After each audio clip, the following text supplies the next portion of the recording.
papi hasta el money. Y ahora soy más maceta que cuando pobre. Hay que llenar más de dinero el pote. Tú vas a dejarte ser hater cuando como yo tú cobres.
This stream contains fast flashing images that may affect viewers who are susceptible to photosensitive epilepsy or other photosensitivities. Viewer discretion is advised.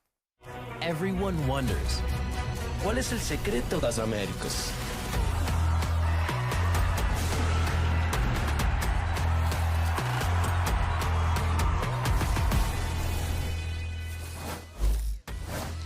Today, a third team can lock playoffs and 3 NA squads are fighting for survival. Hello and welcome to Stage 1 of VCT Americas, coming to you live from the cozy confines of the Smoothie Bar. I am Zoe, and joining me today are Athena, Wyatt, and Dryad. How are we feeling today? Great. Much better now that you're here.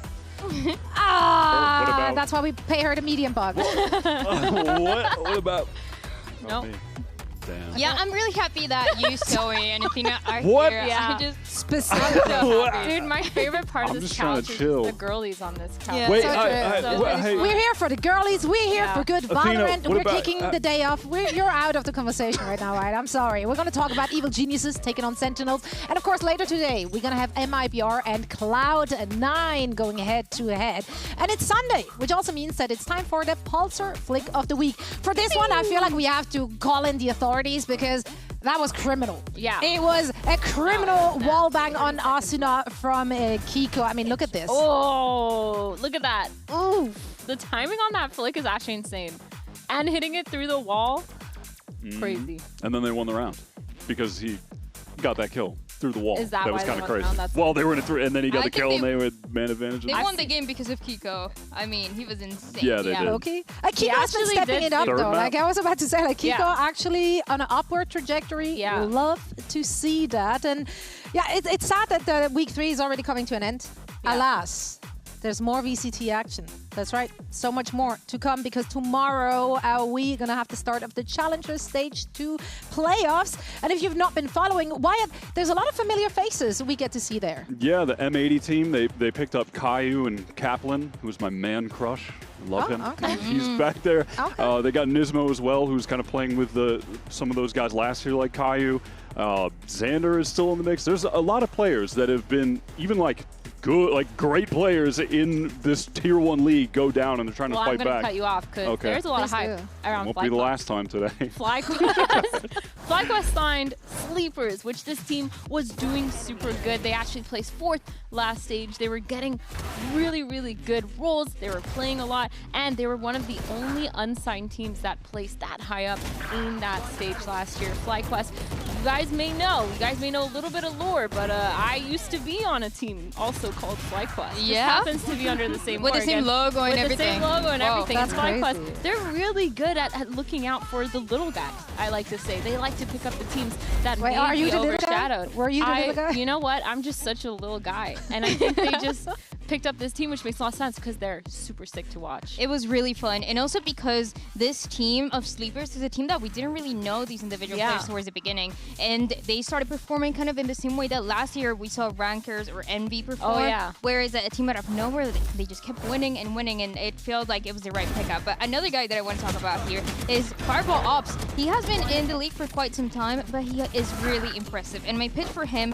is, yes, he didn't make it to playoffs. He is not. He's not going to be playing in the following days. But when you look at the players that the teams have picked up from Tier 2 in the last couple of years, they're usually not the #1 team, the number 2 team. They are those players that are being highlighted even when everything else is going wrong for the team. And I think at Fireball Ops, he is the one doing that every single time. He's incredibly flexible. He plays a lot of the Sentinel role. He's one of the best anchors that we have. But also when he has to play the double duelist, he's doing it too. I love that. Also, the aura of that face with that He was name on Morgan. that team name as well. That went hard. Yeah. And there's another guy as well. There's a lot of guys There's that we a have. lot of guys. There's a lot of guys that we have in challenges. The other one is someone that I've been talking about for a while.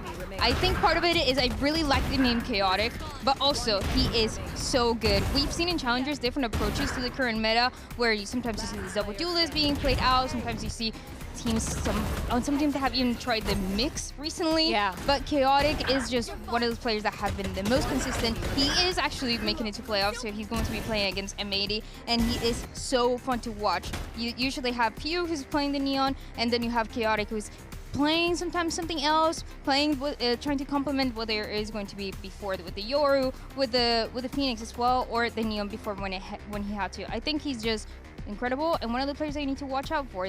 There's the obvious favorites of the Amady, the YFP that ended up being undefeated. Yeah, but those names that you don't talk about as much, those are the ones that get picked up. That's right. You can see them all in action this very week. So make sure to tune in to the Challengers Stage 2 playoffs starting tomorrow, continuing through the entire week. You do not want to miss it. Speaking of missing things, Dryad, I will be missing you. We're going to let you go for now. Yep. The prompter said Dryad exit, so beat it, buddy. No. That's all right. We're gonna get you back as often as we can to talk over what Wyatt has to say. But for now, we're going to say goodbye to you and hello to our first Skirmish side selection, a 1v1 featuring Redux and assistant coach Foe. Yep, shout out to Foe. He competed in VALORANT too. Yeah, it's not Pho, and people are going to say it's Pho. It's not. He goes by Foe. I know this because he was my teammate for 6 months in 2016. Corrected you on a daily on and he did play Comp VALORANT at the beginning as well. He was once a starter on EG, if you can believe that, back in like 2021. I mean, he won the Skirmish last time he something played like Skirmish, that. he won. Yeah, he was playing on the team, I think when Potter was a player on the team as well. Some ancient history. Real ones know. I was lying. My reactions are good. Got it. He's hitting him with the mind games. That's crazy. Oh, the op is out. Oh, it always comes out. Oh, Rita. You can't be doing Come that. on. Oh You my can't God, be sorry, switching to the op. I had to. I knew it. Holy cringe. I know, I had to, bro. Would you do that if you were in the skirmish? Oh, Would you try to absolutely. cheese them? Would you actually? I absolutely You would dishonorably play the skirmish Of to course. win? Well, here's the thing. Here's the meta. Come on. Oh. I mean, it's a nice shot. I'm sorry. It's a nice I shot. like I'll put it that. down. I'll put it down. No, it's fine, bro. Keep it. I'll put it down. The meta is you do knife round. You make them think you're on their side. Then you pull out the op. That's crazy. Pull out the judge. You hide behind a box and you just That's get normal. crazy. All right, I well, knew you were in that corner. Redux kind of I was cooked. never in that corner, bro. That'll happen, though. And S. GG's, bro. He's been kind of GG's, bro. nice. It was fun. He's been kind of insane. You think he's kind of nice Yeah, he's been kind of insane, not going to lie. in the server? Yeah, Oh my Yeah, god. speaking of insane, Wait, where is that? I'm so That paranoid. is terrifying. Yeah, that's that's yeah. Again, actual horror that's a movie. hard note He's for watching me. over us. He is indeed. He's been watching. He will be watching this game, I'm sure, as well. Evil Genius is his favorite team. I'm just gonna make some claims here because why not? But yeah, EG, they played and lost a very close match against FURIA last week. That's their second in a row, right? So now they again are finding themselves, not again, but they are finding themselves in this pretty much like need a win scenario in order to control their destiny heading into playoffs. Yeah, this group is just crazy stacked. You're looking at all 6 teams. Now the crew just look like world beaters. Yeah. Furia have remained consistent to the extent that even when Superman and Dijazine get 1,000 kills in this series, it's not enough to take it. Like, this is not getting any easier for them. They're playing at Sen, who just got Gerwin, and they look great. Like, this group, it's tough. Yeah, it's looking tough, but I think their performance was really nice, actually. I enjoyed watching it. I feel like when you think of EG and you think of Potter, you think of a lot of those slow play styles with the defaults, with a lot of calculated deep playbook, and I feel like they really did bring it out. But Supa and DGZen, man, they were on fire. Supa with his lurks, felt like his mechanics with the Guardian too for some reason. Every time he had that, he had like 3 insane headshots, and then DGZen on that Neon was just so good. I feel like, for me at least, DGZen, he's like the duelist that needs the least support. He can be super self-sufficient on the Neon. He's just been frying all year. Yeah, he's been insane, so super fun. Little warm up there on the table in the back. But yeah, if we're looking at the individuals, who needs to step it up for these upcoming matches for That EG just to threw stay me in? off. I was like, wait, where did they all go? It's magic. There's I just see Josh, there are Riv players, back then there. they're gone. It's wow. Movie Okay. magic. Yeah, what that's it is. crazy. Yeah. But Well, who needs I'm to gonna step it up? answer your question. Thank you so much. Thank you for Instead not of listening talking to about you. ping pong. I just got confused. I think Bao needs to step it up because Bao, Okay. we've seen him kind of lingering in the middle of the scoreboard. He does have some pretty good timings. He's definitely one of the high persons for the team, as you can see there. His Killjoy has been pretty good, and he has been playing a little bit of the Vice too, but I do just wish to see something a little bit new, maybe more support to set him up for those lurk timings, because Supa, he's done a really good job. When we have those 2 two lurkers, you have a lot of really good ping pong opportunities. For sure. You were telling me earlier about how much I love numbers and data. Can You I are give a you math some guy. basic numbers and data from that last Give game? me the basic Because numbers. you did have Digizine and Superman both getting, it was like 64 and 60-something kills, and the next highest was about with 39. There's a pretty big gulf between the rest of the team and those two. They need some help. And he could be the guy to help them, because he was very good, typically, like especially joining up with EG earlier last year. Yeah, so I'm going to look at him as well. I think that's a good call out. Yeah, he's been a super exciting new prospect, so our expectations were obviously high heading into this very season. Maybe in today's match he'll find extra motivation because across from him there's a familiar foe. Ooh. That's right, we get some drama going. Former teammate Jerwin is with on the stage today, so Dryad caught up with the SAD Esports alums ahead of today's match. Every year we have new faces in VCT Americas, and for you too, Bao and Jerwin, you actually used to play for the same team in Challengers for SAD, and you were last year fighting for promo relegation, trying to stay in Challengers. Today you're in VCT Americas, both of you, and you're facing each other. Bao, what have been your learning lessons now compared to before? What's better? I mean, the biggest lessons I've learned while doing my time on EG is just to build trust in your team and also just the connection, because I mean, Jerwin's right here. I had no trust in this guy back in tier 2. But now we're both here playing against each other, and yeah, can't wait to have a great game. What do you have to say? I don't have a lot to say to this guy, I'm not gonna lie. He just runs his mouth all day.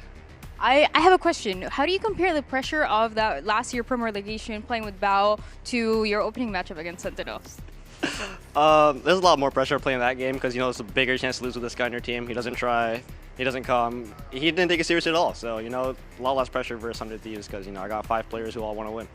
So, any last words that you want to say to Bao before your match? No, I don't have anything to say to this guy. What about you, Bao? Yo, actually, I don't know what I could say on this stream, but Jerwin, bro. Right, bro, good luck. I think they really like each other. This is so good. That was amazing. All right, the talk. It's They're time to walk besties. the walk. This is an indicator of being besties. Yeah, actually. Like, if you run your mouth like that, there's a good relationship going. Yeah, like Wyatt. Yeah, that's like, wait, Athena, Yes. that's like us. Oh, they We're just not found out. Never mind. They just found out. That's so cute. My bad, dog. No, okay, let's talk about this though, right? For the side of Sentinels, they took a loss with a sub.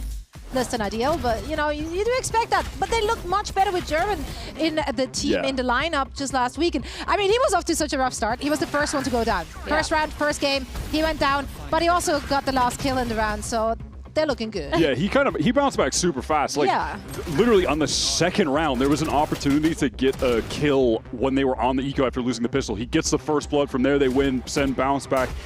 He had so much impact, I felt like, in the first attack half that you could just tell, like, finally, Sen are clicking, actually, with, you know, this new iteration in 2026. Yeah, I think too, when you watch his defense side as well, I love that he brings a little bit more aggression to Sen. He's able to kind of have a lot of those first pieces. Oh my god, did we just see a high five getting denied on screen there? That's insane. That's a bad omen. Yeah, I think you're talking about synergy. I think this comes to show, you know, they have a lot of synergy even though they're rejecting high fives. But no, Jerwin, really good start, even though he is kind of new to this stage. Very new, actually, in fact. And he's a little bit nervous when we talked to him, too, in a couple of the interviews, but he really brought it back. It felt like you said, he was super really didn't impactful. seem like it. It did not seem like he was nervous. I didn't see the nerves in his play, on his face. Like, yeah, I think he's more nervous to, like, interview than he was to I mean, that's fair, though. play. Like, that's all very new. Like, this is not a normal situation for any human being, so that's understandable. I think it also helped the team that Cortesia was just, like, dropping numbers. Like, that was an insane performance. This guy was insane. I mean, his Viper on split was so good. I think the main thing for me was his positioning in clips like this when they're on that low buy, playing that forward angle, trying to get a lot of those picks, and knowing that he has to fight to get those numbers. It felt like every single part of the site that he was on or the map was completely locked down. He had almost a chokehold on the way that they were trying to play 100 Thieves, shutting down mid, using util to delay for long enough, and then their fast buds obviously came in time. I feel like if you're a Sen fan, you were really waiting for this dude to activate, because when he was first picked up in the off-season tournaments, he looked like their best player. He was frying, and then coming into VCT this year, it slowed down. He's kind of been like middle of the pack for them. But if he's going to be in that form, and also he was brought in like as a vibes guy too, so that I think can contribute to German. No, for real, that was one of the things. Like last year when MIBR looked miserable, he was like the guy bringing them back with the energy. So he's providing a lot to this team. And if he's going to be like this individually, that's super scary. I mean, he had like the most kills on one map in like from all the players in stage 1 thus far. Yeah, it helped like that we went into OT, into OT, into OT. Yeah. I mean, you know, that might skew the numbers 70 rounds of play might have contributed to more kills, but he was still the best player in the server. Exactly, the numbers don't lie. So yeah, based on this information though, like, is there any other players you would like to highlight? Anyone else that really stood out for you on the side of Sentinels? Redux, perhaps? Different role? Redux, perhaps? You want to talk about him? You want to talk about him? Should I talk about him? Are we fighting? Zoe, do you want to talk about him? Zoe, you want to talk about him? I do. Switched up his role, right? And now he's finding success. I loved what we saw there. Yeah, I think Redux has done a really good job on the Omen, on the controller, just in general. Recently, we've seen this kind of meta shift where the Omens have been hyper aggressive. And I think when you're putting Redux, who was that Yoru player before, onto it, it's just become really sick. It's become a really good synergy for him. I'm going to give some credit to the Sen org and how they've used Redux over the last couple of years, including his time with Qbert Academy and Challengers, because he started in Challengers years ago as a young player, duelist, classic kind of situation where he's frying on that. But then with Qbert, when he was already good enough to be in the league, but not old enough, he started flexing around, taking a leadership role with that team, playing a lot of different agents. And at the time, his stats kind of suffered, so people were like, is he going to still be good enough for the league? But now he's here, and he's got server time, match time already with those agents and challengers, and now he's just this guy that can play whatever they need. Yeah, I think you're making a good point though. Like, it is a big part is also the org, like setting the players up for success. Like, we see that so often that if a player has to play a role which is just might not be ideal for their individual playstyle or for what the idea for the team is, and then very great players very often look less than great, which is always a bit disappointing. I think the team synergy is definitely there with Redux, and I feel like we feel that a lot, especially with John QT. Like, whenever they're sitting next to each other, you can tell that they're homies, like they're brothers, and I think they really enable each other to play aggressive or to be like that. And I think John QT, obviously being the IGL, he really trusts Redux with a lot of those things. Like you're saying at Qbert, where he had a little bit more of a voice, he's able to call those aggressive fights, and he's able to put himself in those positions. And so I think he's just really been shining on this Omen, and I really like it. And also that stat sheet showed that he played ISO, and I completely forgot about that, and that was also insane. Oh yeah, the week 1 breeze where everyone thought that was the meta because Fnatic did it once, and then Fnatic were like, guys, stop.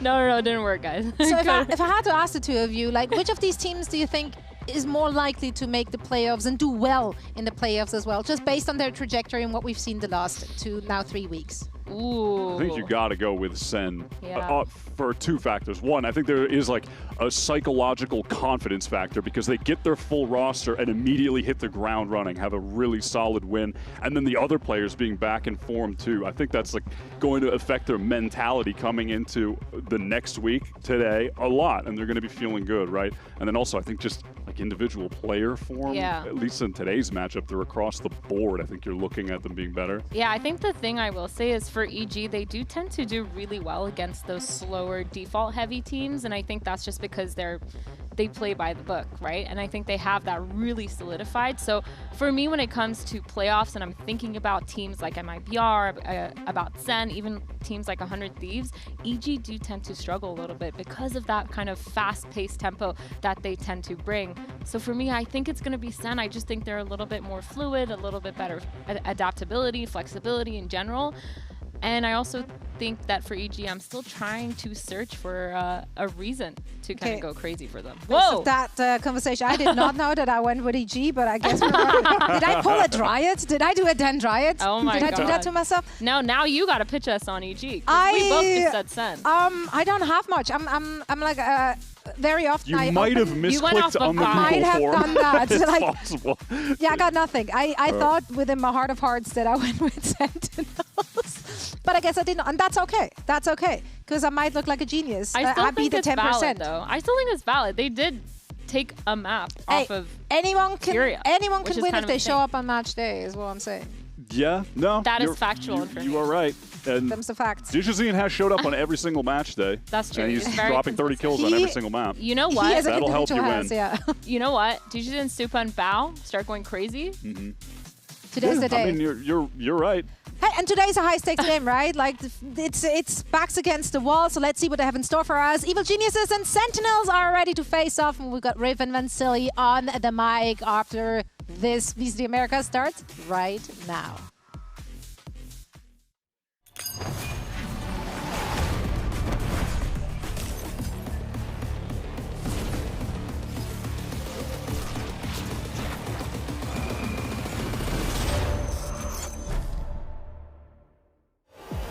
Jerwin, which paved the way forward. Great entry. Regardless, Jerwin finds it. It's Timatino. Finished entirely. I think the Sentinel is stronger right now because they put like the new player, Jerwin. These guys insane in my mind. I would say we're pretty good at getting a good read on these teams. EG definitely a lot more confident going into that one.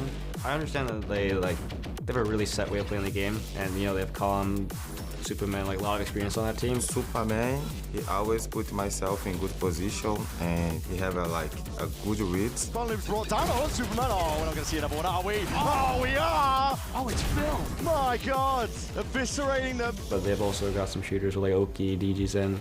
Woods and EG looking to see if they can claim space. DJZine. The win con's here. DJZine. Thrifty win. An ace for him. We got a lot of talent on that team, so it's going to be tough, but I know we'll find a way to get it done.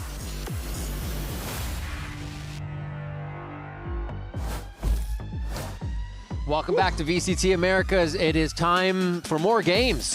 Glad you're here to join us. Awesome intro to the show by the desk, the couch. Yeah. And now we get to yell a little bit. What did the couch have to say? A lot of things about what they saw Superman and DJZine doing. They're kind of combining them there, a bunch of stats. And we're going to have to see what they're doing in game. Also, the Sentinels is kind of feeling good right now.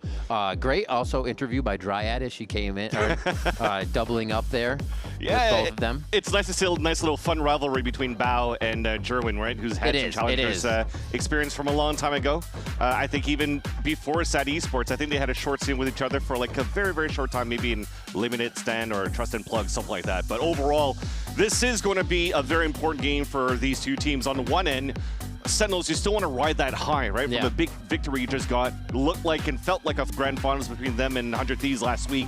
And then for EG, they had a great start in the first map on FURIA by winning in overtime, 14-12 on Haven, but then everything just kind of fell off, and they're still trying to find not necessarily the identity, but just how to figure out how they can win these rounds. I think the fundamental protocols that they keep ingraining themselves that they talk about in every single one of these interviews, you almost want to believe every time. But when you're watching and it's starting to get applied in game, there's so many gaps still missing. So I'm really hoping this is that week that they're able to correct all of that and make it a game against Sentinels.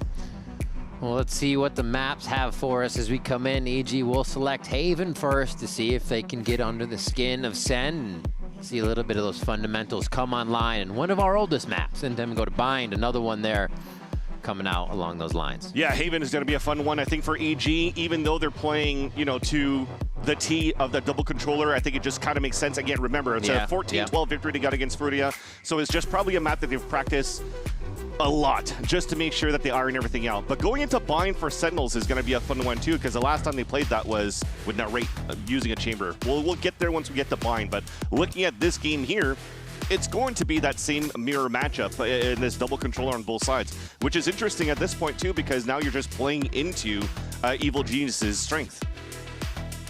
Very true. They're going to feel so comfortable with this composition. We still see Sentinels who are comfortable, even putting in Jerwin and Redux and the rest of the squad together throughout this beginning of stage one after kickoff. And it's just trying to go up against EG, who's ready for your counters, may already have a few counters for you, and that's what you have to worry about, Potter and squad. Always having a few things up their sleeve that are directed completely at who would be John Cutie now taking back the reins for Sentinels. And I feel this game is going to be, or this first map is definitely for EG to win, because for Bind going up next, we'll have to see maybe Sentinels comes with something new. All right, about to jump on to Haven. It's time for your match start, brought to you by Samsung OLED as we hit Haven. Looks like they're about to hit some smokes. A slow down A. get things started towards that right side of the map from attack. It's an interesting smoke, actually. It's towards sewers. So they want to try to set some sort of pressure on that side, making Sentinels kind of think that they're trying to take control of that sewer short, trying to waste some util in the first place. But look at Sentinels, a walk contact. That might potentially surprise Com, but at the same time, look at the fast rotate on the other side. Already, Digizine, they checked C, and then they said, that's enough C. We're going to have to get back to A to set up the retake because Sen is in. Quick plant's going to be on default. Everybody's setting up a few towards hell, a few towards sewers. They're getting hit up by the relay bolts, but there's no follow-up just yet. EG getting into position to make it happen here. First one is Superman to try to turn some heads, and Sentinels is able to respond very well. EG just inching back in, a 3v2 in favor of Sentinels right now.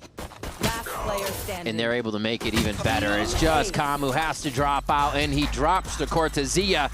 Sentinels are in for pistol round. It's good for RNG to try to set a fast tempo at the beginning of the pistol round, though. As soon as the spike was planted, Paranoia immediately came out, so they really wanted to dictate that they want to play with aggression.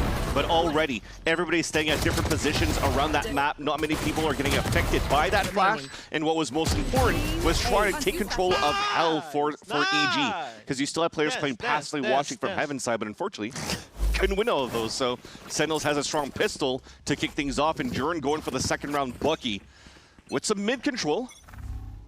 And that is actually something we'll have to keep an eye on as well. Bao has mentioned consistently how it's so hard for him to play against the sliding Alim in FURIA last week.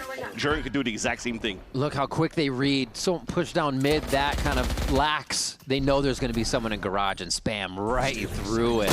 Sentinels being very aware. Oh, a collab Bucky? Somehow. Yeah. There's not slugs in that thing. It's buckshot, and he gets it to go just right.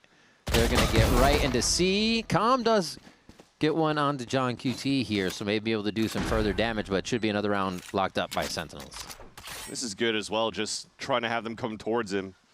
You know, towards the end of the day, I think you still want to try to push out and maybe die to the spike, because I think keeping this Stinger into the next round is not the best of ideas. And understanding the state of the game where Jerwin's getting really close to his ults, he's hoping that somebody else could come in, he could close that gap, maybe get another extra orb for himself. And at the end of the day, he also still walks into Jerwin, who picks him off with the classic. So it all pans out to how Sentinels wanted to finish the round out. Now they have a pretty decent bonus round, right? They only lost that single Stinger on that previous fight. So it gives them a chance right now to play fairly aggro here within this next round. 3 pips away from that Neon Overdrive already, too. Can start to utilize that if they want and get hold of these long lanes. Looks like they are going to try to give Long A little bit of trouble. Keep Com or whoever it would be to get that alt orb. Interesting, too. You look at Jerwin, he actually invested into a Judge this round. So had a Bucky on the previous one, going for a Judge on this one, too. So they are trying to maximize the space that they could get with this bonus round of the Stingers. And, of course, finishing towards that B side. Pulse range fights. You clear corners quite easily. Easy smokes like that. They have no choice but to spam for EG. If they were playing the crossbar setup, you can't stay on site. So they're in a prime position here to play the pulse plan for Sentinels. And they stay in. They know smokes to cover. It's too much with the wall there. They got to fight toe-to-toe. It's just going to be Cortezia outside sight here as EG start to make their way in, and it is clean so far, sweeping 3 Sen members off their feet. Still have the long-range Hail Mary Molly to come through. Launched from Cortezia. Threw his shoulder out on that one. So he gets a little bit on the spike. It's going to be too much, though. There's a whole arsenal of EG standing there like a family photo, ready to help the defuse go through. And EG will take that bonus round away for themselves. And a flawless. That's very clean. That with 4 HP remaining as well, which is going to add that confidence to kick things off for EG side. By picking up such a clean round, fast, another very quick retake that he took. It was actually from the very beginning, Sentinels, of course, were saying they have to stay on site, right? You're not going to play long range trying to spam with Stingers on a pulse plan on that B side, so you have to stay in. But then once they realize here that EG were still on the extremities, they tried to fight back against them, but the EG flooded in right away as soon as they got the picks. Everybody's pretty far back, too, after the smokes on A and whatnot. They don't want to see if Jerwin has a shotgun, and they were right to do so. Yeah. That gets scary. Remember Bao saying that he never had a chance to really play that game when he's holding tight angles, so he's showing himself a little bit more here, trying to ADS and trying to go for early picks. This spot that he currently plays, though, towards that C side has been heavily punished when he tries to jiggle a little bit too early, and there's no support from Superman to crossfire with him because he's not supposed to be dying at that spot. So they are trying to be a little bit more reeled back within this round. Saw Jerwin peeking in towards that window, but everybody's gonna walk back unscathed, keep it on a 5v5. Forces rotates, and as we force rotates, we force mistakes. Now let's see if they can close out this 4-on-4. Okay, they have no Neon Sun. Should we push Neon A? Can we push Neon A still? You guys have to go first. Picking 3, 2, 1. What could be short? Double garage, double garage, double garage. They re-clear garage. Let's go. Neon Just was rewind. long. You guys need to take the fights. Yeah, picking. Be close right. I have 2 smokes and blind. Get I have nothing. Heard. They probably know. Maybe jump sweating default. 30 seconds left. You guys try to pick them Yeah, together? peek. Ready? 3, 2, 1. Walk up and all the way I'll hold hell, I'll hold hell. Hold sorry. I'm sight, I'm holding sight. Spike down Go A. through. Let's see. Yeah, no, both garage, both garage. I'm gonna orb Good CG. flank. Good flank. Can you pop it when you can? Yeah, wait. We can maybe optic. Yeah, we can. One enemy. Nice, jump on. I'm chilling. I'm Giant 5, I Yeah. think he's flanking, take care. I'm finding him. I'm holding short.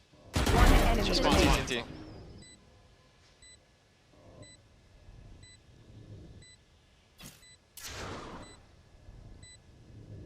Oh, his turret too.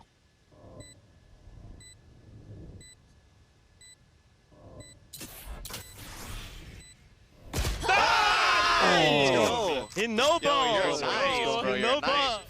He tries to do it without the util use, doesn't want to give away his position, but also just gives John Cutie a clean shot there. Very nicely played. And that's Jonah P going heroic, actually, with his teammate, John Cutie, inside that site. Had 10 HP, 1 HP crossing that wall, too, and still wins that fight towards Graffiti. I think that was versus Calm.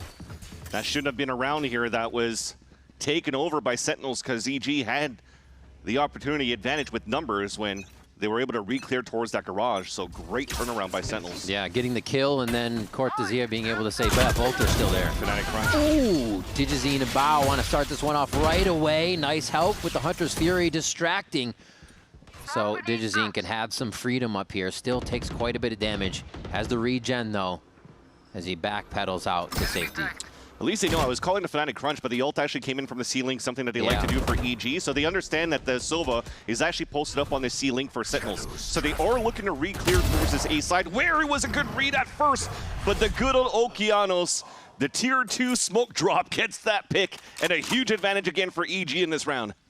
Making his own opportunities out of next to nothing here. Jerwin answers back. There's still numbers up by 2. So shouldn't expect any peaks from EG here as Sentinels has to source all of this information by themselves. They're so good right now in terms of position for EG. They could just stay these 3 men on that B site. Last player standing. There's the turn. Ooh, Redux has to get out, already hit by 1. Vulnerable wears off, and he's still just trying to create a situation that makes his opponents feel uncomfortable.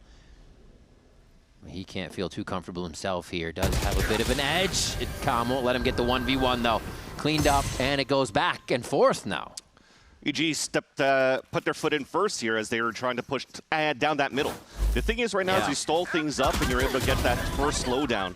Especially with that pick, you're forcing now Sentinels to react, and they're realizing here that weak side's towards A. They should have got dropped there by Okeanos. They didn't get the correct timing to swing outside of that smoke to really push Okeanos away from that line. So things come kind of desperate for them to hit towards that B site when they were, what, 2 or 3 players down, right? They still have all of that util from Bao that was watching Garage and the turret on C site. So EG, once again, having good positioning, understanding what's where they could plug in here these gaps, and they held that B site perfectly. Already getting that info. Pushing right up through main, able to revert now. Okeanos back to B, a few spams through. Oh, the utility starts to shred Jerwin. He's got to find a way out into another fight. Oh, it's Bao. Doesn't think he's going to get aggressed on too quick, but Jerwin just keeps pressing W and hiding his Superman. The cape is flowing. They tear it right off. Redux finds him standing in sight. Retake's going to be very difficult too because Digizine was still holding towards this A side. Not pulling it up for this round, still keeping his Phantom. As almost at this point, it might be a couple of seconds until you realize that they should save in this moment. You always have this threat of that lurk from Cortezia. But Sentinel's pathing for that opening was actually quite nice. Yeah. Faking that B site, pushing Jerwin, sacrificial lamb, but still gets a kill on top of that with the overdrive. Going pathing from B over to the C link, while the rest could follow on Garage. So that means those two players on that C site can't really do too much here. You almost are trying to play in tandem and can't even set up any crossfires because you're just getting crunched in and caught out in the open. Yeah.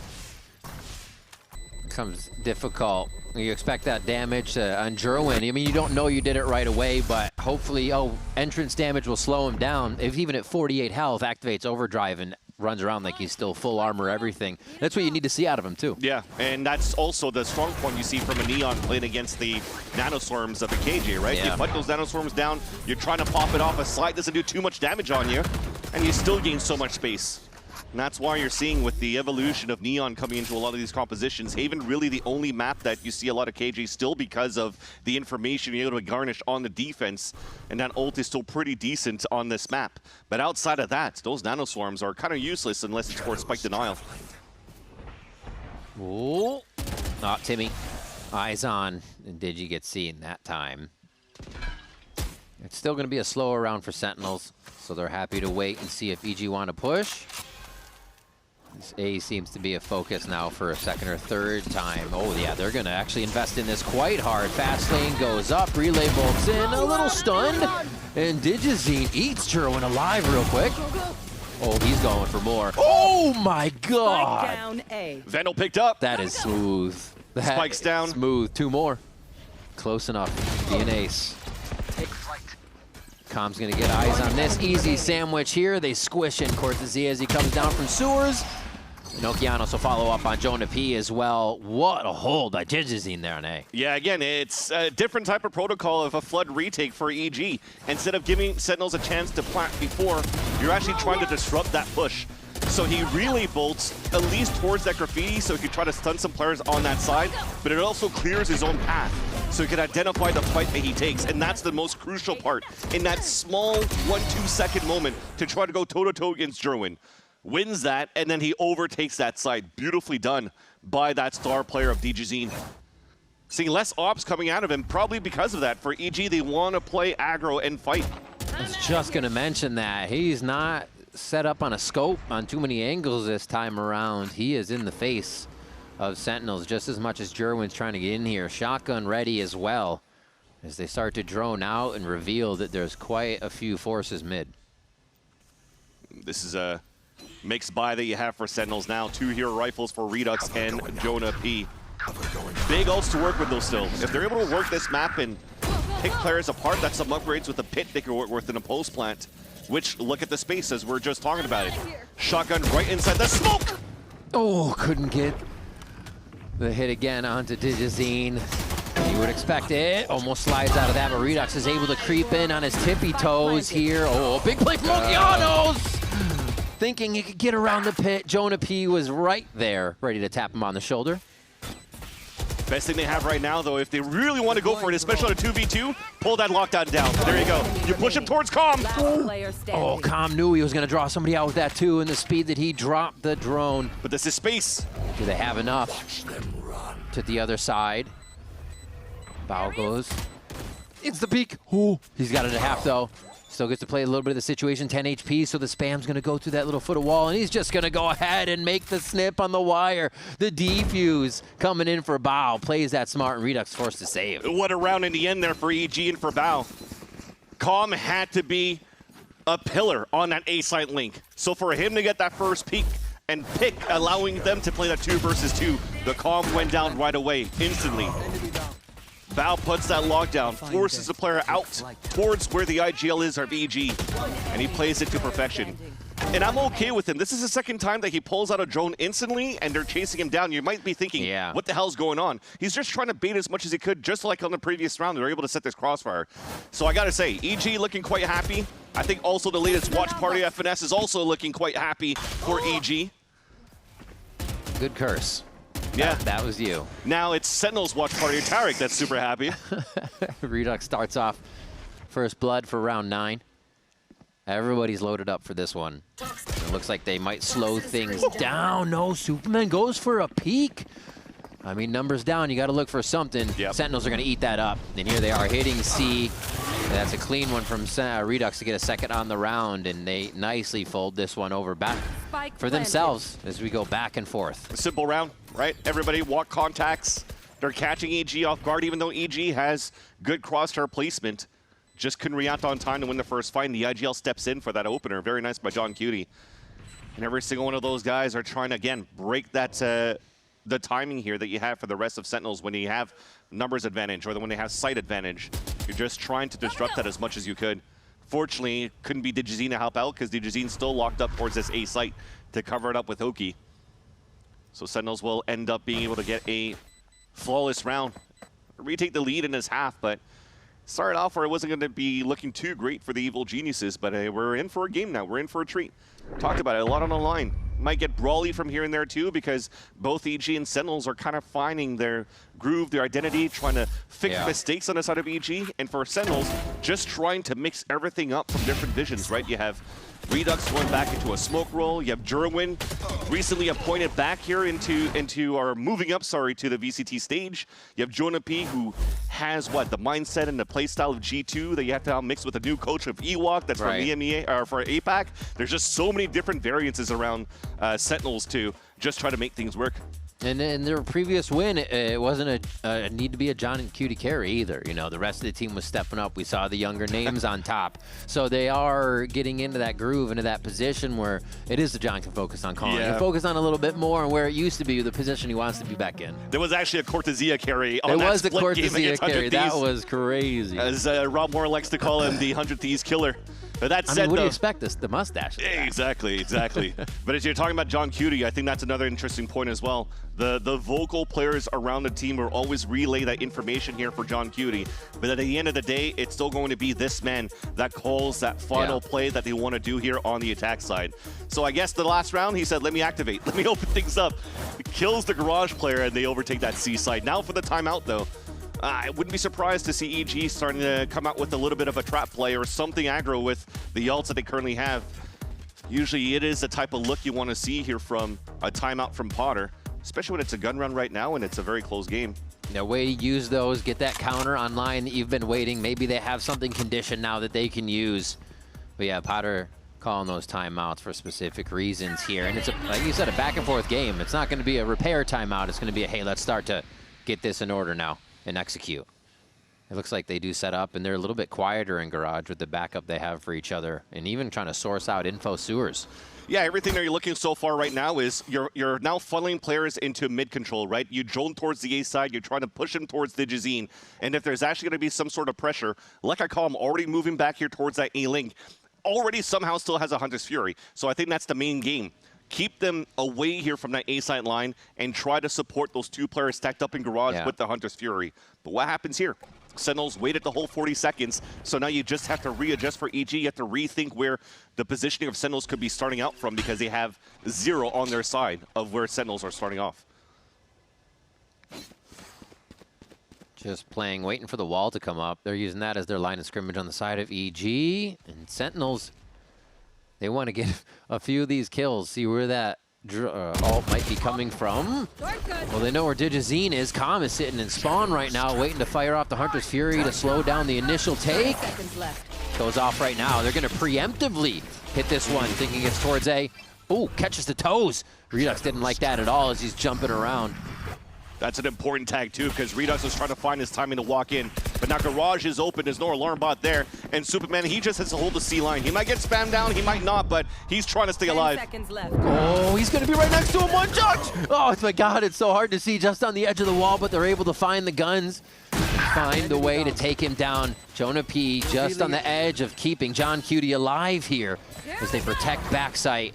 30 HP for Digizine, activates the overdrive to try and squeeze the pressure onto Sentinels. And it's enough for them to turn back and forth, wondering which way to look. It's not enough. And EG's timeout will strike hard onto Sentinels. That was a huge responsibility for Superman as well, as they hear the thunder footing from that B site over to the C site. What does he have outside of that pit? Still has the one-way on the top of Garage and a snake bite to delay. So that gives a lot of value for him to reposition, for him to get a judge kill as well. and to delay well enough here for the last 3 players of EG, maybe even 4, to come in to win that round in the end.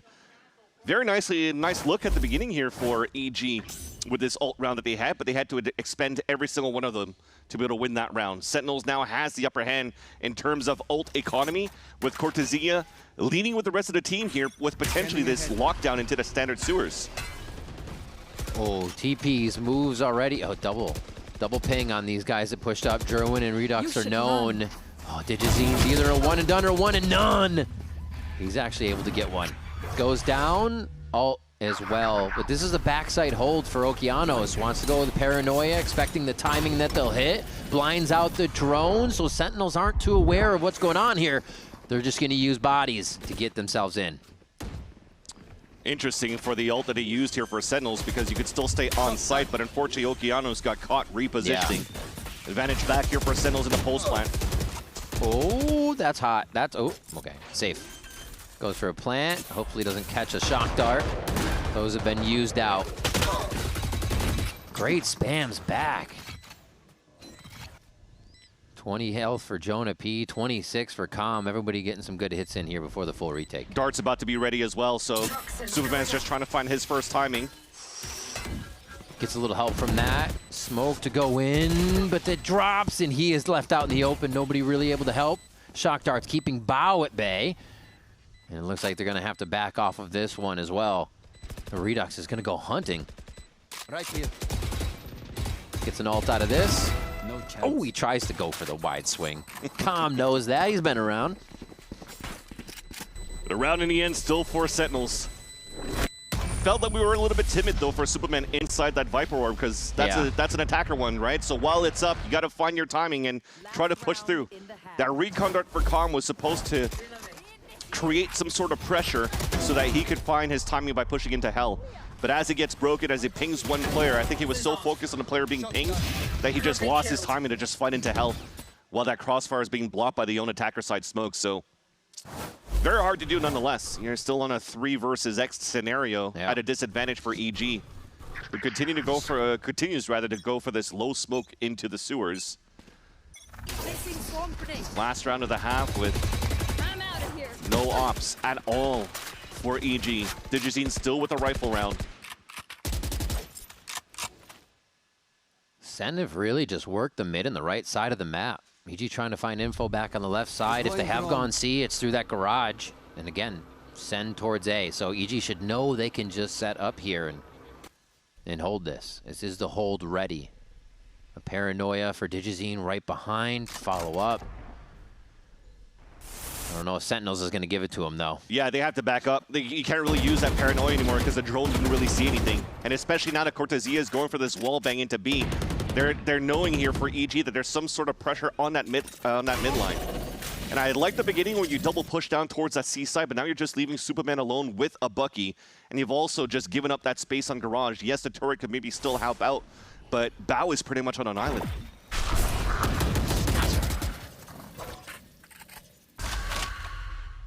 Getting ready to explode into A. 30 seconds, and they're going to anchor inside sight here, so big things have to come from Okeanos and Digizine in this situation. He gets pushed back by the relay bolt. Sherwin's already behind him here for a backstab in the same situation. And one's going to have to get out of the sight. This is tough. Down to 1. They're doing a great job of holding down the site for now, but it's going to be a run back. It's got to be Calm to get another one, and he does. Spike's planted, that spawn side. They're just waiting on Superman. It's all about the time. I get it. Oof. What a look from Cortesia. Looking at his watch, he knows there's something else going on, and he gets the timing. 9 bullets for Calm. Easily enough to make this happen, but Redux has the angle and the cut to take him down for 3. A great first half here from Sentinels to pull those last 2 back. There was a world where it could have worked out, though, because Cortesia was going for that late lurk into the A-link, and then Superman was joining up very much later.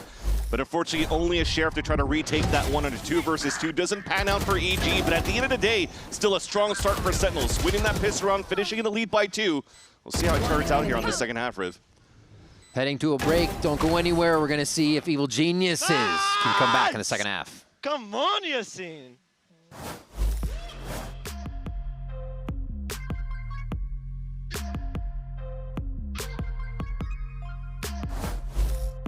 We got this old mattress. Waterbed. And the receipt. How about you beat it with a better deal on one of these fresh setups? We can't do that. Bring in your AT&T or T-Mobile bill for a better deal today. Guess you're not as cool as Verizon. I'm just gonna leave it. Not much longer now, and I will also take to the skies. Me too. You? No, you will always be a worm. Just wait and see. Red Bull gives you wings.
Welcome back to VCT Americas. It's time to get back onto Haven.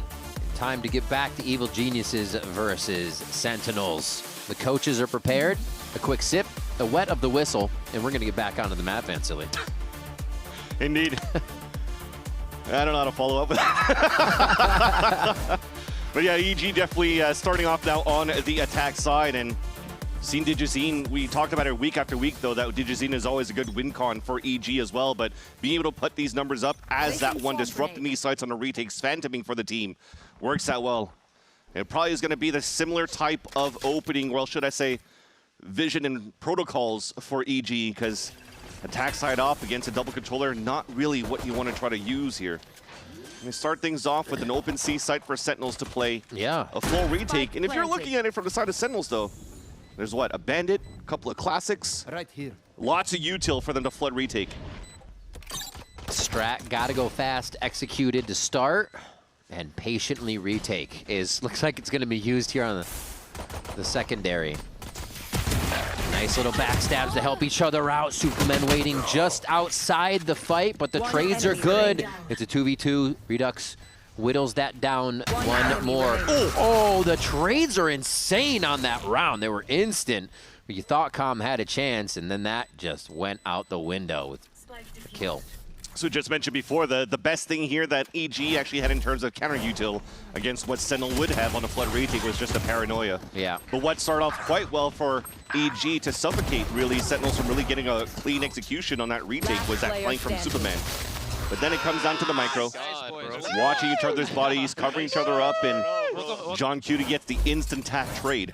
So that's both pistols now for Sentinels on EG's map pick. Make it tough. Spike's going to be down for this as EG want to figure out where to go and maybe if they can get a gun out of the hand of Sentinels. They're one of the teams that will play these rounds like a real gun round and play it slow enough to make it work. Let's see if this is one of the ones that works. Well, you can see from the minimap that we have John Cutie committed inside there. Might give a chance for the full exit to do some damage if you're not falling back. Toxins going up. Oh, John's delay is disgusting. Yeah, maybe that's good enough. Oh, no. I mean, nobody went the other way. Exactly that. And I think because you're trying to move forward to get rid of that turret, so you're trying to slide through, you're trying to break it apart, and once it does, you just have a snake bite on the ground here for John Cutie and a beautiful crossfire setup between both him and Cortezia. Stingers on the board, preventing the plan from happening for EG. It's just Okeanos and Calm right now who are looking to re-hit towards his B site.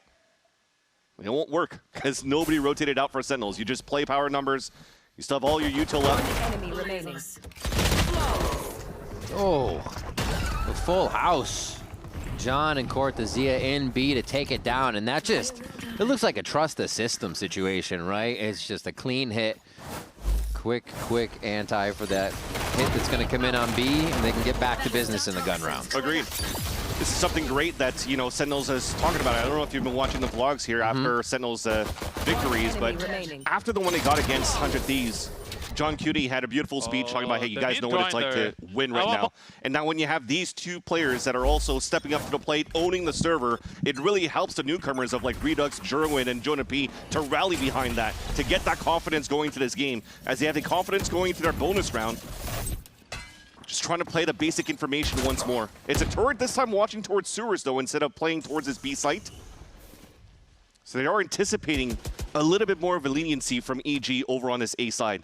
But the reason why they had 3 players stacked there is that they're trying to funnel it into Jerwin's Outlaw in that window of garage. Yeah. He's going to be forced to move here. It looks like EG is still milling about the map. And I feel like this might be what we get for this half, fans, right? They want to make Sentinels feel really uncomfortable in their starting positions, make sure they move. Doesn't matter where they move, just take flight. Don't be in that early protocol.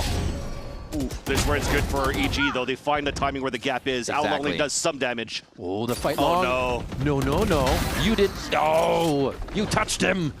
Superman bumps into Redux. He fake cleared it. He actually looked in that spot and turned back towards that front side. A free kill there just for Redux. Upgrades it to a free weapon, and now they're just pinned into the pulse pad on C side. They have to re-clear down towards C. If he gets another one, it's bad. Oh, he does. Okeanos clears, though. 10 HP for Digizine here. He's going to be the first wall as they come into sight. That Outlaw might slow him a bit, but Jerwin can do much more just sliding in. Oh, Digizine still pushes the 10 HP. Audacity. And Okeanos even quicker, actually gets a few steps under the smoke forming, hoping it covers that audio. And it works for the timing. It's traded. It's calm. A third round where he's the last one alive here. Will he be able to secure this? Sees it going towards half. Knows he can get one quick jump. Doesn't even get through the regen armor. Doesn't get close enough even on that one. It's going to be a hold. Cortezia fires. He runs out of the ammunition needed, and Calm comes up with a round for EG. That's just experience from Calm, right? You're using your shock darts to try to get him off the spike. Now, as soon as you go for the re-tap on the side of Redux, you know that it's the low sound. Yep. So it wasn't even halfway, so Calm could keep playing that time. That was a big confirmation. But this right there has to be so frustrating. Not only as a player, but for the whole team. Superman's going to hate himself for that round. If especially they lost that round for EG. That's Thankfully, true. they stopped the bleeding a bit for that round. You're able to salvage it at the end with the clutch and that 1v1 from Calm. But remember, this was a bonus round for Sentinels. They have an Odin now for Jonah P. And you have half shields for a couple of these players where that's why Jerwin pulls in again. Another Outlaw. Walking up with it. Freely taking that space. But it also looks like Superman wants to get something back from that last round, too. He's getting active here in sewers as the team is working the left side of the map. Drone it up, too. I don't know if it's Sock or Z on the left, though. So this is still a prime position on a defense for Sentinels. Counter droning back for information in the mid-round. Is Jonah P not spawning anybody yet, but you still have that aggro line of Jerwin. Yep.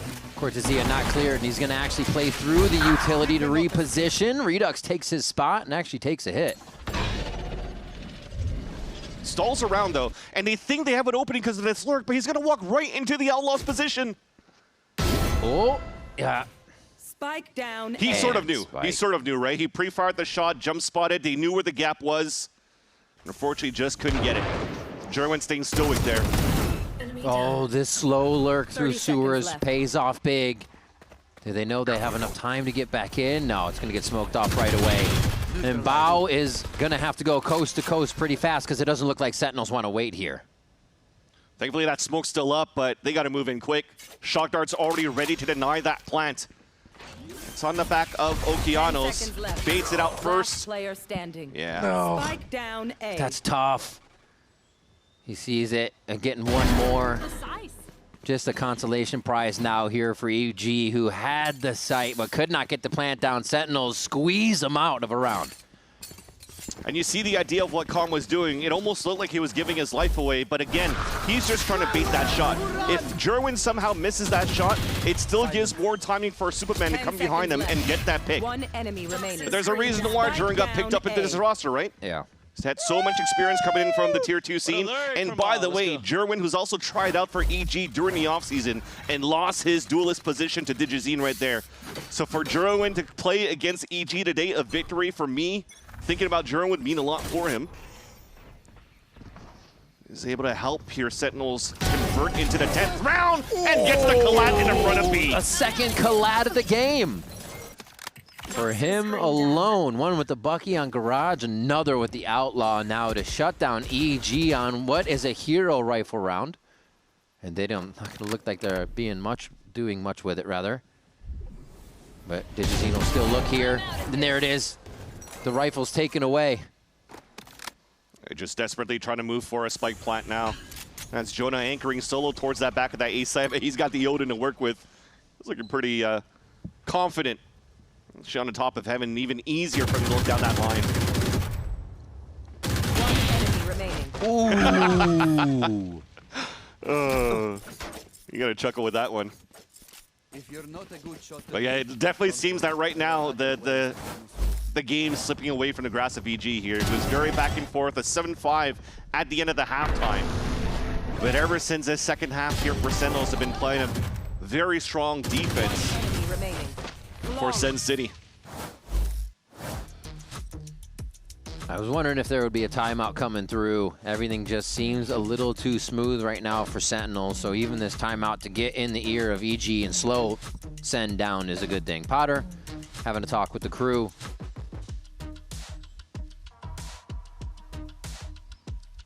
Just had a little bit of a chuckle because you don't see it, chat, but we actually have an in-game feed, and then the camera was moving to the beat of the music.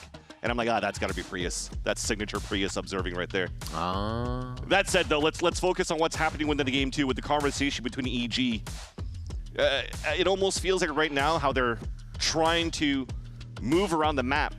They're still trying to find, or still able to move quite into like these line of scrimmages on different portions of that map and finding gaps here and there. But when it comes down to that solo player trying to find a hero player or something, that's something is still really missed and not checked. Or no util breaking a turret, something like that. So Sentinels, they could still play with a little bit of peace of mind, knowing that the KJ util is still quite up for most of that round here for Cortesia. You have to think things through here, especially if they want to play these slow rounds. That's some of the protocols you have to do, and you're defaulting. Coming out of the timeout, could be to kind of set up Digi once again. Once they get to the site. A lot of, again, EG's rounds have been kind of sitting here back at the line of scrimmage, seeing if the pushes are happening again from Sentinels. And that early info would really benefit them. Oh, the early info that they got is not too much here. EG has made a lot of noise to just take Sewer's long control, but this is all a bait to start. They're trying to force the hand of players of Sentinels, maybe over-peeking on middle of garage. Shot darts are coming through, trying to break util, but the alarm bot's actually inside the garage. Ooh. That's a great start, though. Hello. That's a great start. Jonah P getting find out. Digi down to 9. Let's see how they're going to take the rest of this round. Let's listen in. Someone is there. I will omen blind, okay? Okay. I'm smoking right now. I hear you. Let's pump out with my drone in your ult, then execute with my dart. I hear you. That's good. Because he doesn't have outlaw here. Yeah, let me flash. Let's pump right now. I'm holding for a reclash short. Listen, just throw wall. I'll omen ult short. Get ready. I'm gonna pump now. We're gonna have it. Omen ult top short. 30 seconds left. No one top short. Take it out. Ready? Peek, peek, peek. 1, 2. One's flank spawn. Body back side. Body back side. Spawn. Fire drop. Yeah, heard. Viper spawn. I got spam. I'm on HP. You're good. Spike down A. They have Viper ult. You guys are good. You guys are good. Nice! Oh my god! John KD, don't peek! The hits from Bao, kind of realizing the Viper all dispersing where it could come from, and then the secondary shot really getting the crack on that. See how that happened, honestly. That was beautiful. 9 HP remaining on that one as well. But you see how they understand the setups and how they can try to work every single round for both of these teams. when the wall came up from Digizine, it was a simple tap as well from Jerwin through 2 smokes to get the pick as well, right? So that's just players understanding the pathing, what the agents kind of do around their kit. They're doing a lot of damage there, and yeah, indeed, that double kill from Bao was quite dirty. That was nasty, and then Sen's like, Ewok's like, no. Let's go ahead and just give that a breath. Pauses it real quick for a timeout for their side. See ultimates coming up, maybe discussing which ones there can be used. Jerwin is going to be a big factor in this next one. Once we see that buy screen, the operators is coming out, so they have an idea of how to shut EG down and what this comeback might look like. Yeah, this man right here, Jerwin, he's been looking quite comfortable for the last 2 games. I think his debut was quite decent. On the stage 2, he had to kind of figure out the environment of playing on the stage. Yeah. Now you're going to week 3, you have to try another environment again because you're playing now in a smaller stage, in a closed room environment. And there's a lot of getting used to for him.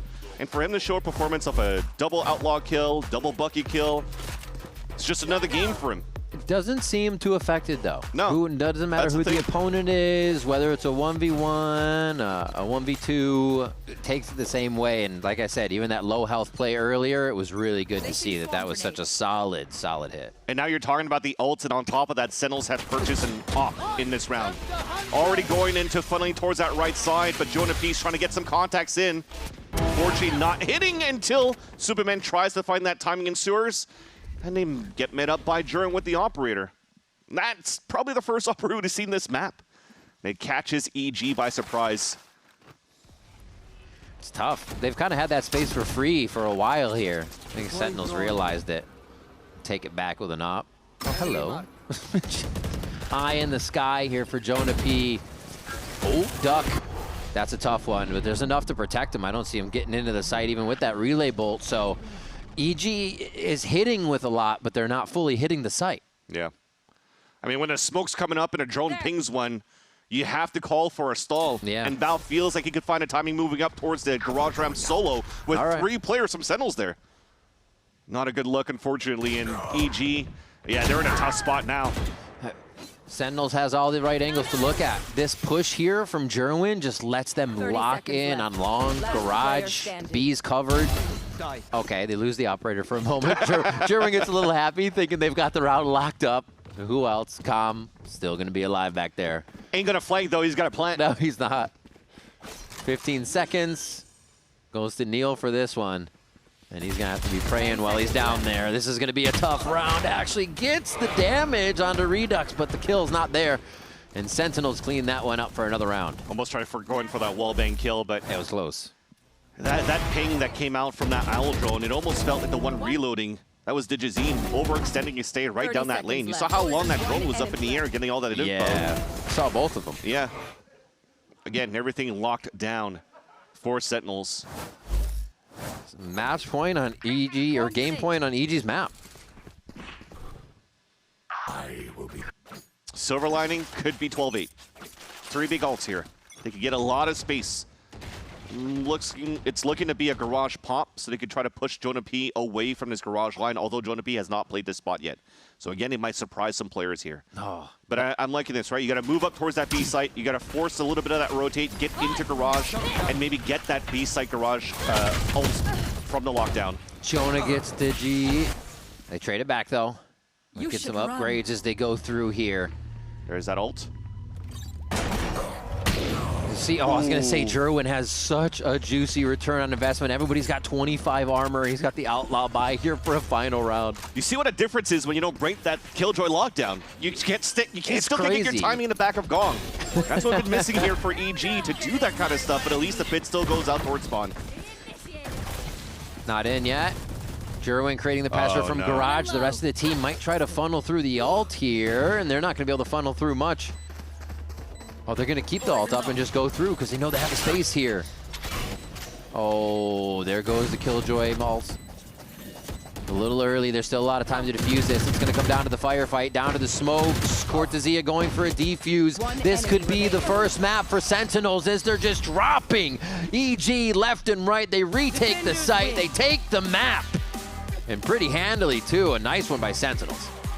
And Sentinels were really good at covering any type of pressure that was coming out from EG on the attack side. As soon as one falls, there's always another one falling behind. Almost very similar looks as to what EG had here on their defensive end when they were trying to go for a lot of aggressive plays. Yeah. But at the end of the day, the attack side for EG was just a little bit flatter, unfortunately. I think a lot of the time was spent looking for Sen. They weren't giving that information up. And when they were retaking the sites, it was dangerous. Yeah. They really need to probably hop into FNS's chat now between the maps and ask them what they could do on that second map of Absolutely, absolutely. Look at that, phone a friend for EG as we come into the second map. Don't go anywhere, there's more VCT Americas on the other side as we hit map 2 of our first series.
Vai até o final, e a EG vai confirmar esse ponto no round quebrado!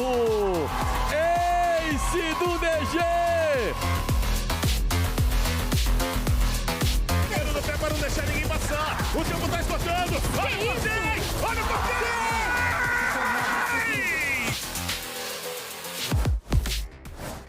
13-7 on that map of Haven for Sentinels and Ewok.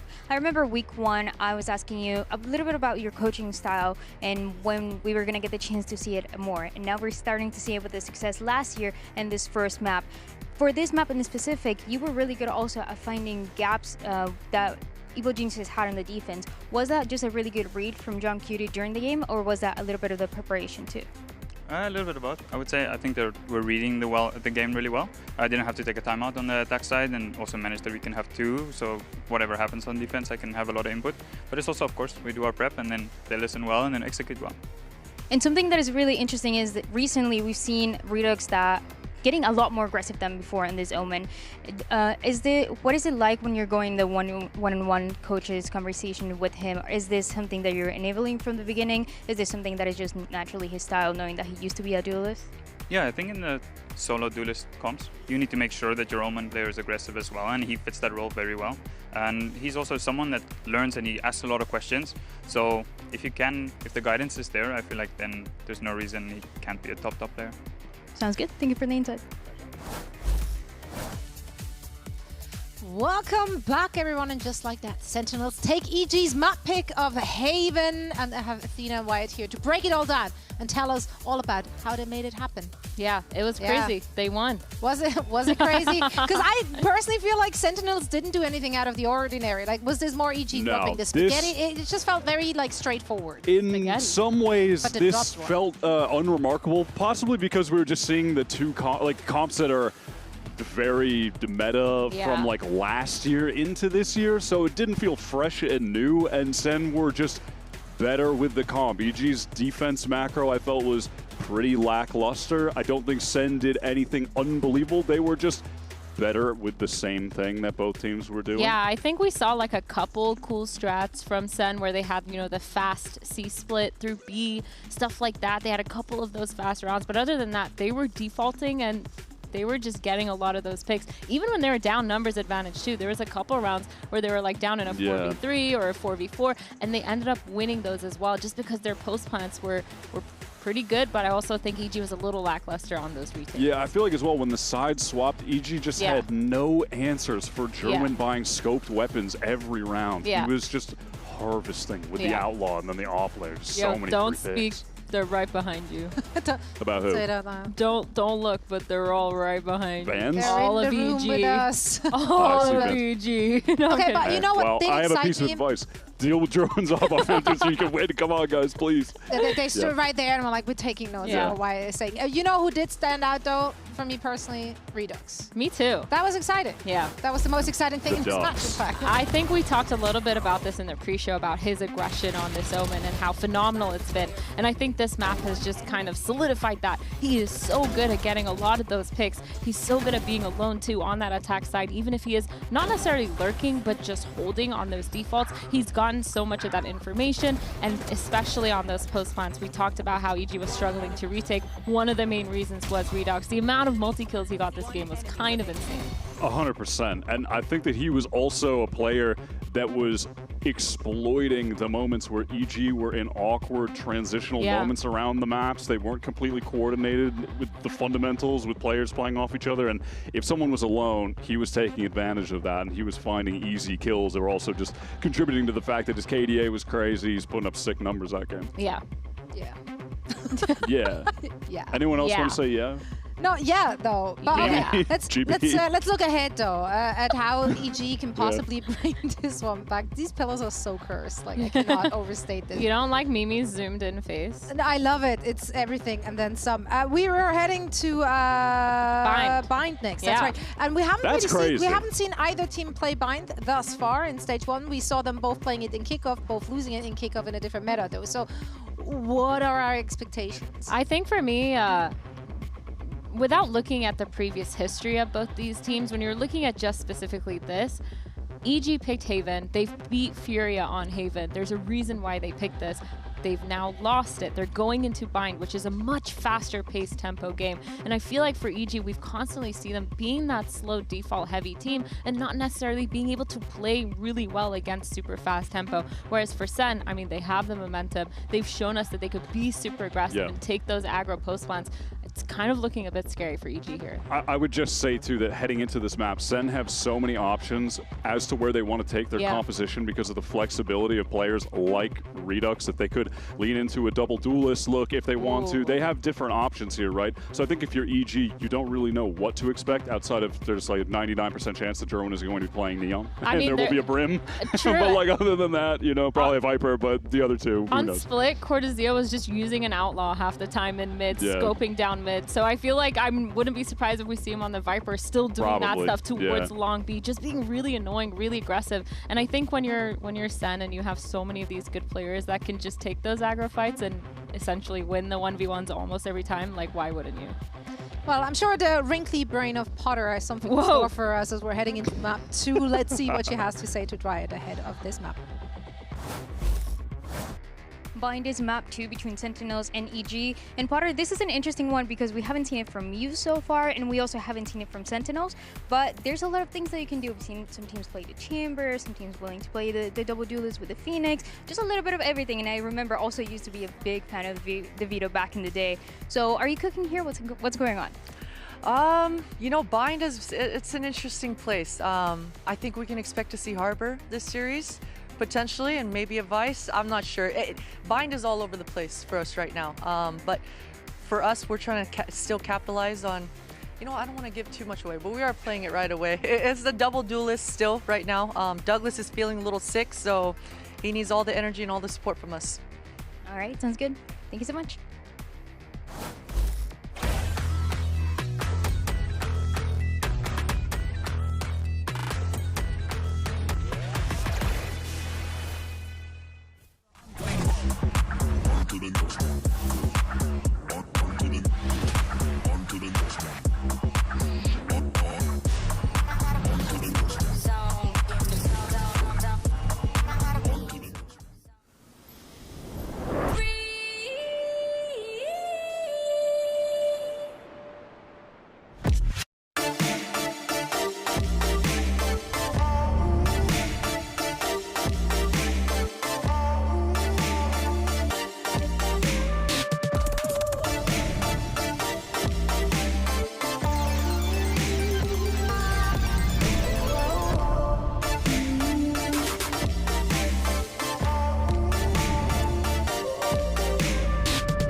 Welcome back to VCT Americas as we hop into Bind with Evil Geniuses and Sentinels. Sentinels coming out with Haven pretty strong, and it was EG's pick.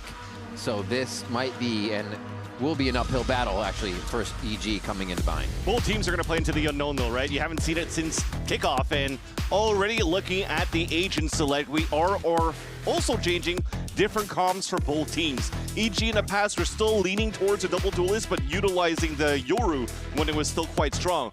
But the interesting thing to keep an eye on right now is a double duelist for Sentinels, but the addition of the Harbor with the Viper for that side. I think the Harbor is going to be very good. I guess at the end of the day, White is wrong. He said 99% of the time we'll probably see Brimstone on both sides, but no Brimstones here for Sentinels. Getting in, players look ready. I'm sure Potter had a chance to talk with the team. They look pretty good. We saw them between games. They kind of walked by the stage, they walked by the smoothie bar, and they did not look that down. It looks like they knew exactly what was going on, EG, to bring themselves back here for the second map and make this work for themselves. Still gonna hurt though, right? It was your map pick on the first map of Haven, and you just fell flat on your attack side. And that means now starting on your attack side on Bind, also having to think extra steps to play against this new comp from Sentinels. This is a lot of work now, not only for Combat for Potter and also assistant coach Cole, as on the attack EG 4-1 setup. Something that Bao has been mentioning a lot too. They want to stay as a group right now to try to go for some better executions as a team. It does do a little bit of a tap though from the other side, as you do have a little bit of HP drop down here for Okeanos. They're setting up. This is going to be great info coming in from the Trailblazer. It's going to have to activate EG on this push. They get to use the Waylay again, so a little bit of info for themselves here. And, oh, Jonapi is able to just stop Digi in his tracks. Nobody else can cross the bite. And, man, what a slow down here from Sentinels. They're feeling great insight. See how annoying this is for the wall to come through. No, it kind of just gives a chance for EG to plant, but you can't take more space in the back of that site. But thankfully, Superman's able to get a pick and put it on a 4 versus 4, as now it finally opens up as the high tide falls down. Bao on last shot. These guys are crisp with the Ghost right now, and they have 3 of them, so they can keep together, keep it long range. As they get that spike planted. Somewhat. Get that spike planted. They just got to source out John Cutie behind the Harbor Util. And that's to a very clean pistol round from EG, and that'll start to build the confidence they need. That's actually quite nice for EG in the end. They're going to take advantage of that high tide falling down. So now we'll see what happens as we move through. I mean, as the high tide comes down, they have the Cove on the right side, so you're just kind of naturally filtering everybody from the side of Sentinels over on the left of that site. So it just allows here EG to have more bodies and pick them off. Going into this bonus round for EG. Same look rather. All 4 of them trying to move forward, and even then trying to get a Cove up just to get an orb. Break it, get a kill. That's huge right now. And confidence for EG. Ooh, actually thought he threw that nade against a wall for a second. Still gets it out long. They're fine, forced to back off, but there's a whole battalion here for the side of Sentinels ready to guard on that B, have Hookah locked down so they know this hit is not for real just yet. All right, they're going to be fine here for EG. You just got to stand still. Going to catch some players off the rotate. If not, go for an exec. You still have bodies. You still have better weapons. This is a clean anti-eco so far for the Evil Geniuses. That dog doesn't really clear under Hookah, so that's going to be the next step to clear when you start walking in now for Evil Geniuses. Nice entry by Okeanos to get a little elevation there. I should be able to just drop these classics down quick, right? A classic and a bandit. John, again, behind the Harbor Util. He always plays it so sneaky. They know he's there, but like, we can't do anything just yet. Buy a little time for Redux. Ooh. Just buys himself a ticket straight back to spawn, and Bao's going to do the same for John Cutie. A second round for EG, only losing 1 in the first 2, or 2, I should say, 1 around for the first 2. Once the economy starts building up as well into the later rounds, we'll see if Redux is going to pull out the operator for the side of Sentinels. That was probably one of the biggest win cons as well for the Sentinels in that kickoff game. Nary was the one playing the chamber and I think dropping over 20 kills in that matchup. He swung, he swung, he swung! So that could be, again, that win con that you might have now for, I guess maybe even Jerwin could do it for the team too. Both of these guys are prominent with the ops. Scopes would be good, but after losing pistol and your eco here, not doing too much damage against the opponents, it's hard for you to build that econ up. Ooh. Oh, the shower play. Dizzy's had to be scared now. Didn't even have the second come out. They left him wondering, but Okeano still gets a play across the map. Now, do they go fast or slow it down? I mean, I think they're forced to slow it down now. What a shot to take down Superman. Oki looks like he wants to dive in. They're going to waterfall out of Hookah. Doesn't look like EG's too deterred by losing some members, and that's exactly the way they need to play right now. They can't be worried about what Sentinels is doing. They have to play their own game. I felt like Cortesia's gun was sticking out to his own wall, so got easily punished. That's an upgrade for EG on a 3 versus 3, and they have positioning inside this site. Nobody playing off. Trying to delay towards that spawn to give that timing for Calm to flank. A jump over top, and they find one close, but it's still a trade. Sentinels are in the site, and they're making quick work of the rest of the members of EG. Okeanos with his quiet shoes on, and it's not quiet enough. John Cutie will always know. Gets the kill there, and the defuse comes through. Apologies, Okeanos was on that flank and not for Calm here, wrapping towards that elbow. Easy mistake. Yeah. You're always going to think that's Calm. Ends up still being quite good for EG, winning this, or at least getting a plant down on the bonus round too, and making it slightly expensive on the camp of Sentinels. Even though they felt like, especially from that expression from Potter, that they should have had that round down. Because 2 of them were actually playing in a double swing scenario if they could to fight towards that spawn and give that timing for Okeanos, but at the end of the day, you had to delay a little bit more and not be so aggro if Oki doesn't have that timing. Ooh. Yeah, double on the top is interesting because now Redux is going to show himself. And if he drops down towards the EPC, they'll never expect Jerwin on the top of that truck as well. They still have shower cover from that position too, so they can keep it until a real tight situation comes up. All right, Seekers online. Don't have too much left side of the map cleared, so Seekers could get them a shot at B back. But right now, they're over towards A. I've got your There'll be a simple Seekers from that side too. Yeah. Dumping in the util. Here comes the delay. Okeano's not going to worry about it too much as he gets a full waylay push in, doesn't take the refract. But where's the pressure? Oh! Jerwin righties himself. Takes down Okeano's quick. And they stall it on that. There's a lot of space just gained by one. Losing their U-Haul control mostly. They have to take everything back slow again. Ooh, that'll help. Digizine coming up from showers, and he sees a few more.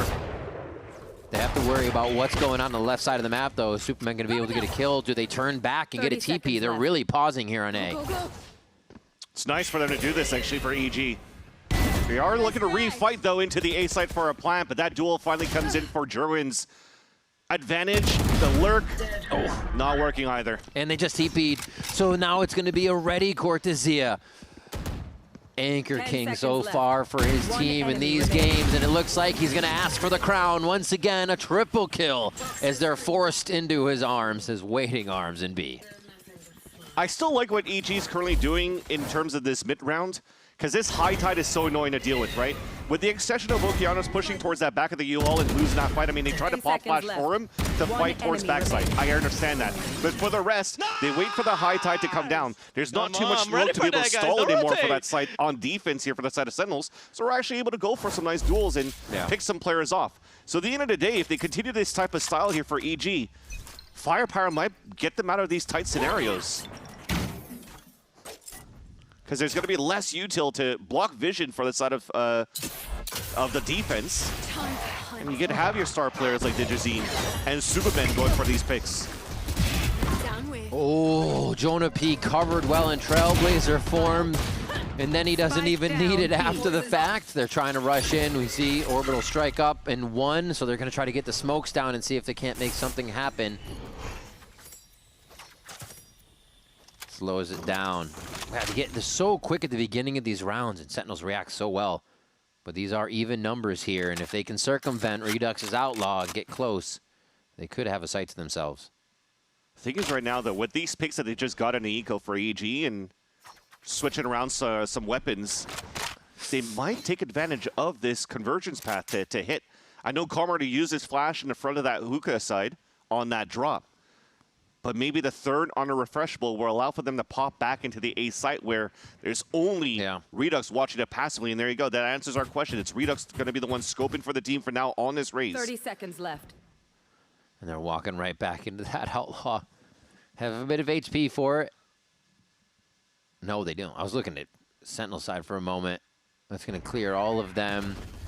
Do they use the convergence path? They hit with a guiding light just across the front of the site. No confirmation, so the smokes deem it safe to plant. Special delivery right onto the spike. Actually, a little left. Damage is still dealt, though. A Harbor all cruising through the site as Cortezia creeps up like a rat. Gets another one for himself. The push is good, though, from Okeanos, needing to make a move. He can't wait for the action to come to him. Misses a few shots. And now Redux is knowledgeable about the situation. There's just a lot of stall going on right now, but Sentinels is getting closer and closer to the spike, and that's exactly what EG doesn't want. Oh, Okeanos fixing the aim and sitting Sentinels down. And he's standing up, but stays super quiet. That face that he has was what he had when he walked into the arena today. Yeah.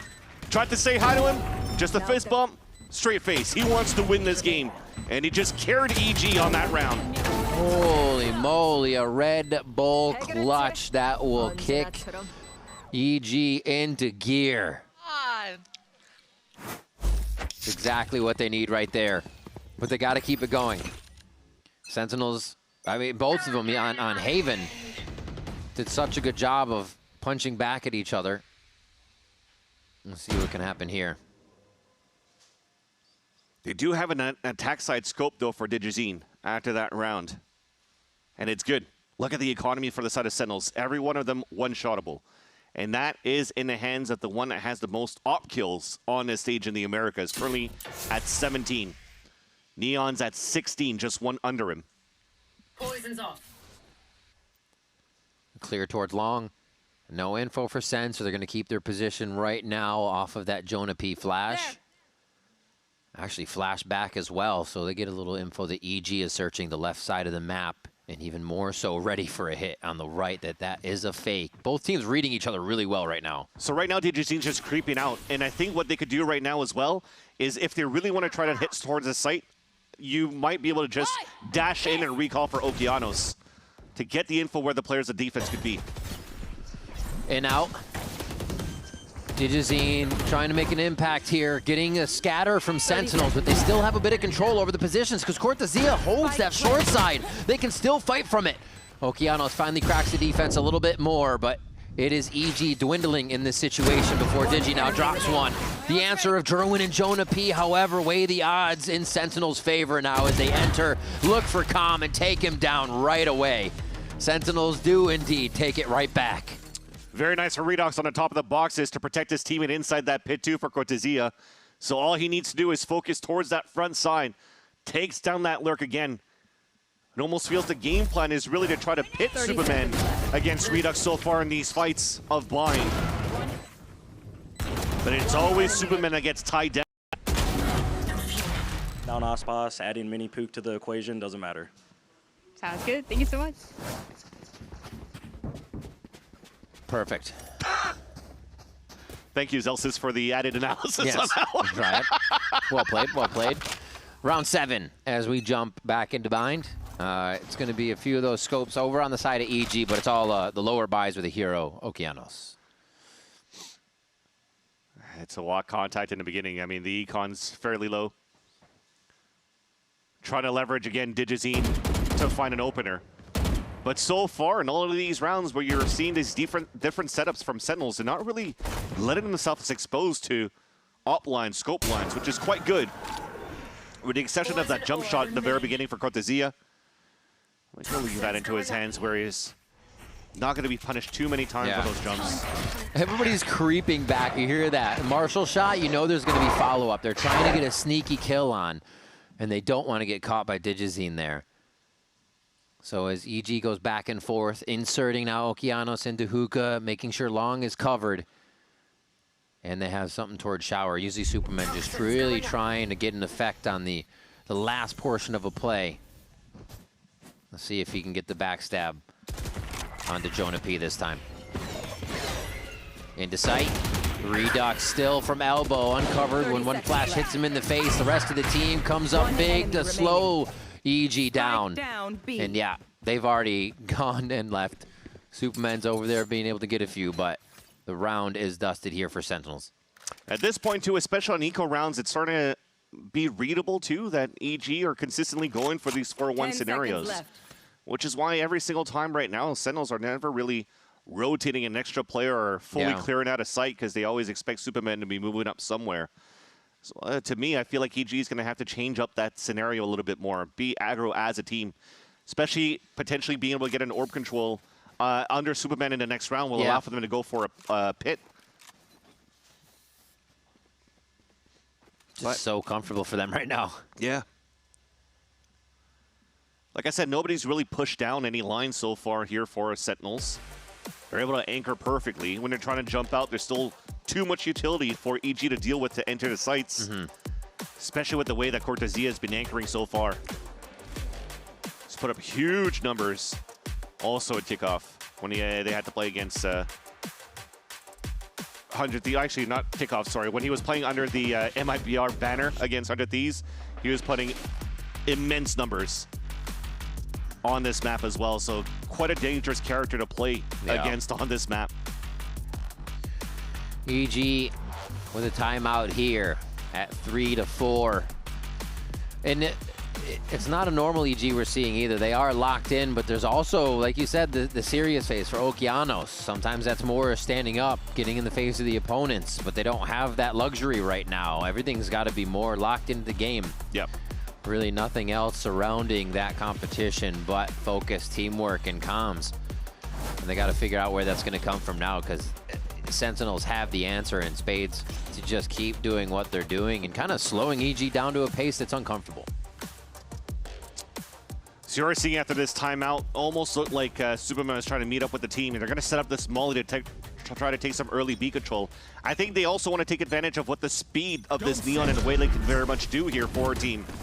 Jern wants to answer back, though. Wall up to see if anything was happening towards Sands. Ooh, big detection there off that. Flash coming in from Jonah P. And a little bit of a heal from the follow-up util that may have followed through. Still, they left one in the teleport, though, having the Neon run out. I wonder if they're going to be aware of this. TP's back across. They're not even going to want to play with B at the moment. Double orb to get the ult here for Okeanos. So it's not the pit, the win con. It's the entry here. That's not even needed. Nice entry by Digizine. Takes down Jerwin right away. They'll still have to clear U-Haul. Oh, that's a big one. Redux is just going to try and create a trap in here, and he does a very nice job. He's only down for one, though. Can't ask for much more when you got a whole team bearing down on him. But Sentinels is already in the site. They've made such time here. And now the noise is U-Hauls. The rest of the team creeps by behind enemy lines already as they take this space back. Nobody's on the spike. No taps just yet to get the team to come back around, and Com knows this space needs to be re-cleared. Super well played as they're aware of what's going on, even if their backs were turned on the side of Evil Geniuses. And they stave off Sentinels without really even seeing them on the retake. Com there to get a last touch on the round. That was nice. Little molly underground too. Not even allowing Sentinels to get it at half. But it all came down to a huge opener right here. The walk contact, catching Jerwin off guard without using any util. Then they open up the site that way. But a nice little shot that we saw from Redux from U-Haul. That was actually quite insane as he's hit by the convergence path and still hits a Neon, jumping across his screen. We're planning to set up to stall here towards the A side. That orb being thrown up just to delay if they do hear some noise from Sentinels on EG's exit on that A side. But they want to stop that right away. Look at Redux moving forward with the operator to cover up towards Palm. The solo move, too. Ready for a kill, maybe a blast pack out, or just ready to go down with the ship. He won't get anything just for yet. No. This setup that Sentinels currently has right now, though, leaves a huge gap towards Showers. So as that smoke disappears towards that front side that it just did, and this Viper wall comes down as well in a defense, they're going to have to start repositioning. There you go. You see John Cuny moving back to watch towards that side passively. Although EG, they don't really know that yet because they never really inserted anybody at that spot to try to create any pressure. Superman slowly is trying to find his timing, too. Util back and forth. It's kind of just a deter U-Haul. They have another one? Looking at Com. Yeah, Com's still good for another one. Just a miss. They're going to try to get back into this? Yeah. I said one shot, you know he's going to back off, so see if you can keep them on their heels. A nice wall to divide the site, kind of create the double retake here that's necessary for EG. And they're just going to pit themselves in as they go ahead and crawl right to that plant spot. That actually walled Okeanos. Up top, great elevation coming in from Oki as he gets into the face of John Cutie as well, pushing Spawn. 2 left for Sen here. EG watched them walk away last round, and they're going to have to find him this round. 11 seconds left. Spike's going to have to get picked up, and it's actually crossfired from both sides. This is not looking good. That's Sentinels picking up the round in a position they never should have been able to grab it. Yeah, especially with the space that Okeanos just took from dashing up there. He solo-handedly cleared the back of the site, yet somehow EG still couldn't set up on A. Thankfully, you still see a little bit of a smile on his face, though.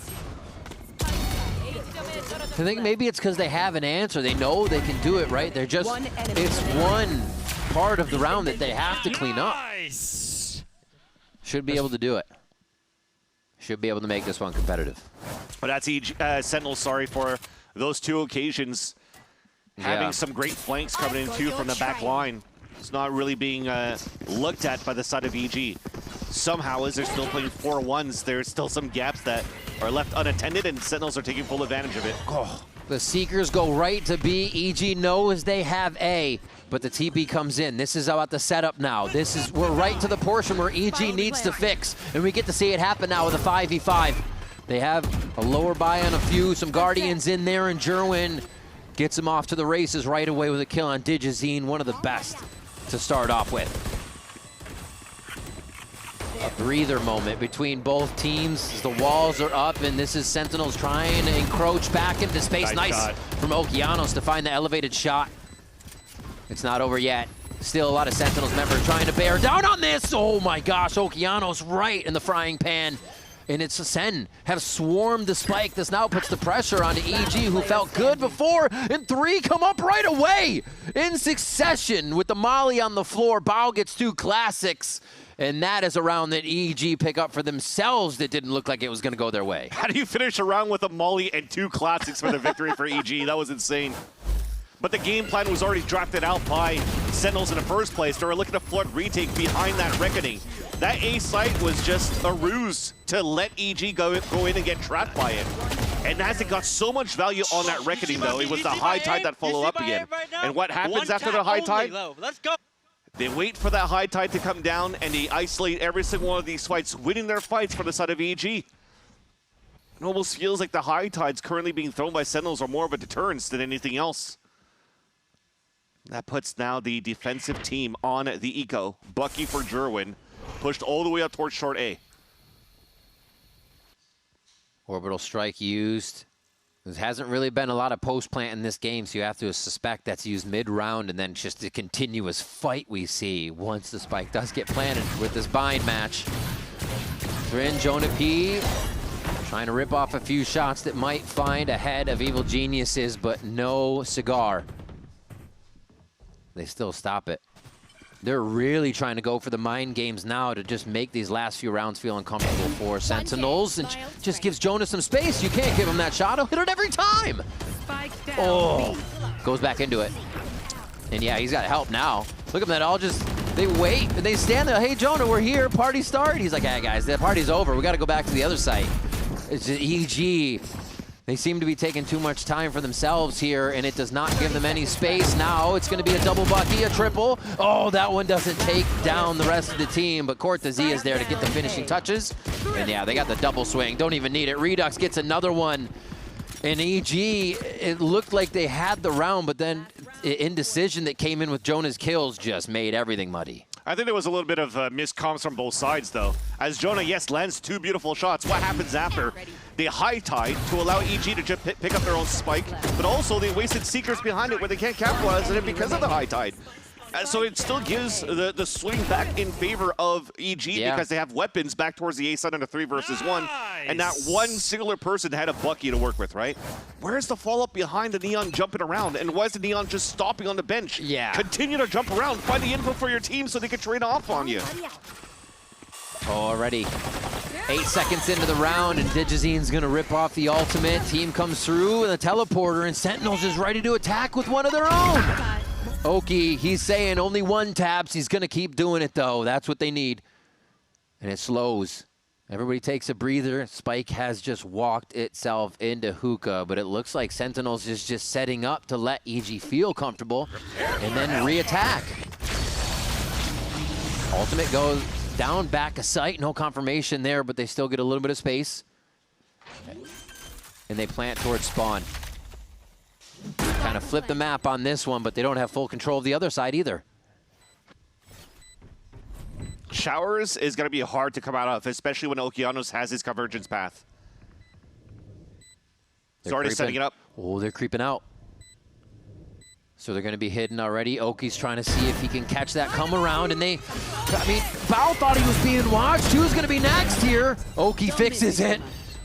Oh my God, he's pointing to the fences, and he is swinging for him as well. Cortezia to close down on a few kills. Can these two do it again?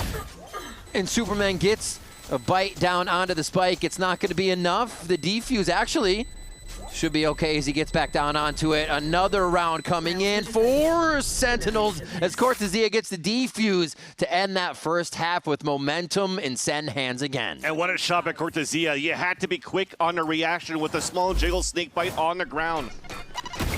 Yet, a small mistake on that 1v1. Because you still have to think about 3.5 seconds for Cortezia to stick on that spike. That gives you time to swing out and go for the molly. But these small mistakes capitalize for the round where it's the same ending for the first half. 7-5 for Sentinels. Second half of Bind after the break. Don't go anywhere.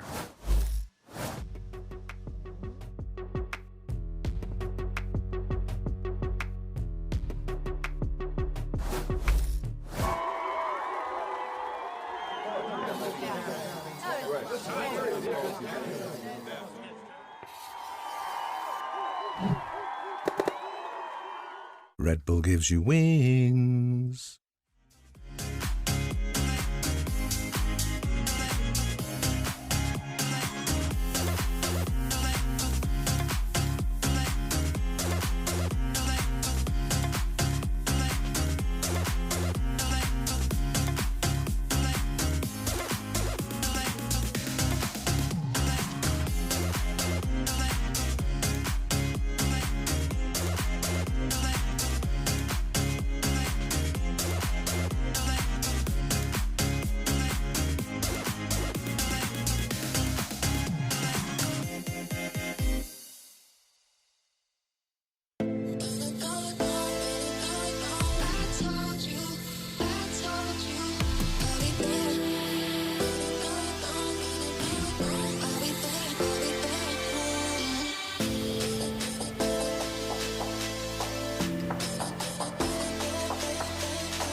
We are back with VCT Americas match one of the day. In our second map, EG trying to bring us to a third here on Sentinel's pick of Bind.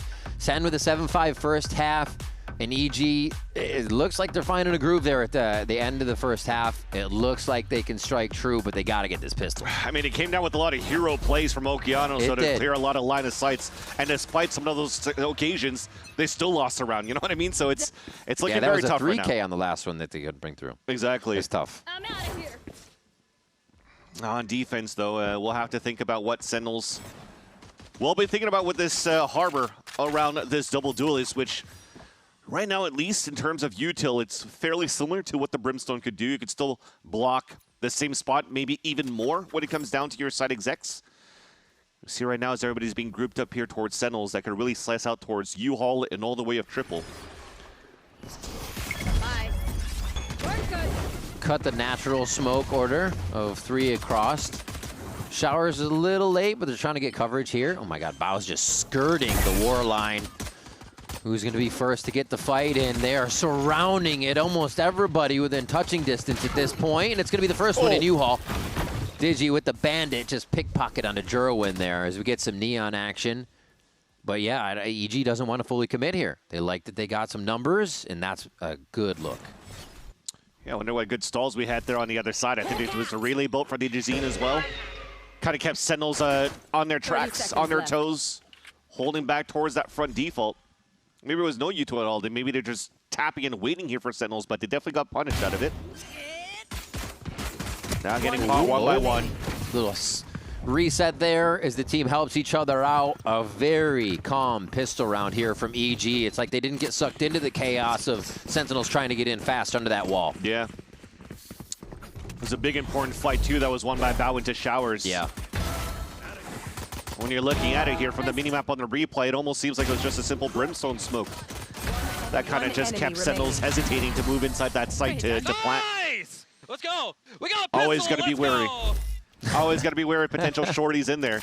It's funny, he says we got pistol, but he got both pistols at this half, I think he said we got pistols. Yeah. Maybe. It'll be more. Maybe it'll be more. Achieve the bonus. Achieve the consecutive round status. Oh, no. Back to the lab again. Redux takes down Okeanos there. Gets in his face with the classic. As Jonah P will take some damage here, but easily gets the plant down and sets up with the team for the post. Please don't give me a replay of that one. Reminder, don't. Because that's going to hurt. You're going to have to rewatch it from Okeanos' point of view, but at least they got weapons for EG to flood back in. They also already have control at the back of that site. There's no post-plant util to stall for the side of Sentinels with this comp. Tucks a flash in, a nice relay bolt, clears to the right, but only for so long. Ooh, they eat one back too. That's gonna be tough. Get out of here. Trades. Cove is up. They try to get themselves back in on this one. Thrifty. Oh my gosh, Redux just running through as soon as he knows everybody's trying to play VIP on the spike and make quick work of EG. You can only imagine how that round could have looked like if Redux actually died on the top of truck. No, don't do that, don't do that. Right-click classic, picks it up, and at the end of the day, he gets 4 kills in that round. But they got pistol. He was so happy. Yeah. Vans. Not like this. Yeah, see Oki. You can see the despair. Yeah, it's tough. To see that happen before your eyes and then just look at the kill feed, still lighting up Redux for the side of Sentinels is frustrating for sure. And EG goes into a Bucky buy for 3 players there. 2 of them settled up towards this A side as they're controlling here U-Haul in the front of the jump box of short A. Toxin screen. Playing outside the range of this util. Okay, gets seen there for a moment. He had his Bucky out too, so they know there's some shotgun trickery going on around the map. It's not too bad. I almost felt like the refract was kind of wasted, but he still jumped out in the front before TPing back. Could have gotten some information, but there was already a defensive smoke being thrown by Bao. Oh, look at the weight. Look what the weight is doing. That's what I'm saying. Smoke's down. That timing is incredible too. Just doing about a 50-second hit here, calling their rotation from EG back to their side, and the wall gives them so much safety to get the plant down. And either side, that works for default if they want to plant default, or plant the other side, putting up the shield of smoke. Easy.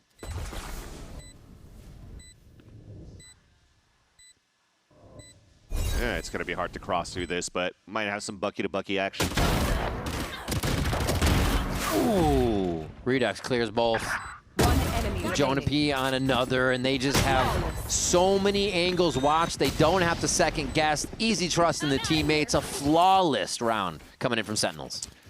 Yeah, so as I mentioned, like the one single dog that was thrown here by Sentinels on the short A side forced out the retract, a jump spot, and a smoke from the brimstone. Yeah. Once they realize that there's no noise being made and they're still blocking their own vision here for EG because of that smoke, you don't really know where that mid-rounding is going because they've already flashed early on the B side to get info, if I'm not mistaken, right? So they gamble for the early rotate towards that B side. They read incorrectly. Sentinels just goes for the pop back into the right side of the A site. Now a 5-man hit. They are paying to be careful of that pushdown on that flank for EG, but most of the resources is just to try to clear this hookah spot first. Bao gets one, but trades over the Vandal. That's going to be tough for the rest. Redux gets ult out of that too for next round here. EG have to make an impact. Almost keep everybody alive, get the economy up for these next rounds here. I like the Cortez, was actually the high tide from John Cutie. Yeah. He throws it on the side, it splits out hookah, but at the same time, if you're still trying to throw these same walls on exits, it still allows for you to like squeak out from the front of that B site into the shed and also block vision from U-Haul, from the elbow on that B site if you want to try to flood out a hookah. So it could be some interesting splits that he could do with that potentially here for Sentinels with that type of wall. Okay, so EG has basically all the info right now. Maybe they could be going through hookah, but this pinch is crazy. You have Supermen coming around, still have Showers control, and you should be able to just tack down on with Okeanos if they do want this site. Do Sen wait to see if they've been flanked? John already knows. But they turn. He gets the timing. That's one. It hasn't clicked in yet for Jonah P, and he's going to get time for 2 as Superman gets a huge flank. And that's going to be enough. Cortezia has to rush back over at 15 seconds. Isn't there. EG slip around in before Sen run away with too much momentum. Turns out good here for Superman with the timing with that Phantom. You saw even Cortezia trying to do a little bit of econ damage before he falls down, but the idea there was you talked about a good timing on the flank. The only difference is right there is that if you actually did go for the pressure, you could TP back towards Hookah, where Cortezia already took that space on B. That's why you had to activate it a little bit more quickly, especially when the dog came out to clear info on short A side. Thankfully, Superman was able to tighten up his laces here and capitalize on that 2K. Yeah. Such a nice change. All that space being taken instead of kind of seeing EG rotate back through their spawn at that 50-second mark. They were taking all the map they could. Oh, they're expecting this right now for the Sentinels. Oh! This is in! One more! Oh, Cortezia will not allow for one of the cleanest aces we could have had in VCT Americas. And he'll stay alive again, just about deja vu from where we saw him last round here to start off now with a minute left, though. Poison's off. Whoa. Zix's watch party is going to be happy right now just seeing one guy walk down. Of course, it was a flash to support for him to swing out, but those isolated frags coming out from DGZine was just beautiful. Nice little setup flash there that we had to turn from Calm. And Cortezia. To figure out where, when, and how. Yeah. 4 more times. And they were looking at that angle the whole time for Sentinels. They had 3 guys just crouching, standing in front of each other to make sure of that walk down. Van Silly? Nah. Van Silly? No. He actually had time to reset there too? Yeah. That's scary stuff. He is in different form this season, but EG, they're getting into a different form right now. The last few rounds looking clean behind each other and building that momentum necessary, especially off what Digi does here. Let's... Oh. One enemy remaining. A lot of collapse this game. Love to see it. Oh my god! Hookah might ping here.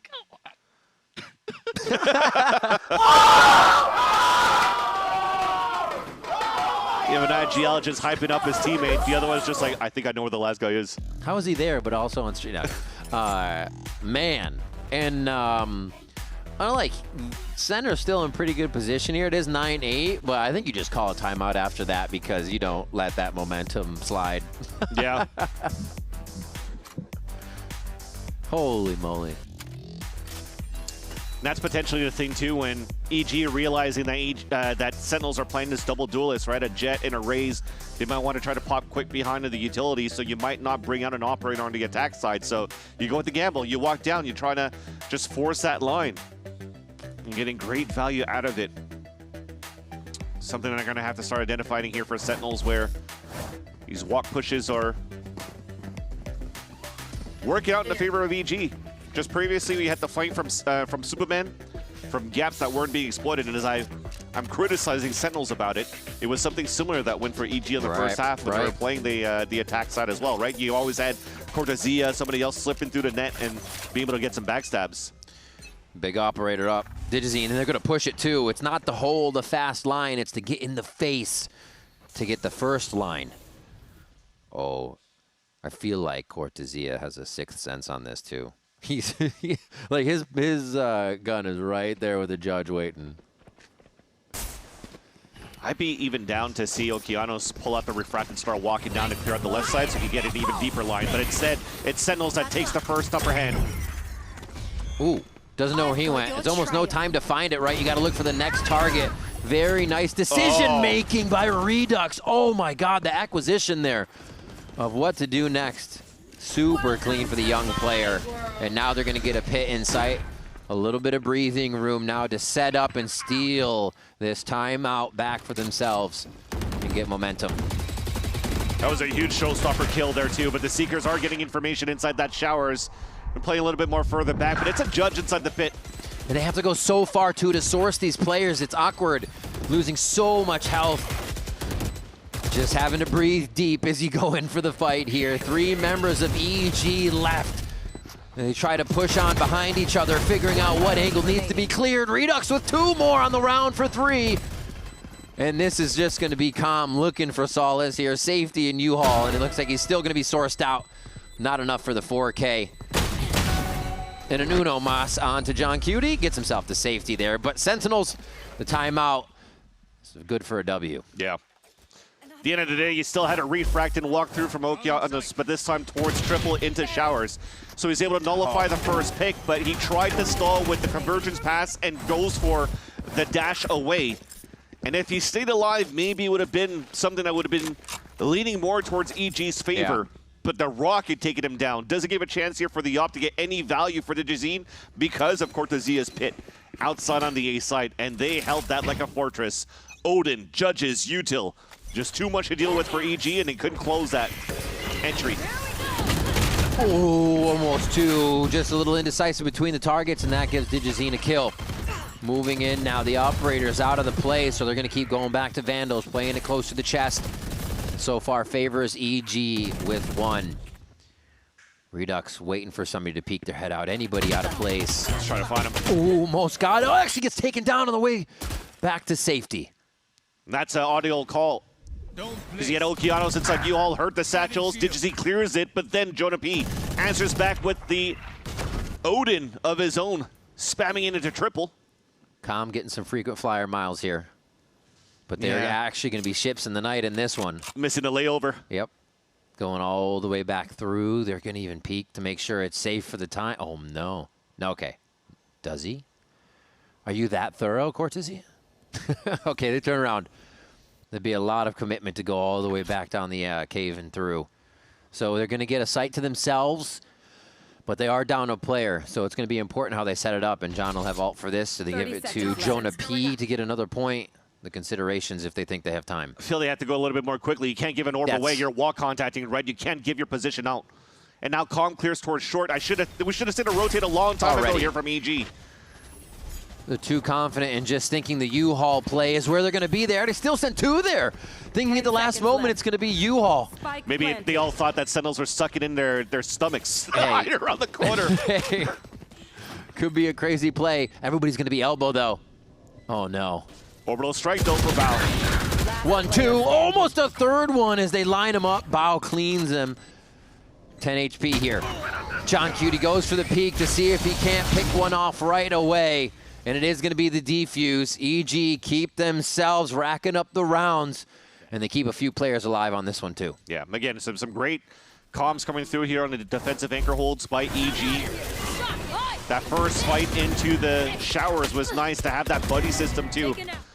Remember when I was talking about on that first map where Bao felt like he never could really play that game against us sliding a limb over against FURIA. This time they have a buddy system with him too, just to make sure that they could at least trade things out, and they make it out on this cave too on that solo slide of Jerwin. Way more active around the map, whether it's been Superman or Com, they're just sourcing somebody to be a walker now that seems to give them the upper hand in these rounds, at least for getting back in, having positioning on what Sen's doing. Oh, that looks like they actually stopped the Zerg of Sentinels on this. They want it in. Oh, he catches the toes of Redux, a big stub there. And he's happy to still sit, knows nobody can really contest around that corner.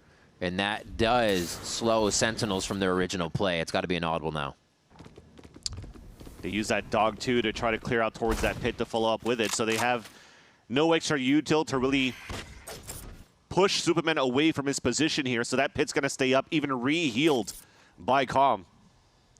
Huge advantage for EG in this round, too, with one of the big lanes blocked off, and now isolating players and funneling them right into the scope of Digizine. Oh, I was going to say, oh no, it's the moment he's moving, but it doesn't matter what he's doing. He just hits the shot clean. It didn't even look like the dot was back on the scope then. He backs up, plays his life, and makes it feel even weirder for Sen to push up here to get him off an angle even further away. I think that might even be a call for a save for the rest of Sentinels. Remember, they bought down to almost nothing. Yeah. All at half shields and having to play against an outlaw. Yeah, they're deciding that for sure for John Cutie.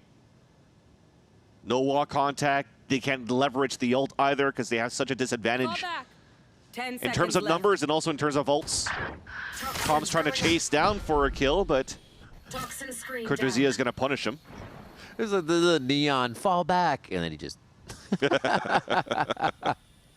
Oh, that's funny. 10-10 though. EG, keep bringing it back to even here. They have what it takes. It's just they got to source a few rounds together and really do some damage to the Sen economy so they can't feel so comfortable on pushing through these strats. Whew. And gets him on the crouch too, trying to get under what an Opera would be looking at. Or even a scope, rather. Yeah. And here's another one of those timeouts. Oh, Ewok's being dirty with these the moment EG gets a foot in the door. It's definitely an interesting timeout. Or, sorry, not interesting, important timeout. Maybe, yeah. Because they see 3 weapons out of that. Right, that means that a couple of players maybe will have to go into the next round buying full shields, but you've only saved 1,000 credits going to the next round for those 3 or the remaining 3 players of Sentinels. And remember, they still had the the reckoning from the side of John Cutie, so they could try to retake a site or flood a site literally. They might try to find a play around that.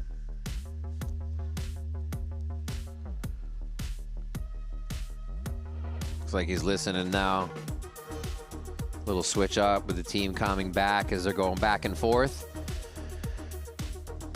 This is going to be their last time out. EG might have one they can squeeze in if Potter doesn't like what she sees here between the last few rounds. It can be very, very important, and it's a nice one to have saved up too, because Sentinels always come out of these swinging, and I wonder where the percent for win rate is on their timeouts right now. It seems like they've gotten every one that they've taken.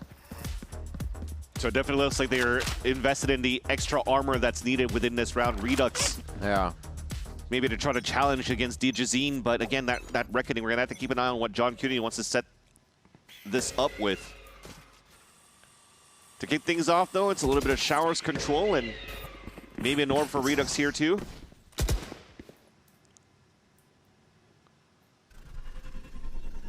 They're actually going to fully give up that space without even really picking up the orb in the first place. I like it. They did this about 50 seconds last time, because that's when Com tried to get some sight on. This time earlier, 1:15, they Trailblazer. So, I mean, maybe they know he's there now. They'll just pick it up. Uh-oh. If they hear him pick it up. I even misses him. Yeah. You're hoping the stall is going to be good towards that B side, because that's an opening for Sentinels to take.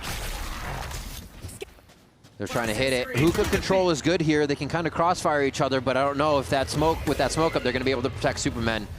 Alt pushes them all back, floods them out of sight, but Sen hasn't flooded in just yet. Now they start to go in. Everybody's staying backside too, not even worrying about elbow with all of the high tied up. Right, Superman somehow gets the wallbang kill from the back. Trophy glass into the site. This is a big round for EG. They got to come out of this strong. Dijazine comes up with a huge shot on top of the tub. Can they get Jonah P out of this situation, though? He's just going to start letting this loose as soon as he sees any util or a body come around that corner. One down. Oh, the double setup just left the shoulder peeking on the other side, and Jonah P's there for another as he gets a quick turn. This one falling apart for EG. It looks so good. But now he just squeezes himself into the corner, and yeah, that's going to be Jonah P scratching the back of Com to get a 3K on the round. Not only are they going to be duels at ping pong, but also duels holding a B site on a 2v4. That was impressive by Jonah P. Yeah. That to still have util too. It even flashes Cortezia. Maybe there was a miscomm going through there too, but Cortezia had to find his own timing. So it picks up his kill, gets flashed, but still allows Jonah P to still win the other 1v1. Oh my God, was that beautiful. It's the 1-2 punch from Ewok there. Yeah. Out of last week, we had, when Sentinels got their victory, the Jonah P interview, and he said right after the game, it felt really good to hear Ewok come up and say, you know, you sounded like a leader that game. Yeah. We played like a leader. So yeah, Jonah P is definitely getting back into that groove. And you just talked about it. Potter might have a timeout still if there's something that she doesn't like. Yeah, but quite honestly with you, it's not necessarily her fault of what happened or EG's fault with what happened within that round. Because you had the wallbang kill from Superman into the site. You had a beautiful outlaw kill on the top of site. And then when they tried to flood retake, it was an Odin that just messed everything up. Just great positioning in the end here for isolating different fights for Sentinels on a 2v4 that went in their favor. Yeah. When you don't have too much util left for the flood retake, it's hard, right? So the timeout's mostly to focus on what's happening within the next couple of rounds. Money's still available for Dijazine to pull out another op. That's true. Superman with a Bucky, though. I think he's going to play that more towards this B site. And look at that, the readjustment is not on, guys, it's okay what happened in the last round. It's like, how can we win this round? 4 players stacked up at the beginning on this side, but finally Superman decides to move back here towards A to control this U-Haul. This might be one of those looking at the B fight, then crunch right into the showers. Up online. I mean, they're still waiting on this info. They're going to go for the TP play. You got to. They have to be there right away. U-Haul's actually getting squished in. Bao holds one, turns around. Superman with another one as he racks that shotgun to get ready for a play. Jonah P sits him down. 3v3. Guardians, Phantom, and an Operator. And that op does work right away. Is that through smoke or that flanker? That's Cortezia dying on flank. The ult on the orb. Oh, as soon as it drops. Oh, Jonah P has to make too much noise on that one. Okeanos able to come through with the kill, and the timeouts are paramount for both of the coaches, for both teams, as we get another round for Evil Geniuses here. Yeah, and it works out for EG too. Play aggro, take that line, see if anybody's there because of that 4K that Digizine had previously on that fountain. And as they see nothing there, you have to help out those 2 players on that side. Yeah, that's going to be annoying to deal against. I saw that from the mini-map of his position where people died. I was like, yeah, you can't hold U-Haul that way. But they did their jobs, right? They were both inside U-Haul. They still got 2 kills on their side. They made it a lot easier for EG to fight back from showers. Yeah. Seekers really helped out here for Calm. Finally broke their economy a little bit to make them force for that last round. I would say save for that last round for being correct with terminology. Oh, another line. It was B long last time. It's going to be showers this time for Digizine. Moving up, gets one quick one. A relay bolt for safety, and he can't get the fast lane up to live. Jerwin goes for the op, though. They're going to want that to keep. No, he goes shotgun. I was wondering if he was going to keep that. They're just trying to stall down this high tide, which is beautiful. You have the Brimstone smoke that doesn't allow really for them to flood out here for Sentinels, except with the Showstopper that can help. All right, Redux flexing his muscles here. Fires it right at the feet of Jerwin. John Cutie still cleans it up. He's the one that grabbed the op in the end to bring back the shots through the scope. Jerwin gets another one onto Superman here. And again, we go back and forth with the rounds. Calm is left to search everyone out by himself. I never knew John Cutie was an opper. He's something. I mean, remember when he used to be with a Bulldog? Those right-click Bulldogs are pretty much the same thing. You hit a 3 burst, you hit a single shot, people are falling down. All right, now you have to give your plan away, but at least you have the flashes. You still have util to help yourself out.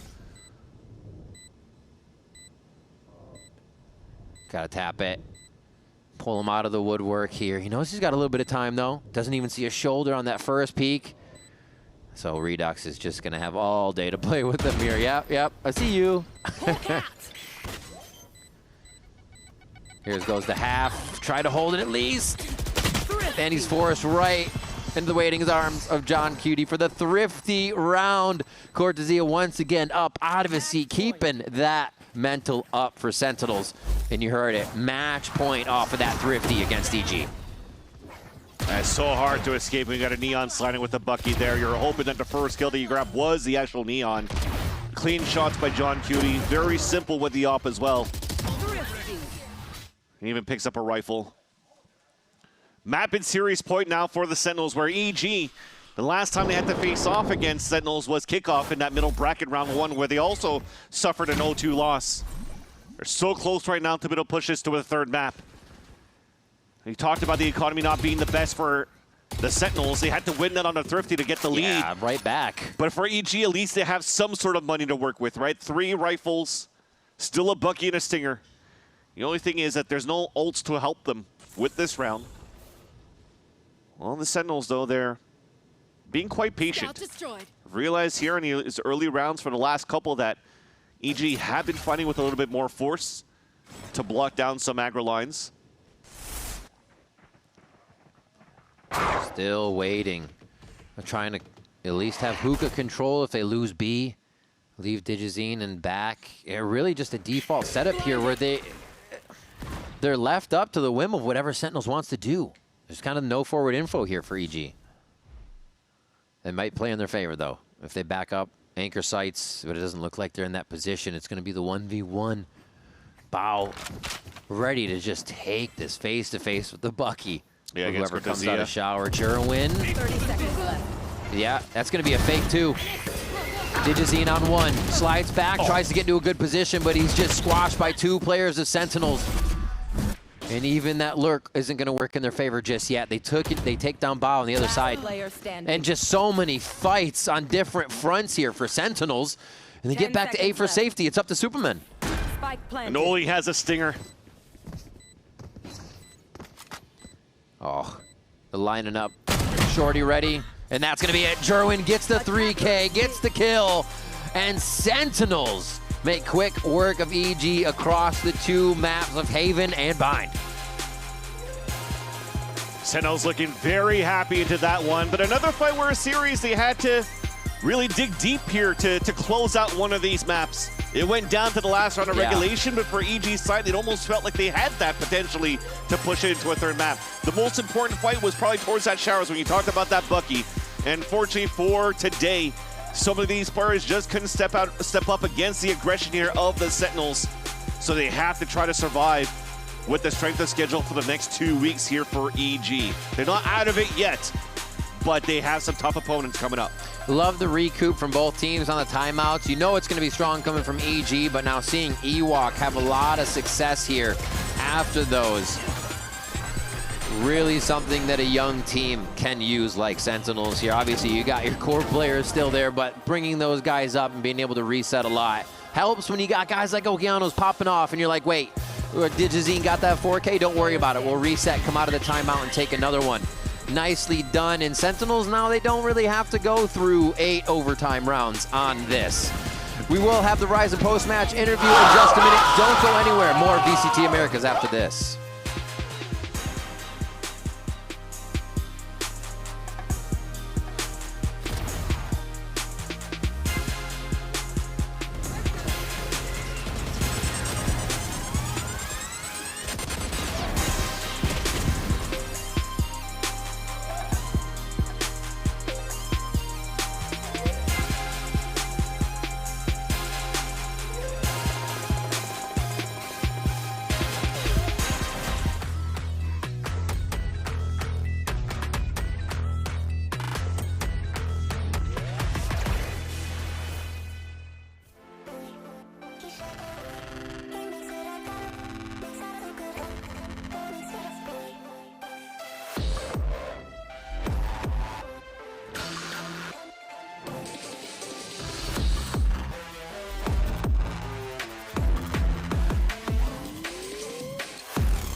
Sentinels get the win over Evil Geniuses, and Cortesia, you are so back. You're so back. You're looking incredible recently. What happened with the team? What is clicking now that didn't click before? I mean, just feel really good to actually see our work working, you know, like every work day, every hours. And I mean, that's it. Like, I've been grinding like a dog, I would say that. And it's been pretty hard all the weekdays, but it's actually paying now. Like, when we get on the stage, and now I'm feeling fine. I have my teammates on my side. I have Jerry here with me. So yeah, it's been pretty fun, and I'm just feeling right now, you know, like it's just getting natural again, and I really think that I'm gonna be better even more next week. This is also just the second week that Jerwin has been playing, and you have been playing with some iconic duelists throughout the years and in your time in VCT Americas. What makes Jerwin such a good addition to Sentinels? I mean, it's always good to have like a fresh blood, like as Yasin on kickoff, like he Jeremy is like a really good player. He was destroying tier 2, so we needed him, and he come for us like, and now we're winning back. So I'm glad to have him here. Like he's, how I say, like it's always like new energy. Like there's some players that have been in the league for such a long year, so when it's rough, like when it's tough, like they just stress so much. But Jeremy, like if we lose, he wants to improve so much, and that's what we need, like energy. And well, you talk about energy as well. The upcoming matches, you just got 2, but the upcoming matches you have FURIA and energy. So what can we expect for the Sentinels? We've seen kind of a little bit of almost every single map. So what's next? I mean, we've been going for like a good momentum right now. I hope that we enjoy that and like actually use in a good way for us, because yeah, we have some nice enemies now to face, like FURIA. Shout out to our team. I'm really excited to face him again. I lost on kickoff, so I'm smelling blood for this match. So yeah, it's gonna be pretty fun. Tough match, but I mean, we just gotta keep like focusing on our momentum right now, and we're gonna be fine. All right, sounds good. Thank you so much, Curtis. Yeah, we're gonna send it back to the desk as well, and we have Jonah P and Redux. Thank you so much. Welcome to the show, Jonah P and What's Redux, up? and of course, Good Athena job. here as well. Hello, Good hello, job hello. to you. Dude, I was so part of that win. You were that was on definitely part. Yeah, it was like the 6th player on the bench for sure. How you guys feeling? Also, before I ask that question, what's on your arm? What does it say? Luca plus Tilly, Dad. I love you. K plus J, my girlfriend. Oh, that's so cute. Yeah. Do you do that in, like ahead of every girlfriend. game? Yeah, she does it every game. Yeah. That's really Shout cute. out, shout out Kelly. W Kelly. Exactly. Yeah. We love Big Kelly. shout out. Big shout out. How are you guys feeling after this much needed victory, really? Was it much needed? I mean, yeah, you had a slower start to the season, you know, like, but Yeah. you're ramping it up right now. Do you feel good about the second half? now, so yeah, we feel good. Yeah, it's over now. Yeah, yeah, we have German. Final so. form and stuff. But yeah, we're very confident going to this game, every game. I think EG is one of the teams that you don't want to underestimate, but going into it, we're very confident with the, our individual players versus their individual players. But yeah, so we felt really good the whole time. All right, okay. Well, you guys are confident in your gameplay, obviously. Are you confident about VALORANT trivia? Yeah. Good, Very because we're going to play a Redux game is here. like, She's like, I don't know. Oh, let's find out. We're going to play a few rounds of lightning round. They're going to read you out a question, and Sitting you guys up, have to... Oh, yeah, the gamer position are being taken. Hit the bell if you have an answer. If you don't know, still hit the bell and give me something, okay? And Myrna will be keeping score. Very well. Very well. All right. Are you guys ready? Ready. Okay. And we start now. Which VALORANT map is set in the country of Italy? Pearl. No. Wrong. Ascent. Oh. Yes, that's Venice, Italy. That's where Yeah. Ascent is. Now, next question. How many ult points does Jet need for Bladestorm? 8. That was so sweet. Yes. 8. That's correct. Yes. Okay. How many bullets are in a Vandal magazine? Oops. Oh my God. Impressive. 25. Yes. Okay. 2-1. 2-1. What was or who was the first initiator introduced to the game's post-launch? Ooh. Go ahead. Yes. Sky. Yes. Oh, yes. 2-2. All right. Okay, 2-2. We're Which tied up. agent says, "Here comes the party"? Raise. Oh, I was not ready for that one. 3-2. Bro, I just played her. Which agent's ultimate takes away your primary weapon? Vice. Yes, that is correct. How long is each half of a spike diffuse? 3.5. Yes. How many agents did the game launch with? Who was that? Jonah. Shoot. I don't know. 3, 10. Yes. What? W guess. How many credits do you start with in overtime? What? 5K. Yes. He pre-fired that a She little wasn't bit. even I saw it. What voice line plays when one player remains on a team? Last player remaining. No. Are we Wanna giving guess? him that? Oh. No. Unless Wait, which team? What do you mean? on a team. No, just in what general. voice line plays when one player remains What did you say? on a team? What did you say? Oh, I don't know what I said. I already forgot. Just say something. Give a guess. Last player standing. Yes! Yes! Oh, bro, I know that. That's I why know I'm the that too. professor. Okay, all right. All right. Are we still? Do we have time for more? We have more. We sure do. We have more. We have Okay, more. we do. Dude, Okay, it's keep it tied going. up. We need to do more. Yeah, we do. It's indeed. 5-5 right Overtime. now. Okay, which agent is from Los Angeles? Gecko. Yes. Which map has the call out hookah? Bind. The yeet. There you go. Wait, who said that? Bind. Jonah? Yeah. Okay, we're tied up again. Who won Champions in Istanbul? Istanbul. Oh wait, give me a second. Loud. Yes! Oh, bro. Damn, you're cooking. How much does the Ares cost? 16. No. 1550. No. No. 1600. Yes! Oh, Dude, you were right. How many teams are in VCT Americas? 12. Yes. Okay, and the last question. Who won in the first season of Americas? Ooh. Oh, that's a good question. Sure. 3. Optic. No. Loud. Yes! All right. All right. GG's. What's the score? The score is I won. Yeah, whatever, bro. Dude, don't spoil my moment. I got one line this whole segment. It's pretty obvious. You got 6 points, and Jonah, you got 10. Oh, Good job. A sticker. Enjoy that, bro. Congratulations. Enjoy Put it that. on your fridge. Yep. I will. On the arm. Good job. A good job, Thank you, Sticker. thank you. Good job today in the game. Good job in this game as well. Thank you guys so much for joining us. Great job. The day's not done yet. No, don't go anywhere. We've got one more match this weekend. It's MIBR versus Cloud9 on the other side of this.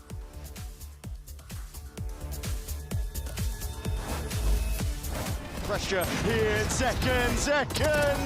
You can't be doing this to them. It's definitely going to be a fun matchup. Playing against Zelsis in the IGL role. Playing with him for a long time definitely has given me the ability to know how he plays, but it also goes both ways. He knows my tendencies, what I like to do. And I think when that happens in a match, it makes for some really fun gameplay because both people are trying to adapt to what the other guy's doing. So I think it should be pretty fun. Oxy's definitely their standout player. The other one would be Penny. I think he's very underrated and he's playing really well this year. So I think he'll be the other standout guy for C9. I think their strengths are pretty obvious. I think Tekken and Aspas, especially in this meta, they're just going to do whatever they want, and we have to try to cope with that. I think for us personally, I think you have I want to say, easier time playing against teams that are more thought out. They are a bit more meticulous in that fact, and I think that will play more into our advantage and our favor. I think C9, they're a team with a lot of firepower, but haven't had the most time together with practice yet. But they're in a similar spot to us where they got knocked out of kickoff and they had a ton of time to just grind and get the synergy and figure out how they want to play. So I think we'll just have to wait and see what C9's identity looks like, but I could see them being very strong.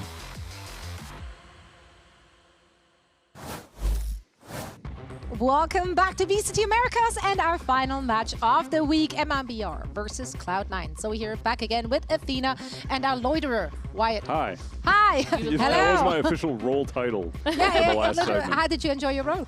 It was great. I sat over there and did nothing at all. Well, I watched Vance play ping pong. And what's different right now, nice. exactly?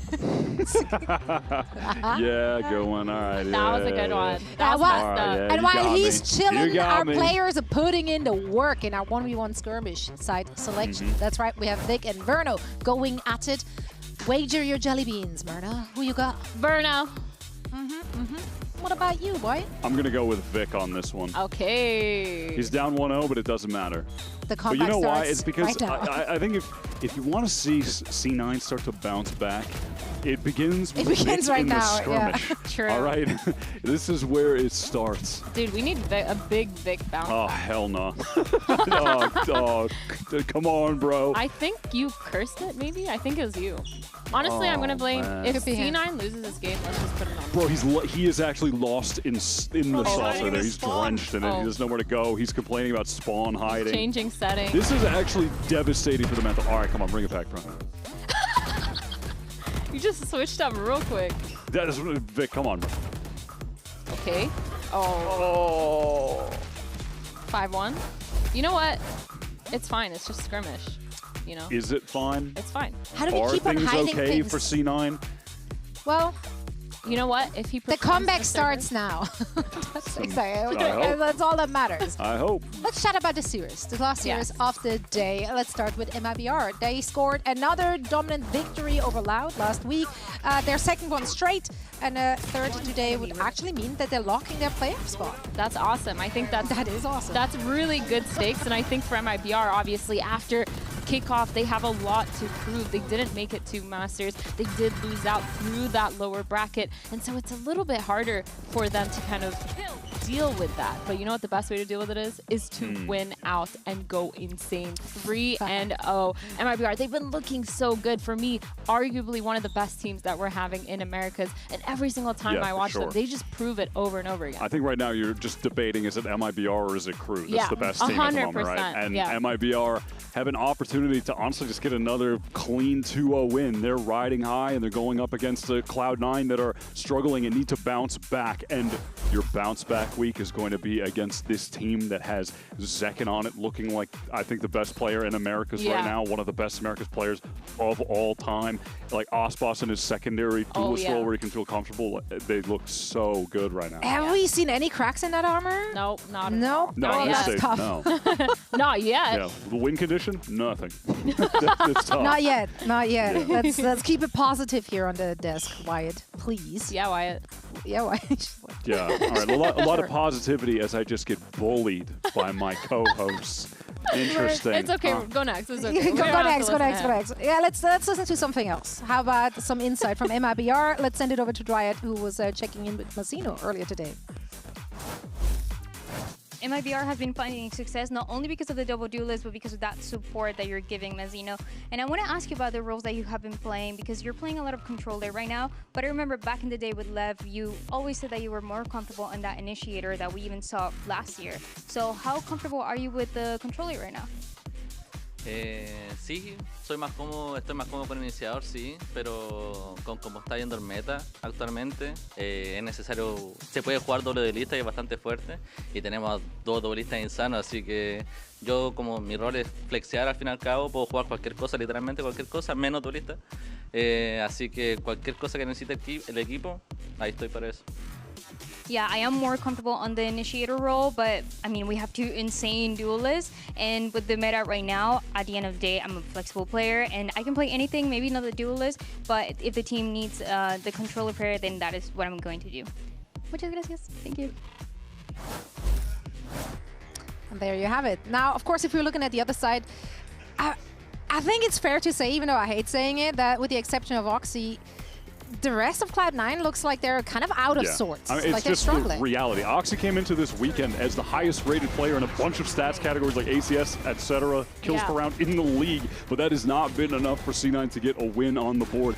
Even against teams like Envy, where you're going into the match favoring C9. Yeah, I think like for this team, all these players individually have had those performances. Vic, for example, being one of them as well. But that last week that they played, it was a little bit of a struggle. I feel like what we saw was just a lot of this team play kind of going wrong, where the positioning wasn't really there. They were a little bit scared to take a lot of that positions. And so one of these things too was the comps, Wyatt. Yeah, 2 times on Haven, C9 have gotten the loss in the non-mirror to Phoenix, which is utterly dominant in non-mirror matches right now. It's like 90-something%. They're playing the kind of standard old-ish meta comp. But what stands out to me is that Penny has 58% Viper pick rate. Bro is a duelist that has been signed to this team in the offseason in a meta that has been mostly double duelist for over a year now. And he's on Viper. I want to see this guy on an agent where he can play at his best. Like, I think they have the personnel to be leaning into playing the Neon Oxy, which has been great, with Penny as a secondary duelist, picking up Phoenix on Haven, on a Pearl, etc. I would love to see that on Pearl, because right now they're playing the double initiator comp, which I think is okay if you're playing like NRG and playing a lot of those post plans. But for C9, when you have so much firepower, I want to see the double duelist come in. All right, bring the Phoenix in. Stop with the Unk comps. Let's see what they have in store for us after a quick break. We're going to have Uber and Ender on the mics from Map 1.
É o Zeke no bombe, só termina. Pega a primeira, pega a segunda também.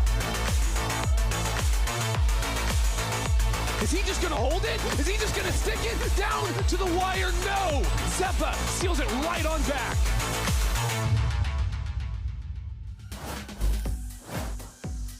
We come to see Cloud9 here in week number 3 in a bit of an awkward position. At 0-2, they had to go up against MIBR to really have any chance of deciding how their playoff prospects look. I'm overjoined here by Ender on the couch. And a tough week for C9 last week. I think we're hoping to have seen some pretty big adjustments. Absolutely. I think when you look at it last week versus Envy, that's a game that's kind of a must-win when you're looking at trying to get yourself into the playoff picture. If you come into this week with that win under your belt, all of a sudden an MIBR who's looking top of the group, it's not so rough, but now it feels like they need to dig deep and make, at the very least, some major improvements to give fans some kind of hope that they're going to make a push for the playoffs. Yeah, look, and this Cloud9 team, obviously, we've seen maybe less of the double duelist style from them, right? Oxy still continue to shine in this role. But what do we get from Penny? Is there more to be dragged out of this individual, obviously, who we feel like was a high-impact pickup for this team, and obviously thinking last year back to Toronto when Liquid picked Penny up and were able to get a heck of a lot of value in a very short space of time. Cloud9 have had a lot more time than that. I'd love to see this roster really start to let that rubber hit the road here, because, again, they really need to find a result here. Even if it's not a win, something to inspire some confidence. 2-3 still means you can get into the playoffs. It's just not really in your hands. Yeah, and it requires you to then perform in the coming weeks, of course. I think the toughest thing for them is going to be the other side of things. You're asking for Penny to step up next to Oxy. You look across the field, you've got Aspas and Zekin on the other side. And as we jump into maps here, setting things off on Breeze first is kind of wild to me. C9 willingly stepping up against Aspas' operator. Yeah, historically, this has been the kind of map where I feel like MIBR have been best positioned, maybe, you know, this and Sunset being two of their historically best maps. Curious to see how this plays out, and C9 are also the kind of team out of any who might try and play like a Sky on this map, right? They've really leaned heavily into that. Obviously, Zeppa as a stalwart on this team. I'm very curious to see what the comp looks like, because we've got Breeze and Bind in the pool that neither of these teams have actually played yet this stage. Exactly, and we're getting it right now. That's an ISO pickup for Penny. My question was, if you're playing against MIBR on Breeze, you have to have a solution for the operators coming out from Aspas or Zekin. I think ISO is actually kind of a cool agent to accomplish that. Just having the ability to shield that first shot gives you some real tools to clear, not to mention the push wall as well that can block away certain angles. So I'm not sure if it's a cook quite yet, but it's certainly an idea to counter out the operator. It's interesting also that we have MIBR going without a scan initiator entirely. I actually had set up Cloud9 as the team more likely to do this, but it's going to be the Sky for Verno coming into this map, perhaps. MIBR still fancy having a flash to try and set Aspas up. He's the kind of player we always feel like wants to go in with some of that initiator util. Yeah, it's a tough choice you have to make for MIBR when you want to play double duelist and double smokes, because on the one hand, having a scan to be able to spam people down through those double smokes is great. Yep. On the other hand, if you don't have flashes to fight through those, that's going to be pretty tough when you want to take more forward space. So expect to see a little bit more aggression out of MIBR, especially in the post plants and coming out from behind harbor walls when they're actually hitting into the site. All right, off we go, folks. MIBR start on the attack side here. Curious to see how this ISO comp starts to move and shake across the map. That contingency will be great for some of these long lines. Nox is going to challenge early, results in a trade, but Vic is very quick on the follow-up. It's already MIBR down to 2. This is very proactive from C9. That was just excellent. The full-on walk down out from B had the read versus MIBR, went out in those fights. Still, there's a plenty of time now to be able to navigate in for Tex. Only 2 players on the other side. Penny's down to just 10 HP. And critically, C9 have abandoned the spike. Obscuring vision. Tough round for Tex to get out of, that is for sure. Probably not expecting to see such an early thrust from Cloud9. Also a team that obviously doesn't really have any flashes in their comp, so that's raw contact. The start of this round to really throw MIBR off kilter. I like they fully stepped down into mid, but Tex is holding for it. There could be something here. Oh, the timing. Penny spots him out. What? You gotta be kidding me, Tex! That is disgusting! That was out of this world. Tex rips off the Red Bull clutch. Out of nowhere, he was looking completely the wrong direction, turns around, hearing some bullets whiz past his left ear. He's done that. Just watch it and weep if you're an MIBR fan. Oh, that is brutal. And of course, he is stalwart as ever. Yeah, the only person on MIBR that's animated about that is Fraud. What a clutch moment powered by Red Bull to start Breeze off. Wow. Well, if you thought you'd done something cool from C9 and you win that walkout from B in the first round, instantly, all that momentum ripped away from you. Yeah, really know how you want to start this map. Now, it's MIBR that make the correct assumption. Cloud9 are going to have to hot-foot it over here via mid and just look to flood through. See what they can do. MIBR did actually go for an FPX buy. This has been something that's been dying out pretty heavily, I feel like, with the introduction of Outlaws and these types of things. These early rounds swinging a little bit more as Oxy gets a kill. Now some pressure on MIBR. Tex playing is a bit of a loose end here, so there is a minor upgrade for Oxy to take, going up to the Bandit. Looks like undercut here to try and set up a favorable engagement. Fast lane being made use of now. Recon spots nothing. MIBR tuck at just the right time. But Zekin is suppressed and vulnerable. Also getting hit with a relay ball. This is kind of brutal, but Aspas and Verno playing back at the site. The crossfires are in place now on Zelsis, who is run down. Expect to see that plenty from Zek in this map. Yeah, small win there as C9 are able to kill 3 players. Only 2 of the guns get carried over into this next round. But I do have to commend MIBR being put in a really weird position there, playing full back sight in the post plan on attack. Not so easy to fight their way out of. Yeah, working around that box, it did feel like... Wait, so I'm completely trolling. C9 stuck the defuse there. Yep. Oh, no, what? Oh, that is crazy. So all the kills came down, and we just missed the defuse. Yeah, straight up. Okay. I was wondering, like, why did the clutch come up? There's a Red Bull clutch. Yeah, so why is it like a 3v1? Okay, folks, this has been a ridiculous map to start us off. Talk about subverting expectations. And random defuse there. All right, away we go. Zeppa going to be tucked here as MIBR do hit the site. A lot of this early control of util to get them in a contingency, maybe to allow the defenders to nestle into the back of the site. We've got multiple C9 players, 3 of them, in fact, stacked up here in this back corner. MIBR with no real control over the map.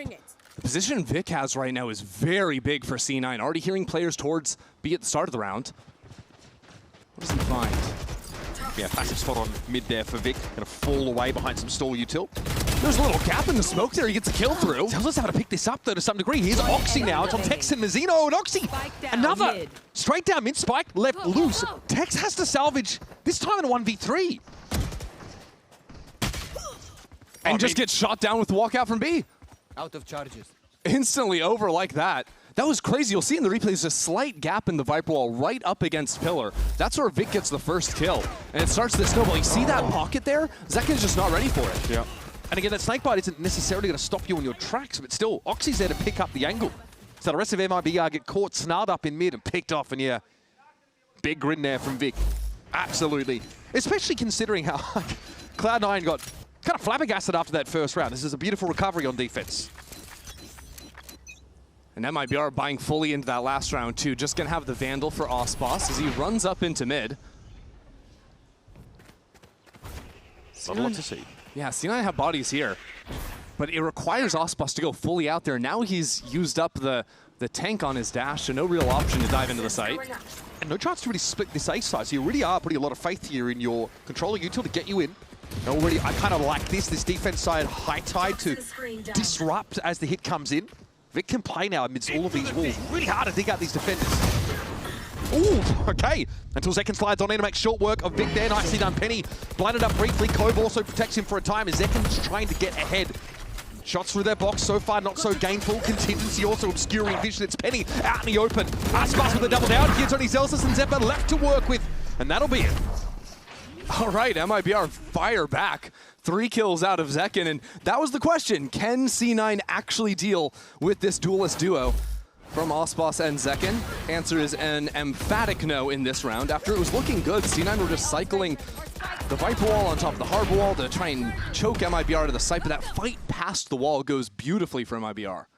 There are some teams who, like, if they have a flash in their comp, we saw this from NRG, for example, like they want to throw that a wall midway through the hit and then flash into the attacking team to disrupt it. C9 here just don't obviously have that option, so they just try and have players entrenched in weird spots amidst all of these walls. Look at Oxy, already quick on the flank. Ooh, sharp, this is brutal! It's just reminiscent of the first round. Again, C9 try and take the initiative. What's Oxy doing? Gets killed with classic, so no harm, no foul, I guess. It's on Tex. This is another MIBR gun round that's falling flat. That spike stuck out in the open. I mean, this game is going as typically as your normal Breeze game goes. The eco round's very flippy on a map like this. Hero's able to take over all the time. What is the game plan supposed to be for Tex here? Penny on the low side. So he's got that kill contract ready. Honestly, given how this game's gone so far, I believed anything was possible there, but Penny will end the round with 3. And so far, this ISO is certainly finding his place amidst these sort of retake attempts for C9, giving him a way to get behind the wall a little bit. Honestly, this undercut has definitely been pretty valuable in many of these fights. Yeah, I was wondering, Oxy ran out of the juice on his ultimate after the sprint down, so that's why it looked a little bit silly, but because those shots went so well for Penny's ISO at the start, it doesn't even matter. God damn, I can't close this shit. That's tough out there, all right, Oxy. Gotta really line that lid up, bro. Gotta work on those mechs, man. All right, we have Reckoning kill contract at the ready here for Cloud9. There's a bit of a jumble by, though, for MIBR, and that's pretty quick about it. This time, straight into connector. Already sort of disrupted a little bit by some of that Harbor util, and Aspas is in and on the site. So Seekers as well deployed by Verno. As Tex is trying to find a favorable engagement here if he can. C9 have 4 players in mid, just choked out in this point, and Zekin just lights up the kill feed. Kill contract, though. This is obviously a little bit awkward. Double tap at the ready for Penny. And he actually has it cracked pretty early. Still able to win out, though. And then he emerges right in front of Aspas. I don't think there's enough time to actually play out this round from C9. They never actually made it through double doors. Even the kill contract going favorably for Penny just slowed down anything C9 was trying to do in terms of coming back through that point. Yep, I mean, Penny comes out of kill contract, but he's in mid. Like, they don't have any, like, considerable map control. Aspas is also, again, able to find a couple of kills post-plant on that A side. Scrappy round here for MIBR, and honestly, quite the investment on the Cloud9 side to come up without a W here. Yeah, they're down low, although luckily they carry over 2 guns, and they've got 3 players above 2K, so the money should be okay. Not sure how they feel about the ultimates being thrown into that one. And really, this entire game, it's felt like whoever's doing the quicker play off the rip is the one winning. You think about all these eco plays from C9 when they're just running them down, C9 are winning those rounds. If it's MIBR on a light by just ripping that hit onto A, because C9 have stacked so heavily onto one side of the map or not, MIBR find a light side and play an easy post plant. It's kind of 2 double duelist comps, but very different flavors here with the ISO mixed in. C9 always feel the need to find a trap play or to break conditioning with early timing. If it's going to be flashed out before the pick comes up, that is still going to make it tough going for MIBR here in A main. And mid will be the problem for MIBR with C9 having control of it for now. So MIBR need to move back out, clear out these players in mid to create some threat that they could be back on the B side. This might be one of the first times this half where MIBR are actually going to, by necessity, work the map a bit. Yeah, and it only comes down because of the pit, right? C9 not playing a true Sentinel means usually MIBR can blitz through the setup of the Viper, but not so similar with that Viper's pit. We have an angle being held here on the B side by Penny, and look at this pull of defenders up through mid. We've got 2 players top elbow for Cloud9. Promises to be a bit of an engagement here as they emerge from elbow. Look at Oxy taking space down mid at this moment, but that's a line also being held by Mazzino. Yeah, Aspas doesn't continue forward, moves back to the team. Really, it looks like MIBR might end up trying to sell a fake onto the B side as Mazzino gets a great pick in mid. No punish! Okay, Oxy's able to find it, but the code comes up. Oxy going to announce himself, but no trade opportunity there at all for the spike carrier. Verno didn't fancy it. But now C9 know it's not a fake on B. There's actually a walk out of B main from Zelsis too, trying to catch MIBR, who only have 20 seconds left. It's actually really nice timing. I think MIBR are priced in to work in his A side, and now the pick can still be made use of by C9, even if A main has been circumvented entirely. They've just got to watch out for the Astra there, but time is ticking. 12 seconds left in the round, plenty of sound being made now, and Oxy already strikes. Aspas out of the picture, and Oxy is going to make mincemeat of him. 4 kills on the round, and it's an ace for Oxy. Tex can't do too much, but be a speed bump in the road. Not every day you see Oxy getting out of his chair like that one. Feeling himself after that round. And this is a player who, even in the loss last week to Envy, was tearing up the server. He has some help behind him, but here just takes the round into his own hands with this ace and spinning around for that last kill too. Again, he dropped 27 kills on that last map of their last series, and even though they only managed to find 9 rounds, he's hitting the ground running today.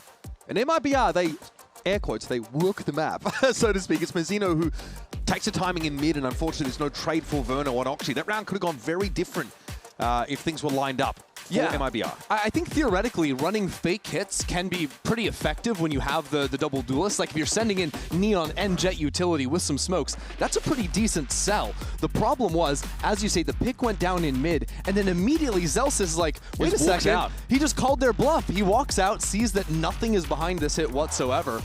And all the while, Vic had never left A main. That was the thing that MIBR saw at the start of the round that they never dealt with. Yeah.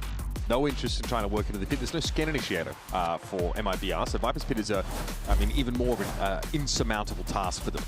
C9 inch into the lead, but it's definitely been a couple of back and forth rounds that have found us here. Hardest Fury at the ready for Zephyr. Oxy also ready to hit that overdrive. He has 11 kills in 7 rounds. You already used that overdrive once. Ready to go back at it. Interesting, though, we've got both teams geared up on B, and C9, like the pistol round, could threaten the walk down into elbow. Yeah, I'm seeing this, them nose pressed up against the barrier like a kid in a candy shop. Cloud9 fancy the fight, but it's actually a foray into mid and not elbow for them. Penny's been holding this line constantly. Decent timing off the undercut. You'd think it'd slow things down, but Zekken's going to walk ahead of it anyway. Straight through the poison orb.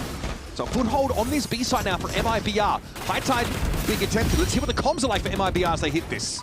You know all after. Yeah. All smokes. I have elbow. Okay, I'm gonna stay emo. Bro, I'm going on your side. They're back left here. I'm going on your side there. Yeah, do one if it's. When it drops. Yeah. Call smokes, guys. No. Excited. Close. 3. One dead close. Two more. One more. Nice. Dead. Viper should be here. ISO left side. Nice. Unknown. I'm planting. Could be anywhere. Could go elbow now, guys. I'm playing Yeah. life to play suck. Yep. Holding our flank. I see nothing on spawn. He's backside, I think. Backside? Not sure. I think he crossed, but I'm not sure. Mid, double door. Okay. Go in elbow, yeah. Okay. Tunnel going elbow. I'm not peeking, bro. Yeah.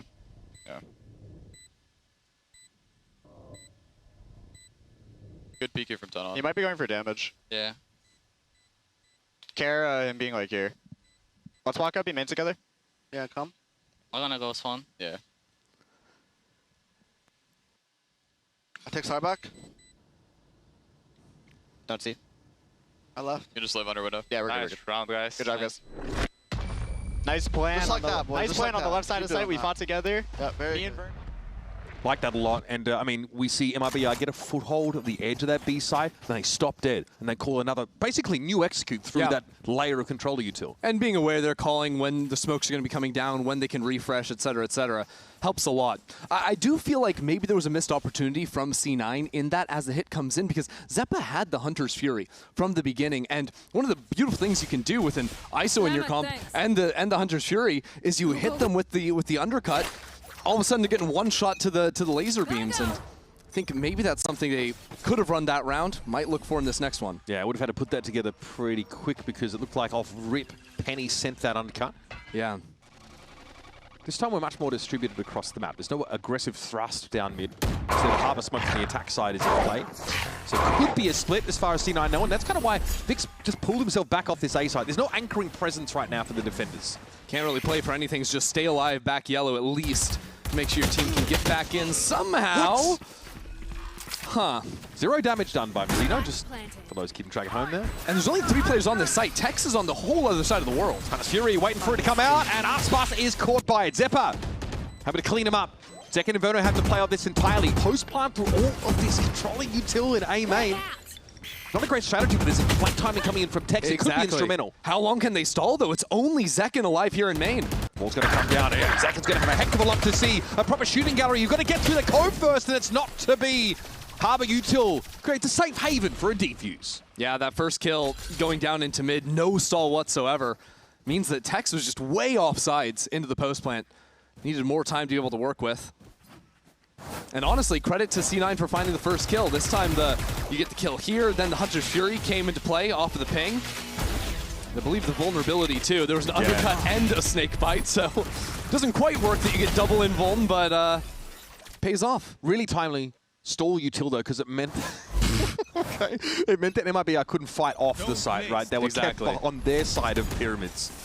Quick into mid from MIBR, but maybe they want to fight top mid. This is new. Big, oh my goodness! Oxy has his head knocked clean off, and Aspas chimes in as well. Both duelists from MIBR doing their due diligence, paving the way here on towards this B side, but Vic is hard to shit. Stalwart here, trying to hold B.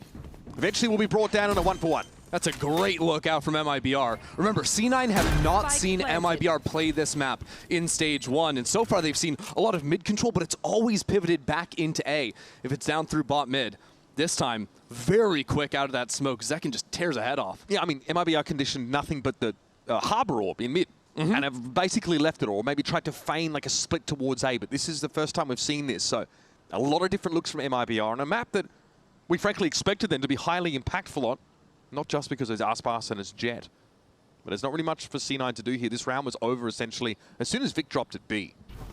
I do wonder how much power C9 is going to have on their own attacking side of the map. I think really with the ISO coming into the composition, that's what I'm looking at, it breaking a lot of these, you know, opening engagements that MIBR will be trying to take. So I, in my head, want to favor C9, you know, more on the attack side versus the defense. It can sometimes be hard to work that Harbor on defense too, but we haven't seen C9 play it either, so it's kind of hard to say.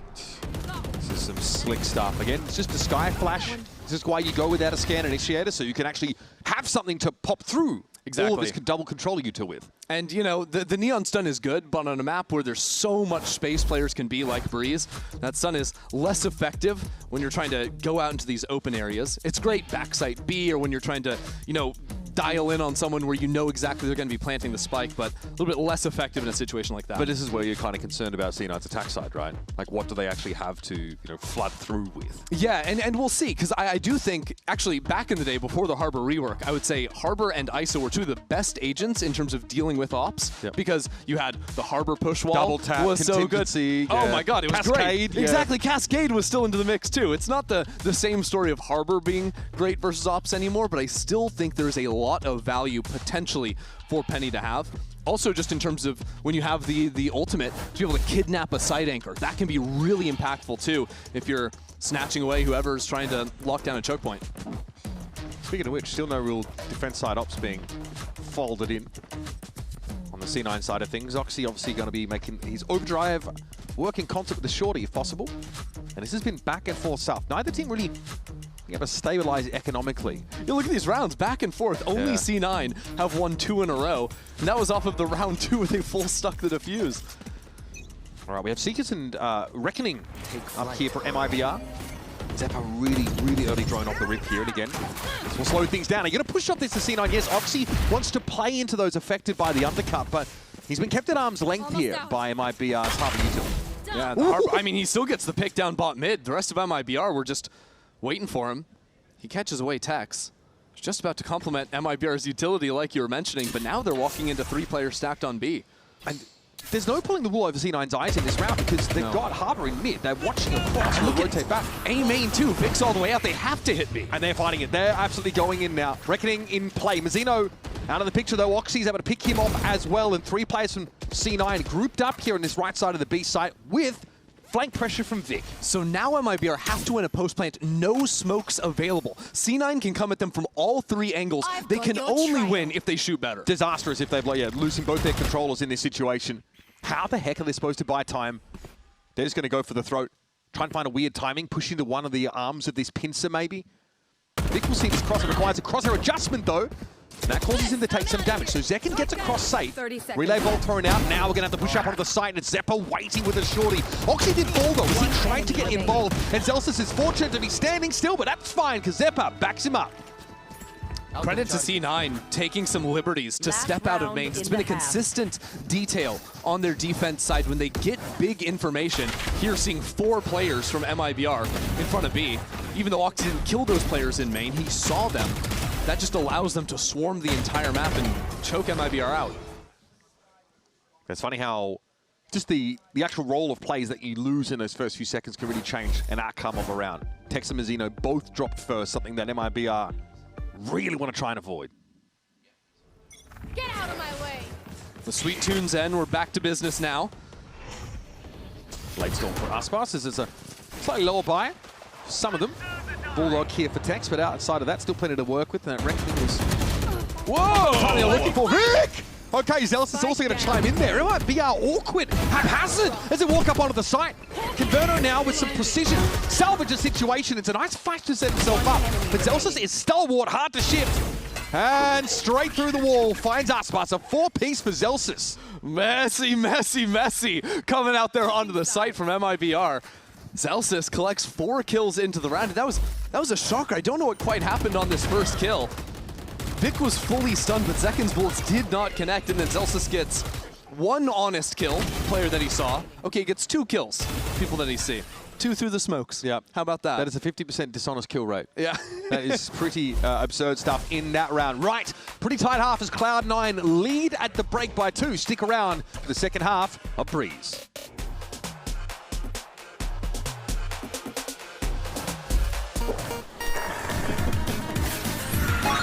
Red Bull gives you wings.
So no holds barred brawl here on Breeze as Cloud9 are fighting to keep their prospects of Stage 1 playoffs afloat.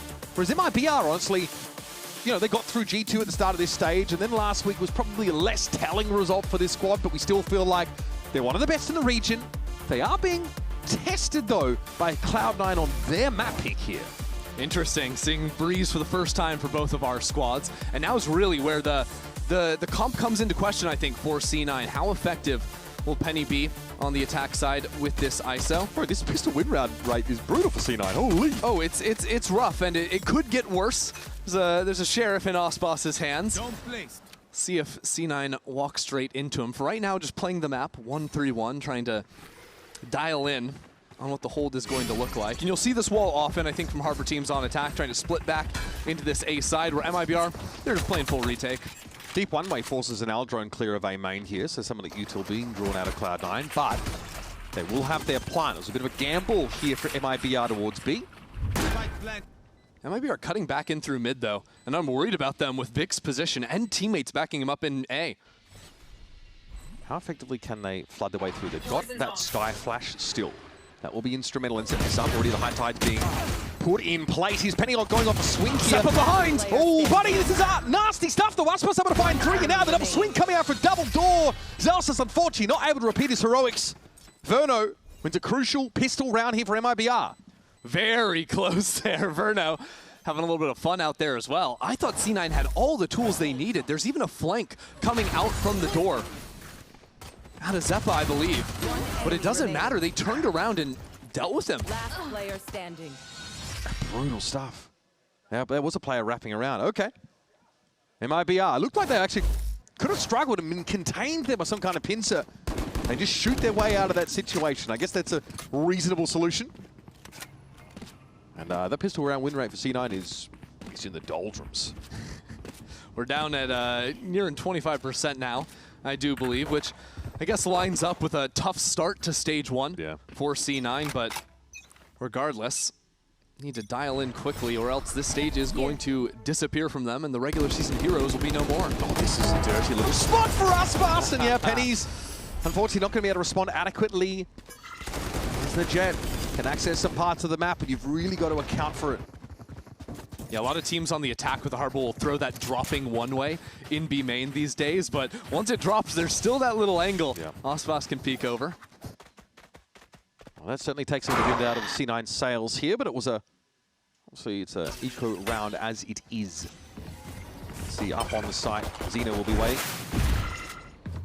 He'll be set on that default spot here. Wow, Zelsis is one off of the Harbor ult after a good pistol, getting the spike plants and farming the orbs. Xeno here. Probably wants to play a little bit more safely here, doesn't want to be overwhelmed. Eyes on Oxy. Continue to reposition now as we've got players that are starting to flood in the backside. We've got back yellow positioning here. The Sky of Verno is in play. Just cheeky little peeks now. Zekken would love to get his hands dirty. Post plant in the faces with the judge. Will be more than enough here as Vic can only really just sort of walk out of double door and hope to find something. Still 5 guns maintained. Yeah, very different conversion round for MIBR as opposed to the first half. Yep. Yeah. That was whack. Absolute insanity back then, but MIBR did fully buy in on the defense. On attack, they went for the FPX. This one, they're going for it. So we're still a ways away from a Aspas operator, the promised. We do have the chance, though, to start to assess how effectively Cloud9's comp can actually fight into some of these sites. And, yeah. And it's just going to be behind this ISO Youthul and hope to walk up and contact. I mean, this round it might just be behind a Harbor ult. They have a little cheat code this round, but it's wild. MIBR are playing defense almost exactly the same way C9 were, where it's just 4 players stacked on one side. The double duelists want to fight. The other side plays weak, so that's the other little game of chicken C9 want to work with is how much do you actually commit when you hit into the site if you are anticipating that there's not really going to be anyone trying to stop you here. And Mazzino takes up the pretty safe spot here, back yellow, and even gets off the site. So full retake here, set up for MIBR. Of course, they can make use of this Harbor wall to get into some degree. That's given a little bit of a safe pocket. Well, you'd think so for Mazzino, but Cloud9 are pushing ahead of that. Look where Oxy is at the back of the site. I love Oxy's position. Now Zelsis has the ultimate as well. Aspas here. Getting ready to make his way in with the tailwind. It's going to have to be quick about it, though. Does he hear Zelsis? Oh, Oxy picked off in that advanced position. Aspas is able to spot him out of the corner of his eye. And look how low Penny's going through those wallbang shots. Zelsis, Vic, Zeppa with it all to do. We've got one player in A main. The other 2 sat here close on the site. Mazzino was going to wrap. And MIBR going to start to set up some of these crossfires. The Spectre somehow accounts for Zelsis. It's not the cleanest one. Vic is low when the swing comes through from Mazzino. MIBR stitching the rounds together to even up the game. Yeah, down to the wire on this one, out from Mazzino, but he's got the time to stick that one through, no problem. 3 in a row to start out the defense for MIBR after, remember, that first half was back and forth the entire time. And it comes after, first of all, Oxy thinks he's being covered on the left side. Didn't think there was any angle for Aspas to get him. And then that Spectre kill is brutal. Oh. That's tough for Vic. He knew he needed to give himself a bit of space. Mazzino also went pretty low after dipping his toes in the snake bite. But this is MIBR getting themselves ahead in this game crucially. And Cloud9 say, right, we need to slow things down. They end up hitting this A site without pretty limited advanced information, right? They don't know what the setup is. It's simply just a fallback from Mazzino when all of MIBR get ready for a retake. Admittedly, with some weird weaponry. Yeah, and it really comes down to the details out from C9 in the post plant there, because it seemed, first of all, how is Oxy out in the open there? How is he not being covered? Or is Oxy slightly in the wrong position? Should he be more further forward so he's covered by yellow? Yeah. Maybe. Need to go back and look at that one. The other one is once he falls, everything fell apart. It felt like C9 now are kind of fish out of water where they're all sort of playing maybe not so complimentary lines. A Spectre gets a kill that somehow goes untraded. Like, the details, Mazzino swung into 2 people, bro. Yeah! How is this happening? Well, this is a time indeed for the Outlaw to be picked up by Aspas. Cloud9 wanted to fight deep into that A side, but it didn't pay out. It's a great Outlaw purchase, too. C9 choose to go for the buy. It's full half and regen shields. Aspas, I mean, luckily for C9, as Aspas is on the wrong side of the map, but I'm worried for him still. Yeah, that Outlaw will still be well apportioned if it actually gets into the fray.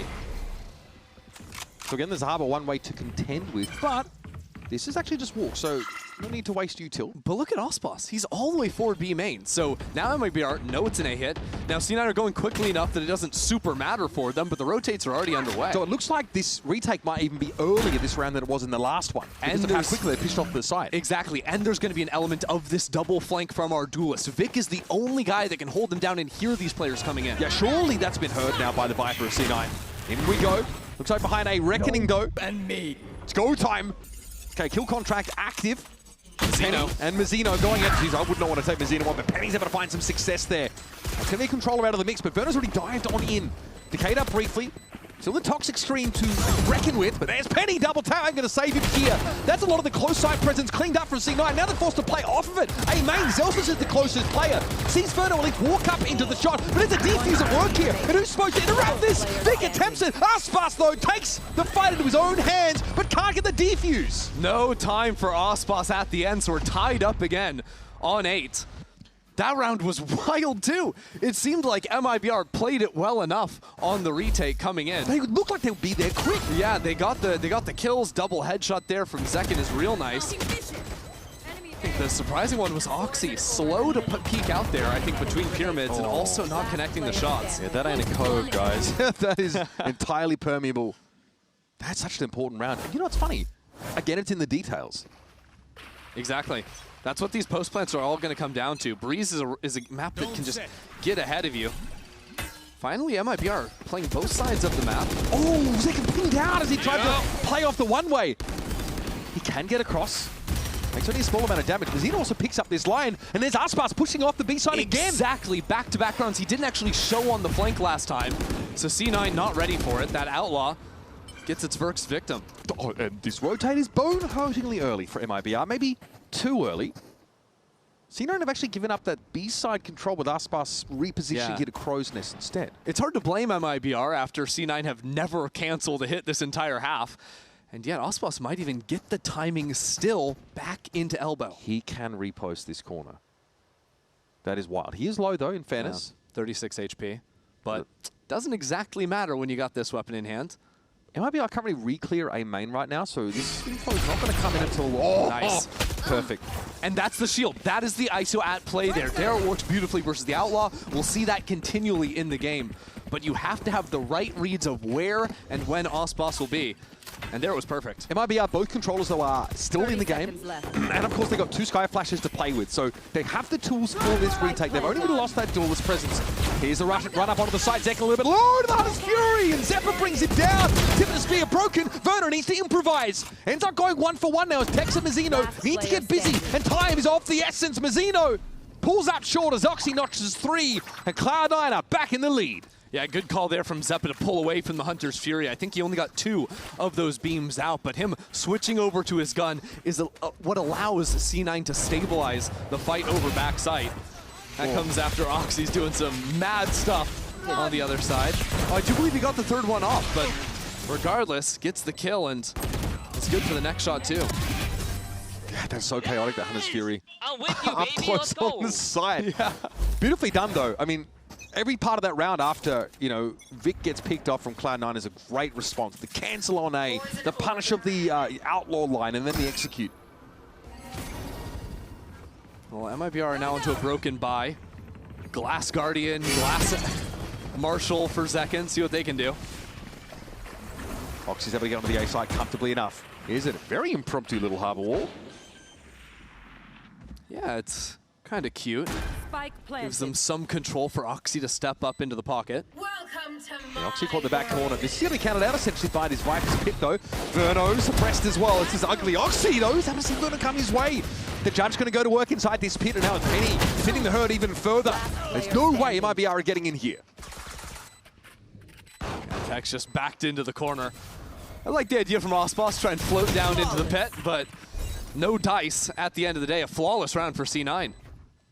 Oh, do we need to see MIBR actually try and anchor this side a bit more doggedly instead of like fighting back into it? They've got what they need. They've got control util mid-round. They've got the flash from the sky to get them in, but it seemed like it's been a little bit dicey trying to fight in as opposed to be anchoring in this side to start with. I wonder if there's some elements coming into play now that are messing MIBR up. We haven't seen Aspas save for an operator. I think that is directly because of the ISO on the other side. Yeah, and like as a result, matchup. Yeah, because I think what you would love to do typically, once you get out of these early low-buy rounds from MIBR, is you want Aspas to be playing the anchor side of the map, or maybe have him with a buddy, with that operator that can post on a forward line, and then your stack looks great. As a result, instead, what it's been is 4 players fighting on one side, but your solo guy is a Astra or Harbor, and they kind of want to play back in spawn. So as a result, you're doing nothing on one side of the map. It does feel like this is also proof of concept for the ISO, designed to shut down a star player who likes to pick up the operator, who still just wants to run the gel on this map whenever possible. Aspas has been relatively neutralized in this second half. I think he comes into this half like, 12-9, so has a solid start to the game. But now MIBR have to make a decision. There's a genuine fork in the road here. Do they let Cloud9 keep walking up on these sites, or are they going to fight forward? Try and go for some of that early aggression we saw from C9 on their defense side. We'll see. I think MIBR might also want to start taking some timings in the mid-rounds to get a little bit more aggressive. If rounds are able to, slow down a little bit and stabilize, if you want to be the ones getting in front of the exec from C9, don't let a Neon run into you. Don't let an ISO do that. You can do a little bit of that yourselves. Nothing particularly new yet here from MIBR. It's a pretty standard Zekken wanting to play off the one-way. Aspas passively through mid. Oh, look at this defense harbor wall, though, holding on to A main. Oh, they're trying to flip the map to a degree, but this could be MIBR getting pincered now. They've got to be careful. Here's the contingency. Let's hear in a Cloud9. This is about to get messy. I'm gonna go bricks. I'm gonna go bricks. Yeah, have Astra close. We're close. I'm gonna go left. Go left side. Okay. Oh, here. Left side one. Can we hold the cross for the... Hold on. Can we peek the cross, guys? Cluster, maybe. Cluster. 3, 2. Backside one. Or, yeah. Swing off that, Princess. Yeah. I'm sliding off. Up. Just hide, Eric. I'm gonna wall first, alright? Can you volley when you come? Yeah. You have to run up close to the wall after Vic, after you volley. Yeah. You guys gotta go through together or something. Can't sec. You can play in the orb right now. Can't sec. It's half, probably. I'm done. I can jump too. Wait. Done. 112. Oh, that is a tough one there. Of course, the Cosmic Divide obscures or blocks any of that sound coming through, but Cloud9 had a misconception, I think, about how much time they had. Multiple different times, whether it's the double swing back sight where Oxy doesn't have his gun out because he's getting ready to slide, or the calls there coming in saying they can't actually stick the spike. Seemed like they knew it had been gotten to half, but still weren't anticipating that he could just go for it here. Text, to be fair, I think the half on the spike was very early, much earlier than Cloud9 would have expected. It happened as soon as the Cosmic Divide came down. And yet it's stopped C9 from running away with this half. MIBR foothold in this game, and Zekken inside. That smoke. His kill contract for Penny is going to be pretty important. Mazzino only has a Bulldog to work with now. You've got to win these, and Penny does, comfortably enough.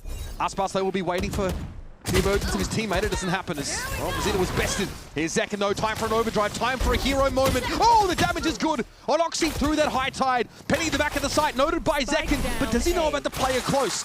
Cove to break up some of these shots. Still no spike plan, and C9 are down to 2. Celsius has to take a timing, find a moment, but the best he can do is 1 for 1, and again, it's Tex. The spanner in the works. The 2K at the end there to even up the scoreboard. That was a wild round. Again, it feels like actually Penny is just bullying Mazzino, continuing to grab him for the duels in the ISO ult, but all of a sudden, yeah, things go horribly wrong here. Tex really quick to react. That second player swinging onto a screen. It's really important. You do want that player rotating into the site to be like a turret. Tex kind of does it all. Round 21 shows us an even game with no ults of consequence necessarily, unless Mazzino's able to get himself an orb.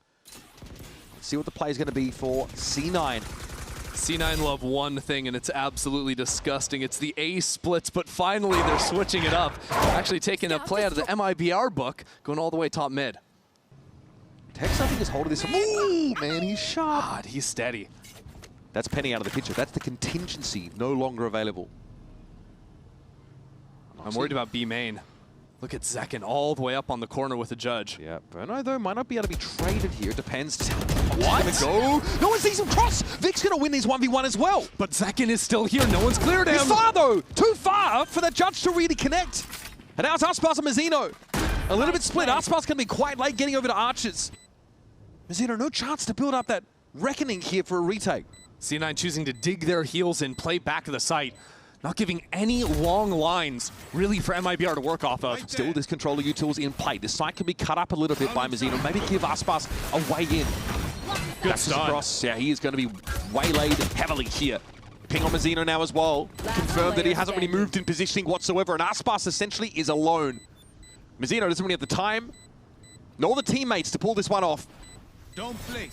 Still step up here, trying to obscure vision, get on that spike, quickly activate the bullet firing mode, but Oxy straight in there with a shorty. Once more, Cloud9 inch out in front. That was an impressive round from C9 because this entire half has just been these off-the-rip plays, blitzing into the site, trying to overwhelm. What happens here? But here, it's this slow contact play. Even after they lose the first person, every single guy wins their fight after Penny went down. And if any of those fights are lost, the amount of time it would take, the amount of attention it would pull from C9 players, I think that round just spirals out of control. All right, round 22 on the docket. Late storm for Aspas.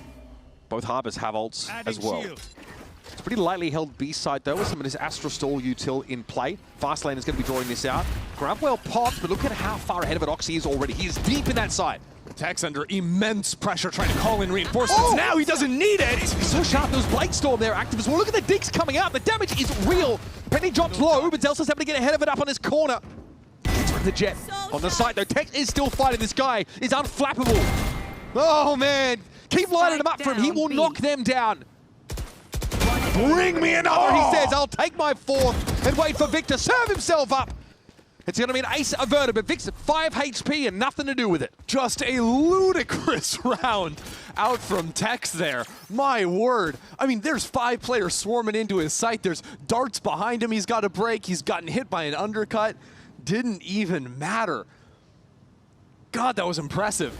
Too, just seeing the shield of the ISO on the other side, too, getting the dink through the wall. Like, he did so many things that weren't even just getting kills that round, that even if he drops, would have set up his team up to win the round. See, Aspas was getting into the site. Remember, it was Tex solo on the side that round. Aspas tried to fight his way in past some of the attack side util and got owned straight away.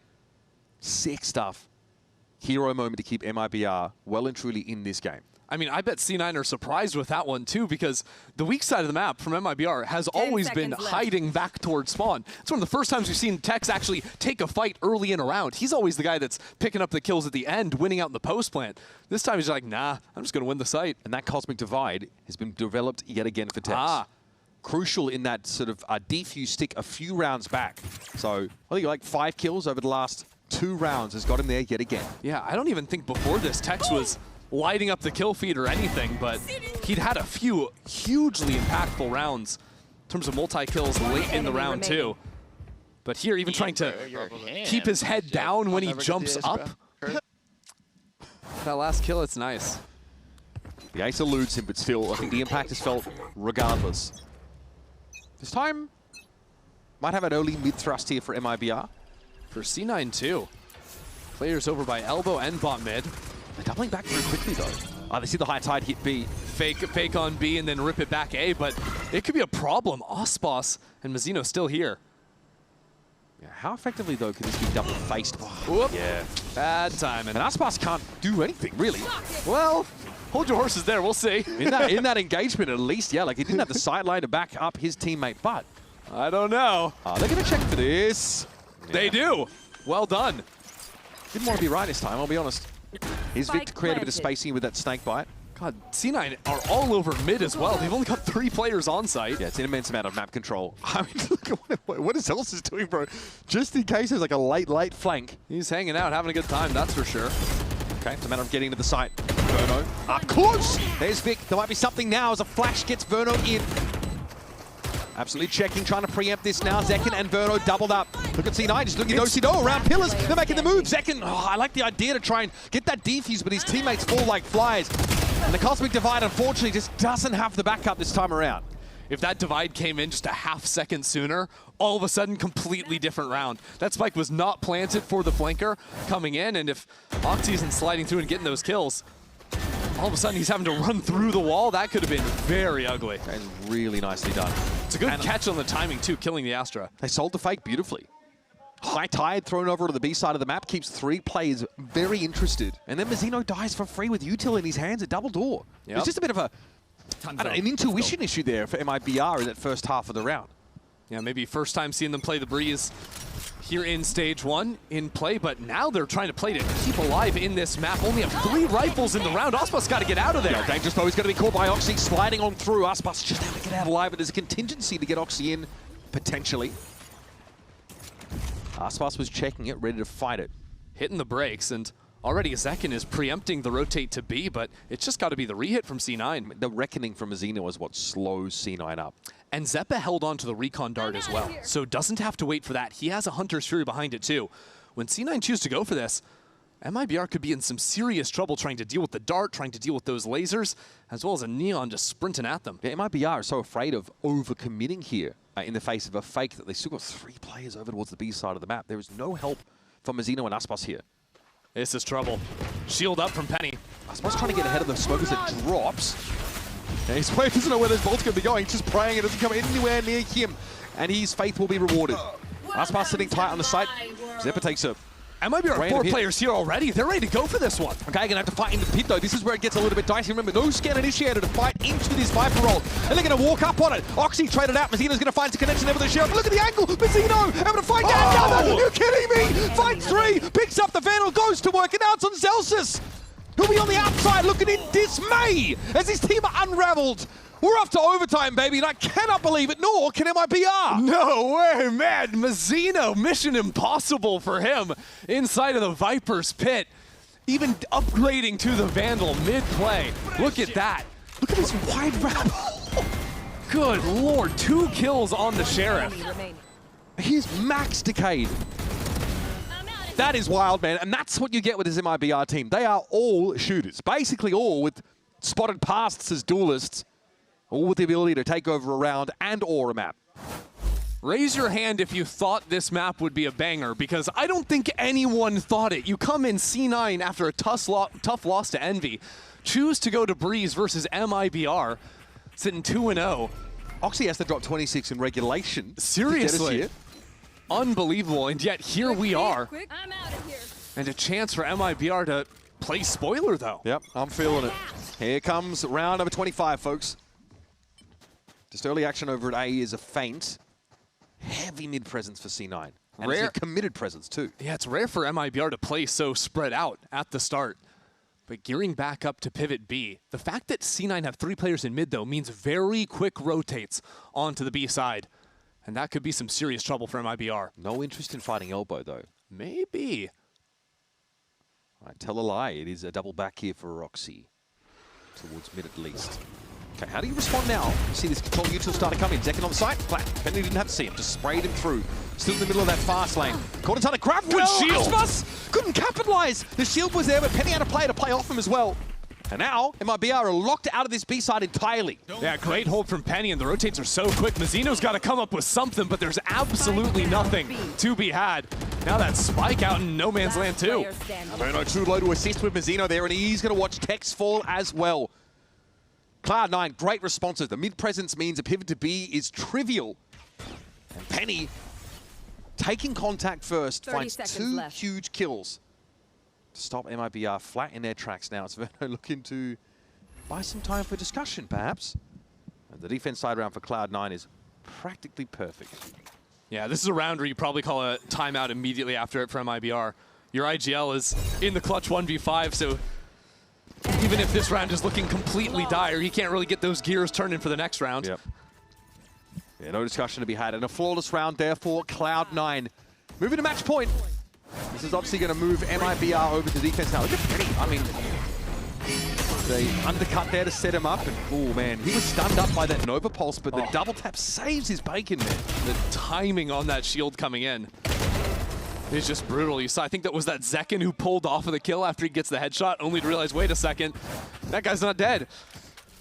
Big trouble, and for the first time all game in overtime, Aspas goes for the glass operator. Wow. Against the ISO. Trying to come up with something. It's been a tough game. Certainly no cow, that's for sure. Zekin trying to fight into this, but against the double tap that thwarts MIBR entirely. Mazino is just brushed aside. It's in numbers. Cloud9 storm this A site, and good luck, MIBR. You're gonna need it. Trying to retake into this with a glass cannon operator. I don't know how you do it. Verno's trying to create some pressure on the flank now, but there's a guy waiting for him right on the other side of this. There's no way you win that fight, Verno. Right, Vic with the rodent spot. Not a damn thing you can do. And Aspas is going to be peering in with no setup, no harbingers ahead of him. Simply peering in with this op, hoping for something to be served up. He does get Oxy at the very least. We'll start from here. Zephyr in the corner. That's 2 for Aspas. Now Peg's ahead of it. That's 3. Now we're even in numbers.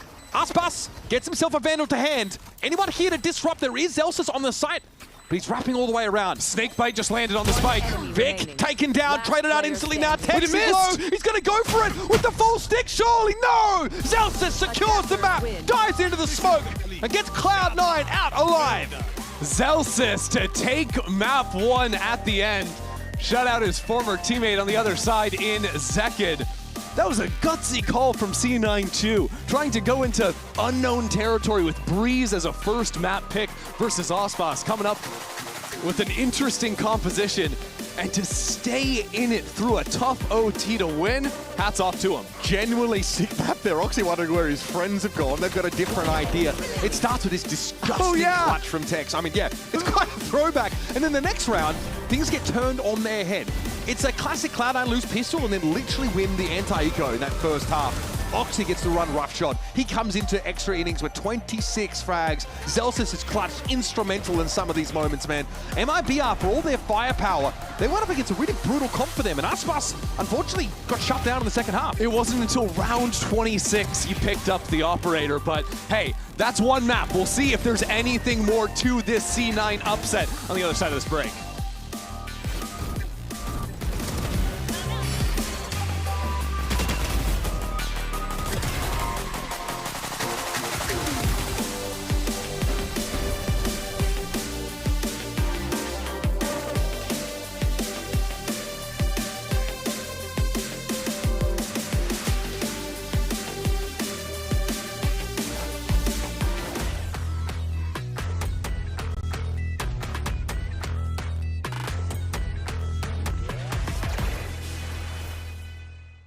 Want to find your fastest server every time? Express like a pro and optimize your connection in one tap. Express and game without ISP throttling. Express and shield yourself from DDoS attacks. Express and choose the VPN trusted by gamers everywhere. ExpressVPN. Experience gaming the Express way. Fast, stable, competitive. Outplay the world. It's time to Express. Unlock free cosmetics, including Lightning Kicks Buddy and more. Scan to subscribe.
É o Tec no bombe, só perninha. Pega a primeira, pega a segunda também.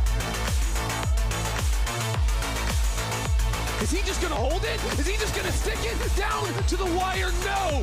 Zeppa seals it right on back. An overtime win for Cloud9 on Breeze and Imi. This was really good for the team, really aggressive. And you talked about it in the podcast, how the team, what they needed the most was to be aggressive, to take space. And also how you tried a little bit of the double duelist before and it didn't work out. It felt like both things were fixed for this map. So what was it like, the preparation for this past week? And also, should we expect that coming up next? Maybe you can expect it. But basically, I just went back and I looked at our old VODs. The scrim VODs, and I just realized it's mainly our micro, which is why we were bad on double duelist, so we worked on that. And then also, I think Waylay was just not good for us more than anything. Like, we didn't know how to go in, dash out, trade. I think it was more Waylay than necessarily double duelist. All right, sounds good. Thank you so much. Welcome back, everyone. C9 finally giving us exactly what we wanted to see. You guys spoke it into existence, if I may say so. Yep. Yeah, you're manifesting it. We want to see double duelist. We see the double duelist, Penny in action. Interesting insight there from Imi as well, right? Like that the Waylay just didn't work out. Yeah. Imi had mentioned in that podcast as well that Dryad brought up about how prior to last week, because of the scheduling, they only had 3 days to try and work things out, so they didn't feel like that's enough time to change stuff, so let's just work on what we had. But now with a little bit more time, they're switching things up. You had time to go back and figure things out, like he was explaining with the micro, and I'm glad they did, because I do want to see Penny playing more duelist where he's going to be more comfortable. And, you know, on top of that, also, while we're looking at the stats, a lot of credit to Zelsis. He played lights out on the Harbor. That was a sick performance. Yeah, he was really good on the Harbor. Even that last round, it was so scary to watch. But it just feels like C9, they finally found, you know, the issues in what they're talking about. And in that interview with Imi, he did say that a lot of the issues were just the micro stuff and the small things. And I really love to see that they've come back from it, and they've come back with a vengeance, because of course this is MIBR that they're facing. Like, it's not just any easy team. There's so much firepower, and I think for C9, they just did a really good job at finding a lot of those weak spots, and obviously they're all fragging out like crazy. I think it was very obvious that they came here today with something to prove. Yeah. Like after the start to stage really one. Feel that. Yeah, for absolutely. Genuinely. So yeah, this is a great performance from them individually as well, right? You just we just talked a little bit about the Harbor. Oxy also on that neon lights out. Even within the last couple weeks of the losses for C9, his stats were outrageous. And here, now getting more support, better performances from everyone around them, that gets him the win. And he has not slowed down individually at all. He absolutely diffed Zekin in this head-to-head matchup on Neon, which is crazy to say given how good Zekin has been as well. But yeah, right now it is Oxy on top. He's clearly the MVP of this game and is still just in outrageous form. Stage 1 for C9. Like, if they keep firing on all cylinders, he keeps this up, they genuinely could run it back and still make the playoffs, even though their schedule is tough. But it feels like it's doable now. I mean, I think this is also enabled with the comp discussion that we had with Penny following up on the ISO or being with him with that. But of course, with this stat line, you can see Zekin not performing as much as we've normally seen. And I think a big thing for that from MIBR was the fact that they weren't as aggressive on their defensive side like we've seen them do previously, taking a lot of mid control, pushing down elbow, just being really annoying. And it feels like we didn't see that at all from them. It felt like they were playing a little bit more of a passive game. A lot of retakes on the line too. They wanted to do those retakes, just play back, let Mazzino just kind of fall back into sight and wait for everyone to retake. So it's definitely interesting to see how both these teams have switched it up. We have C9 who's gone double duelist, super aggressive, fixing their comms and their issues. Then you have MIBR who's just hoping that C9 didn't fix those things in a sense. But on MIBR's defense though, the retake approach initially seemed to work out fine for them. Like, it wasn't a bad idea or approach. Yeah, it was working out initially, but yeah, ultimately it isn't a game style that's going to result in setting up your star to go crazy like how C9's approach with Oxy was. But heading into this next map, I'm interested to see if C9 are going to switch anything up or if they're just going to continue the approach that they had in the prior week where they did get a close win over Envy. It was 13-11, but I would not be mad at them coming out and trying something new here as well. What would you like to see? Would you want to see more double duelists? Genuinely, yes. I think, again, when I think about Penny's best agents on the duelist, it's the traditional ones. It's the secondary duelist roles. Yeah, and you can play Raze on split. You can play Phoenix on split. That was working for Leviathan as well. So with the additional time that Imi had to cook up with his team in the last week, I would not be mad at seeing a switch up. They know against MIBR, they'll be up against the double duelist with the Raze and the Neon here, Aspas on the Raze. So maybe give them a little mirror match. I think I wouldn't mind seeing Penny on the Raze, especially because the way that Aspas plays it is so cool. He's using all his Raze util to break Cypher trips, to break whatever kind of util is on the side that they can break and just go in. And he's using his satchels to get that verticality and to get the entries from different spots, whereas Zekken is just going in with Neon, going super fast, using his wall, obviously, and just getting into sight. So I think the way that they've kind of thought about this is super sick. Aspas, yes, he's a little bit more of a supportive duelist, and he's not on the front lines, but he's still doing so much work in order to set up Zekken for success, which normally we see on agents like Phoenix with just the flashes, but he's doing it really well on Raze too. So I really like how MIBR is playing split, so this makes sense, but yeah, it should be an exciting one. Going to do the same thing.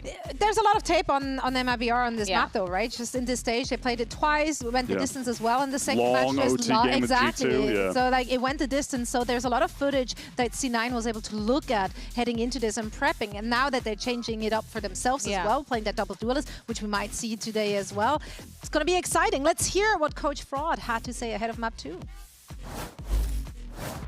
We're going to split next, and Fraud, this was your map pick, but it is you already played this map twice. This would be the third time, and one of them went all the way to overtime. How do you make sure that you keep innovating in this map in case there's a little bit of counter-striding happening on the other?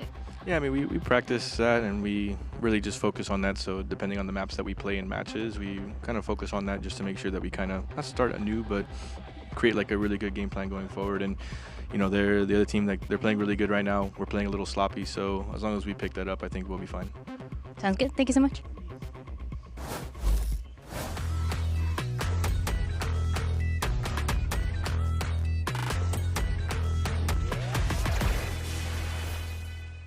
XL2566X Plus, which uses the newly developed Fast TN panel and upgraded Diac 2 technology, provide clearer and sharper images, helping you focus and avoid the distraction of unwanted after images caused by rapid motion.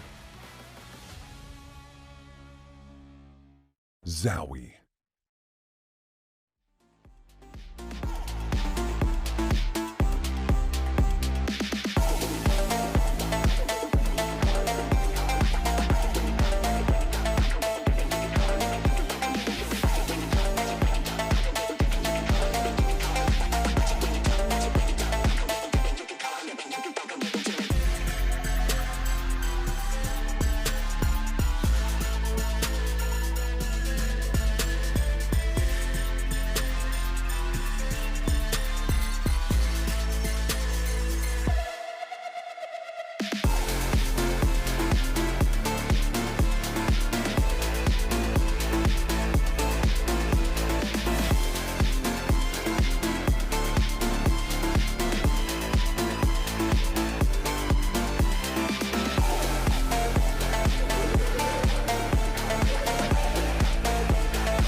Well, credit where it's due. It takes a lot to get Frog to admit that your team played better than his, that's for sure. It was evident in some of those moments on Breeze. Cloud9 not only coming to the map with a comp that seems tailor-made to turn Aspas into a potato, but also, honestly, some fantastic individual moments on that map. Let's move over to Split now, and both teams with a different twist on the double duelist tape.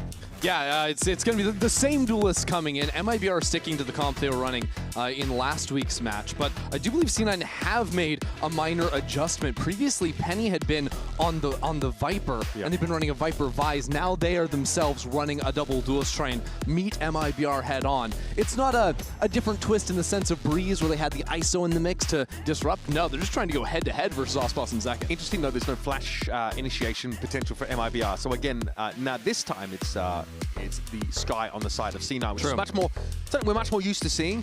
We've actually seen a fair bit of split from MIBR over the course of this stage, and obviously that recent outing against Loud was quite decisive.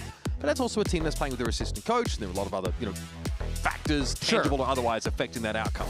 I still think MIBR's attack half on this map is very scary. This is a team that seizes space so quickly into the game, and their preferred plan is diving into Mail at round start. Watch, it's a thing of beauty watching Zekken travel behind the Prowler up into Mail, and C9 are waiting for this fight. Yeah, here's MIBR grouped up. Just waiting for the vulnerable to come off them. This time it's a bit more of a stately walk up mid. There's actually going to be contact immediately through this smoke. Here's the flash, catching on to much of MIBR, but they are ready for the fight. And my goodness, Cloud9 come off second best in that little engagement. Second finding a fade off as well, leaves Penny and Zelsis with it all to do. Yeah, that was brutal. The MIBR members were so far forward that the Sky Flash was actually behind a couple of them, so the blind doesn't catch them. It might take a few rounds for C9 to get used to MIBR's attack side pace. That wasn't even as fast as it gets. Yeah, well, that's crazy, is that was kind of just a full contact walk up, whereas usually Zekken is just running right off the ripper after a couple of seconds. And those pace variations are going to be pretty important for MIBR, as Cloud9 are going to look to try and find a feel for that tempo. Pretty deep hold from Penny here. I like his odds. Zekken dealt with now. Verno doesn't want to take the challenge, not in a position to do so. That port does mean that Penny has to play back now with Zelsis, but he drops down and nice bit of util forces Verno back around that corner. This is falling apart. Hang on. Vex now seeing the paint shells come through. Is he going to have to save them again? He can't. Penny exits the round with 4. Foreshadowed beautifully by you there, Ender. I mean, what a clutch. We were talking about the details back on Breeze and the post plants for C9, and sometimes they were getting away from them, sometimes they were dialed in. Here, though, the details go awry in this, as not everyone is flashed. But how Penny chooses to play it, backing up deep on Raptor, not taking the fight right when they come out of main, means that first kill is completely unexpected, and then he comes back into double swing high-low with his teammate from the ground. That was great. That snakebite also denies a crossfire. Exactly. Zelsis. Yeah. Sick. Zelsis, the unsung hero there for sure. Okay. It might be not quite a spring in the step. And C9 win a pistol. Just want to put that out there. It does take a 4K from Penny. But they will be more than happy to add that to their tally now. Okay, walk up into this nebula by Zekken. Also, Aspas, Sheriff in hand. Yeah. Well, that's Valorant. Sometimes these things happen. Okay, relay ball to catch on to Mazino, if I'm not mistaken. And so, Penny is farming them. Oh my god, that's 7 kills in 2 rounds. Penny is 1 away from the showstopper. Now, C9 won Breeze, and it was a close game. It was an impressive game.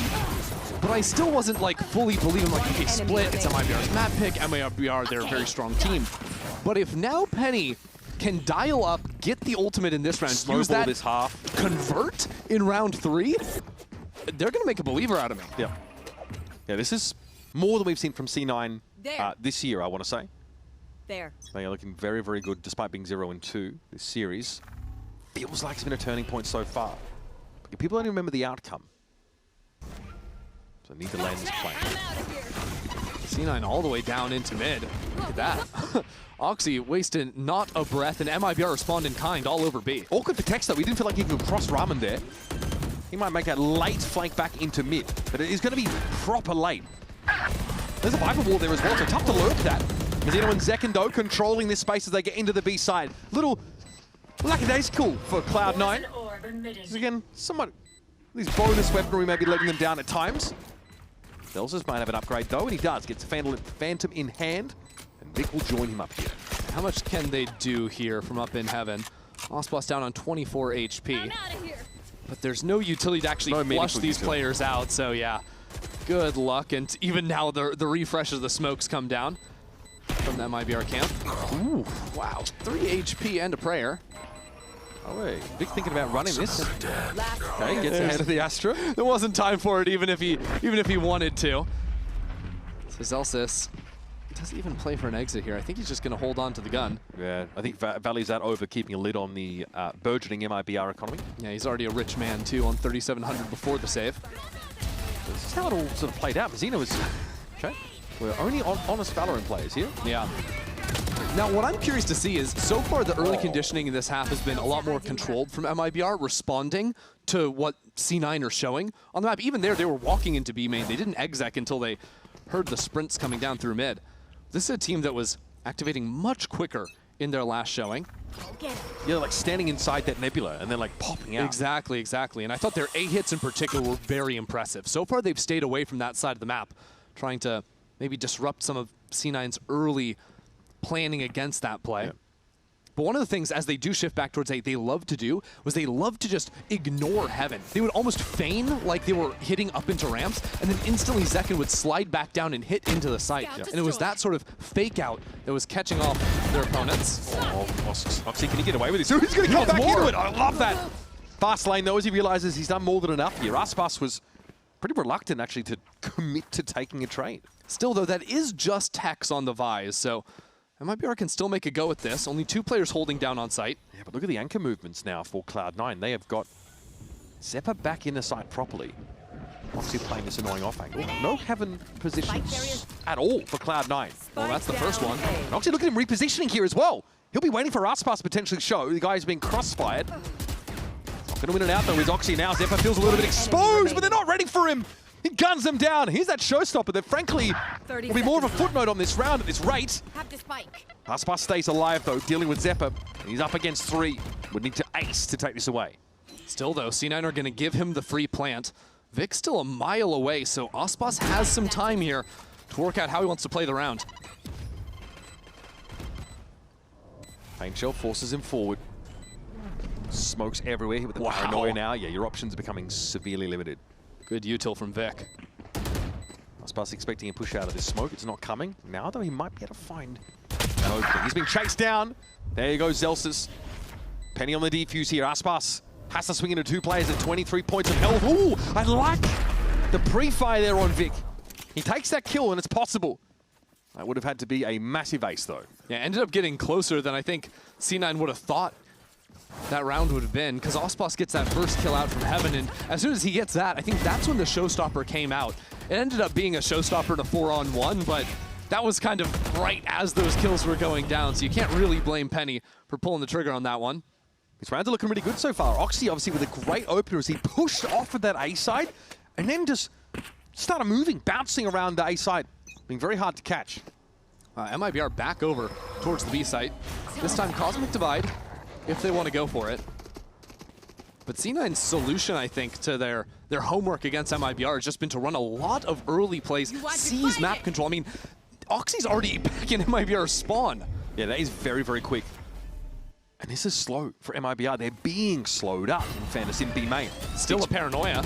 They're going to be flashed out here. Have to get back behind the corner. They're just in time, and there's Zelsis to the rescue. Yeah, C9 commit to the site when they see that, the divide come down. And Oxy being able to find Tex is massive now. You're kind of boxed in for MIBR. Bit of a flub there from Vic, but Oxy's able to dig in and find another at 30 health. He swings! Well, that is diabolical. Aspas torn to shreds. Another 4K for Oxy. And Cloud9 threatening to run away with this game. Just silly scenes here with Oxy. Never slowed down in that round. Sprints out of A main to come all the way around the horn over onto B. He's 30. Unreal. That early flank is so nice. The timing, the push off the A side. It's too easy for Oxy here. He is brimming with that intuition. MIBR have to make some major adjustments coming out of this round. They are going to call a timeout. And I feel that they almost have gone away from the playbook they showed in their last game to try and not be so predictable. But what it's turned into is a lot of this heavy stacking 5 players on one side of a map. C9 have been able to sort of corral MIBR in a couple of these rounds. And it means that MIBR, unless everything goes right on the plan they're trying to activate on, they have no actual plan B to go back into, right? You have no lurk on A if you want to do that. They have no control over mid either. These full B hits are all or nothing. Yeah, maybe they can like leave a lurking presence towards mid. I mean, this comp obviously, it's annoying because there's like a Viper wall you got to contend with from Zelsis, but like maybe you leave a loose end, like someone in mid to give you some purchase, and you can actually make that pivot mid through ropes, and yeah, actually you work the map a little. For sure. I think one of the things that they really succeeded at previously was taking control over Mail so many rounds. Like they could not be beaten in mid. Now this round, they don't have a lot of money. We'll see what they go for. Personally, I'd like to see them go back to the drawing board a little bit, which was just their full site hits on A, where they didn't give too much attention to Heaven.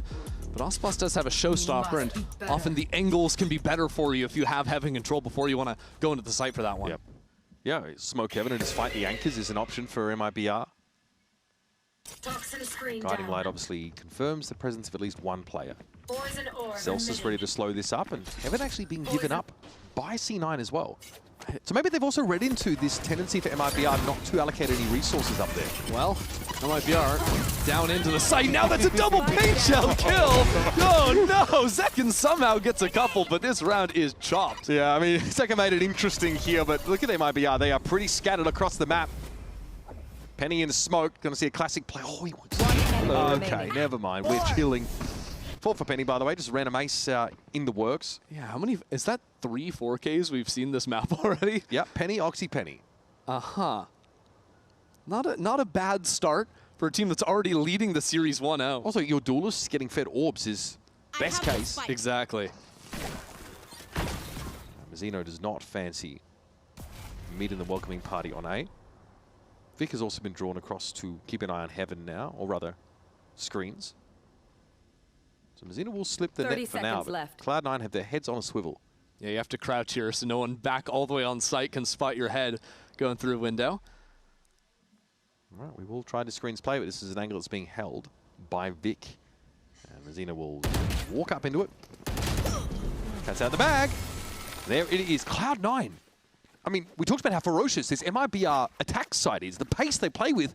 I don't feel like we've seen that necessarily. This round, maybe, sure, okay, fine, but they run into a paint shell. They lose 2 players to it. They're on halfway anyway. Yeah, a little combo piece with the snake bite, bringing everyone vulnerable. One enemy remains. But this next round, this will be the tell for MIBR. Right now, they've maxed out their loss bonus, lost 3 in a row. They've got major ultimates to deal with. What is the best play in the book for MIBR? Well, it's going to be Zekin going up into Mail. Yep. That might well be the move here. You see Aspas joining on the other side of mid. Okay, Cloud9 actually want to get active, walk up on this. Will this be read into? I would agree. It is. Oh, Verno for 3? Big success there for Verno. And I think there's a lot to do with Aspas also swinging the other side of mid at the same time. It's a lot for Cloud9 to adjust to. Definitely. Now it's just Zeppin, a 1-on-3. Doesn't quite have the timing on the late lurk into mid. Trailblazer active. Well, no interest in making use of util in this round. Great opener. And well, there's a spidey sense tingling for MIBR about that C9 walk-up. And that round is even better than you think, because what did MIBR not have to use to win this? Any ultimates. They still have the 3 big ones that they were carrying into. Great marksmanship from Verno. And it's funny because I like the idea from C9 to try and quietly get in front of MIBR's plan, but it just doesn't work when a guy is going to do that to you. Now, what is the move for Vic? Is it going to be a TP across here into main? Unlikely given where Penny's standing. Yeah, he wants to bait as much as he can for Penny's position. MIBR run back this sort of 3 players in mid, this 1-3-1 look. Oh, wow. Oh, that's quick. Yeah, and on the other side, too, Prowler up into Mail. So these are the rounds that I remember from MIBR, fully dominating the mid space, but it's not so easy to advance from here because A main, there's 2 players trying to hold you down. And B's not so easy either. Oxy. Okay, relay on Tex. Yep, Zephyr's going to be there to help him out. Here is this fast rotate already in the works. MIBR might actually turn into this, though. And that's where there's the 3-stack from C9. This is a great setup from C9. Really only Mazzino hearing this player back in spawn. Yeah. I'm pretty sure that Oxy has been noted. He still has the wherewithal, though, to check ropes as he crosses past. Showstopper in fence, yeah. That's probably destined for elbow. It will clear the side, not that that was needed anyway. Destined for nothing, man. How is Oxy still checking this? Oh, he's so aware. Oh, he's so aware, and still Mazzino wins it out. Zepper quite low. Maybe he was crazed by that showstopper in the end. And Zekin doesn't need to push past his line of scrimmage. Okay, a little bit shoddy, but Zepper does go down. It's 14 health, so the paint shell accounts for the rest of his HP easily enough. And Cloud9 say, yeah, we're good. Yeah, they eat up a couple ultimates there in the post plant. Don't want to go for anything. That was a little bit of a mess, but you can see how difficult the map can be to play from C9 when you don't have any control over mid. And that comes after, I loved their play in A main where they re-clear against the lurk. You have the Seekers that you throw a stun directly behind. That's an easy kill. But even after you get that, it comes at the cost of what? Well, now MIBR, they can waltz up into heaven, they can waltz into your site, they know you're that far forward. If I'm Imi, and I'm seeing how that last round went where you know, there's a contact walk up from C9, they get ruined. I'd be telling them, guys, do not be dissuaded from doing that again. Do not be conditioned away from mid. You must try and challenge MIBR here, otherwise they'll just take the map. The thing is, C9, a lot of their defense is somewhat of a guessing game. They have to strategically give up space because they don't have permanent information to be able to place down. You don't have tripwires or anything like that. You don't have a real sentinel. So instead, it's about, okay, what timings do we make an aggressive play where we then figure out, okay, how many people do we have outside of A main? How many people from MIBR are attacking towards B? And then from that small information you pick up, you have to make the right decisions to work around, and sometimes it's just not going to be the right play. And so Oxy's been trying to relieve that info pressure by pushing off A side and almost like, you know, threatening that flank. Exactly. But still, there are times where there's like gaps left in the net, like Mazzino in that round is able to get the drop on him, even though Oxy was convinced someone was going to be coming over from sewers. Yeah, sometimes you might even know exactly where they are. Like, it's no surprise to C9 that MIBR are going to be up in their heaven, you know, but sometimes you're just still going to lose anyways because the way that A site in particular is structured, there's not a lot of places where you can actually hang out as a defender. Yeah. You know, especially if you don't have control from heaven. Like you're behind screens, you're in elbow, you're tucked at the sort of other end of the site. Yeah. And even if you have a main control, you don't have clear lines to be able to really shoot at players that are trying to flood into the site from heaven if you just get smoked off the line super easily. Too easy to cut that off with controller util. All right, here we go. That was a Cloud9 timeout. And it does look like they still want to insist in controlling mid. It might be other have different plans. Look like it might be a death ball play through B lobby. They haven't gone here in the last couple of rounds, so really ready for this. Well, Boombot here's one player. Now remember, it was Penny and Zelsis on the Cosmic Divide attack side round from MIBR that ruined them. Like a 2v4.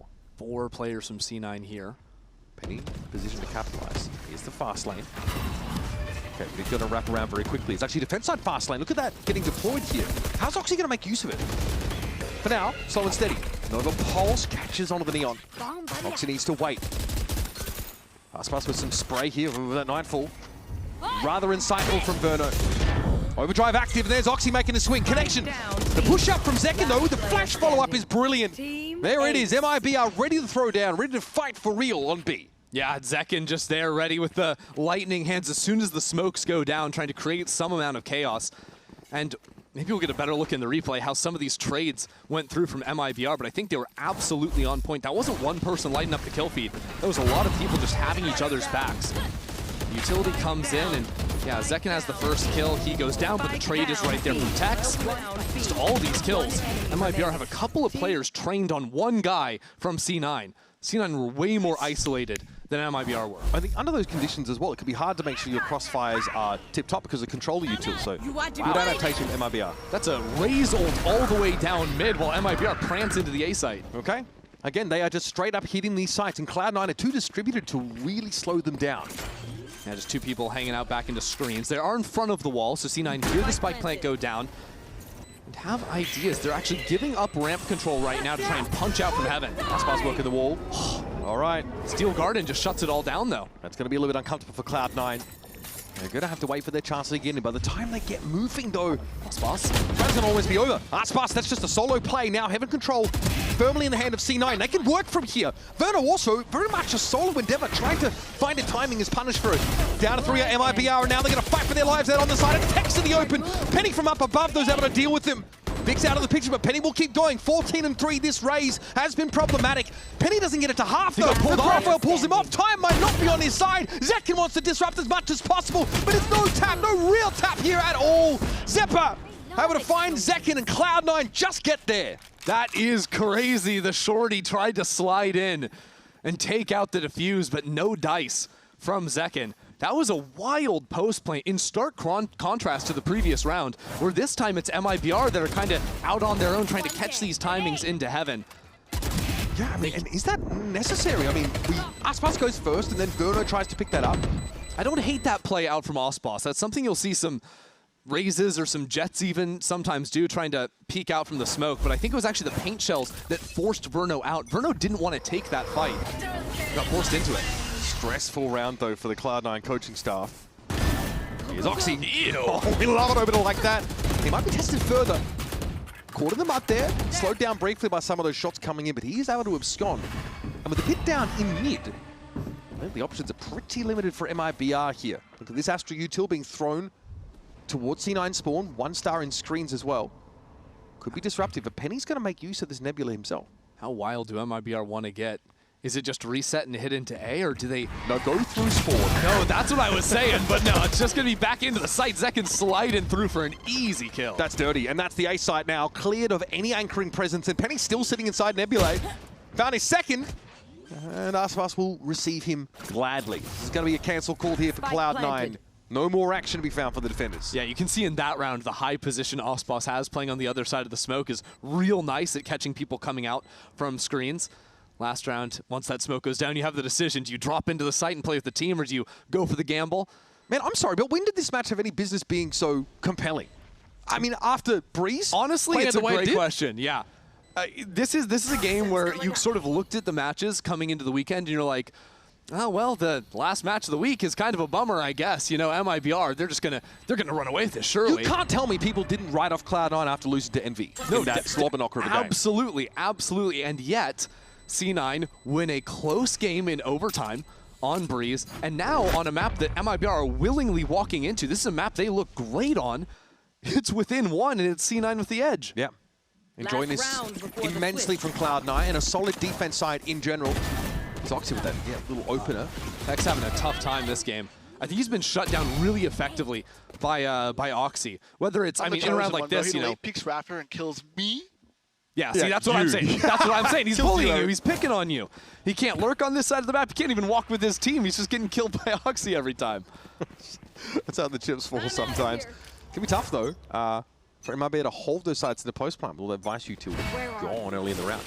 Round 12 coming at you, last of the half. This time, no early pick as we cross A. It's just second, though. There. On very much a solo mission, maybe even going to be inserted here on ramps for a time. What's the idea? We're going to walk this. Okay. Oxy disempowers himself on the bayonet of Zekin, but he's down to 16, and gotta respect that snake bite. Oh my god, Vic just chewed him up in mid for 2. Now Paranoia forces Mazzino into it, where he's getting a kill somehow. Cloud9 so ready to take these fights. So unwilling to let the round get away from them. Inferno, though, much the same. Happy to throw down. Zeppa just swings into a hail of bullets, and it's on Penny, who honestly opened this game in fantastic fashion. He's also snuck ahead of this Prowler.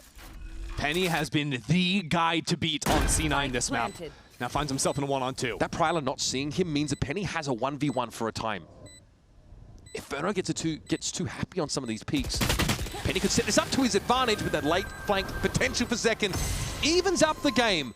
Generally, sick half a split. These two comps are quite drastically different, I think, in their approach, right? We've got the Fade, we've got the Sky comp, man, but it was really about the duelists for C9 early. Oh, yeah, it has been fun. Penny almost gets a third ult in the half, finishes off 14-5 on the scoreboard. And really, this just gets you thinking, what could the rest of the stage be like for a team like C9? They're going to have to see this one through first, though. There's plenty more left to be done. Absolutely. Cloud9 would absolutely be overjoyed to get a win here after a disappointing result in that last game. Can they land the plane on split? Because MIBR are looking hungry. Don't go too far.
As we get the second half underway, hit up expressvpn.com/VCT for in-game rewards with advanced and pro plans right now. You have landed yourself smack dab in the middle of a pretty darn exciting series between MIBR and, checks notes, Cloud9, who are a map ahead, even at the half here on Split, trying to take it away in 2. Yeah, where have these guys been for the last 2 weeks? C9 definitely stepping up to the occasion on this map, but it's still very serious.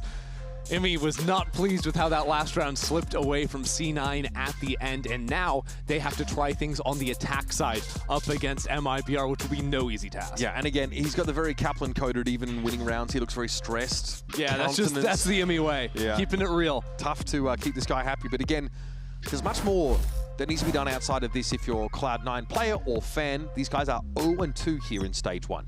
They've had trouble choking in the playoffs in the past, but we'd like to see them at least get there. Well, the fate's still in their hands, and a win here could help them along the way. So C9 here hitting the A side pretty quickly. Ender, flash on the side, turned though briefly by Zekin. Paranoia though, not so much. One enemy That's remaining. tough. MIBR just come flying out from heaven. Aspas for a couple already, and Vic backed up into the corner. That round just ripped away from C9 right before it began, and this has been a consistent problem for C9. Before this game, coming in 30% on pistol rounds, just continues to get worse. Yeah, I mean, in fairness, they get the one at the start of this game, but that looked rough for them. Rapid response from MIBR. They snap to attention on that defense side, and that A hit is shut down entirely. Again, very quick round. But look at the setup. Haunt shows 2 players more. And Vero's happy to oblige. Well, you think about it, too. The Haunt is landing right when 3 people are jumping out from the Heaven smoke. So you're kind of ruined either way if you're C9. Either you turn and break the Haunt so you don't get spammed through the smoke, in which case you die to those guys, or you fight the guys and you get spammed through the smoke. But we're talking about how hard the sidelines are from Heaven if he gets smoked out. Not if you have a good scan initiator that can light him up. Exactly. I think this fade has been something that's a little bit slept on Split, but Verno's fade has been consistently elite so far this year. And, well, some up here too, why not? No, wait, bro, please!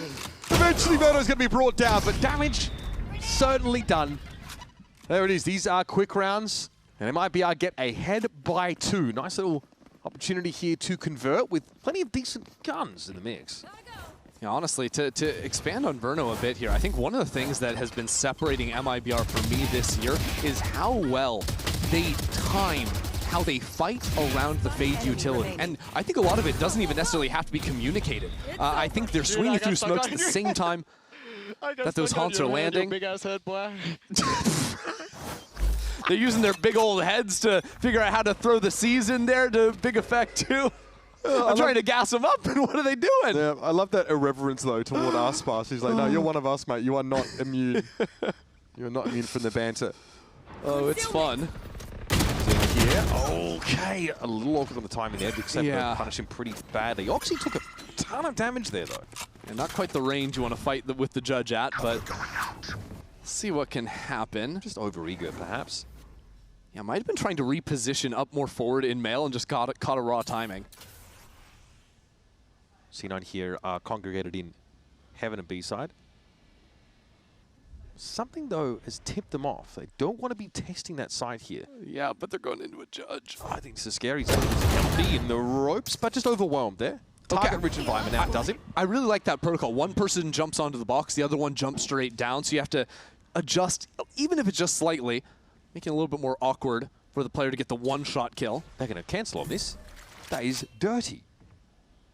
Might be a re-clear. No, I thought maybe Verno a re-clear, but he doesn't have a haunt yet. 30 seconds left. Aspas got a nice little tuck spot here. It's going to be hard to trade this guy. Verno now getting involved. He's back on the B side, wrapped around, but completely blinded up. Nice flash coming in there from Zeppa. Yeah, the paint shells too.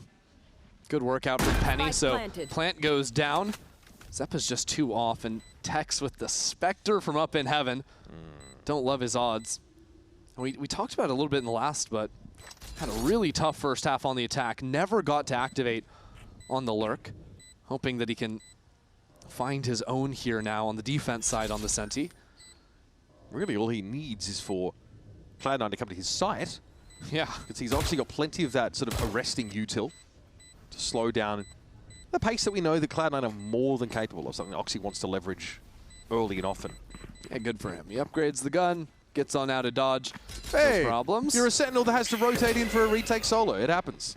Good Sky Flash, though, and they know exactly where he is. Tex, 1 for 1. Hey, he'll take it. Yes. No choice but to there. Still, MIBR obviously ready to buy. This is nice from Cloud9. Bit of a rocky start to this second half for them. It's an important round win. Again, you mentioned the protocol to overwhelm Zekin there and ropes, and they bounce back to B. Because you saw the first shot from Zekin, it hits his feet, right? Because he's waiting for that body to go all the way to the floor. Unable to hit center of mass there means you're never going to get more than 1 kill, and didn't even get the 1. It's a 1-round game, though. Heading into round number 16. Nightfall already for Verno. A nice little 14-8 scoreline posted. Yeah, him and Penny putting up numbers for sure. Just ripping through the ults. MIBR wise not to challenge mid this round with a crossfire set up early. Yeah, that's the thing. As soon as Zekin engages on these players or vice versa, Mazina will get into the mix. This is a real trap here for Cloud9, but it does leave the B side very light. The thing is, Verno, a staple of his play, he plays so aggressive on an anchor, so he's forward in B main, constantly checking this position. This next swing could be, dangerous. That's the thing. Sometimes it's great, you get forward information. Sometimes your Nightfall, you don't get to use anymore. Yeah, he swings and crouches into it, but unfortunately it doesn't work out. Zekin's early, getting into the side, but he's going to be forced to move, and this is a pretty compromising spot to be in. Only a small pocket for Zekin to play in now. He's found a way out, though. Or has he? Vic gonna fire some shots and it's retreating back here, and Cloud9 sniff out this overcommitment to mid for the defenders and hit the weak side. Kind of a miracle that Zekin survived as long as he did there, but good work from Vic to lock it down. And unfortunately, as C9 keep hitting away from Tex, this guy's just like, will you let me play the game, please? This is just the Sentinel lifestyle. I mean, Dude, just don't want to hit his side. It's so sad. Especially because, like, C9, they're not doing any funny business. There's no lurks going down on this side of the map. They're not even letting him have an honorable 1v1 if he wants. No luck. Is there a reason, if you're Verno here in this round, to be actively swinging that angle instead of holding? Yes, honestly, it's because Zekin is on a shotgun, I believe, and they're playing so, like, passively almost around mid. And because your Vise is on the A side, you also don't have a forward line there. Yep. So I think the idea is they want some amount of information in the mid round, and Verno thinks, hey, you know, they're not going to just own me on the first shot. Thinks maybe he can get the upper hand, but yeah. Sometimes that happens. They lock down the side pretty admirably here. I mean, the util's great. It just doesn't give Zekin any room to breathe. There's a snake bite behind him, a boombot in front of him. Just nowhere to go with that judge. Now money is brutal.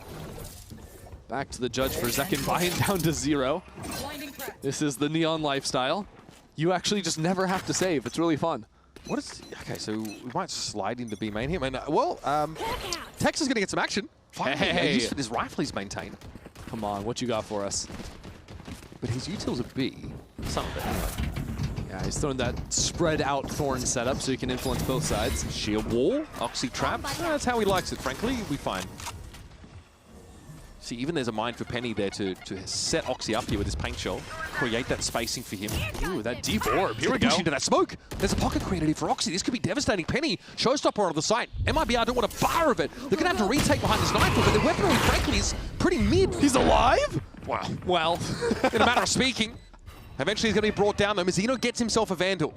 And how MIBR can really work this retake. Look at them now. Dispersing out, getting some ramp presence as well. Prowler to check it. They don't spot Vic, though.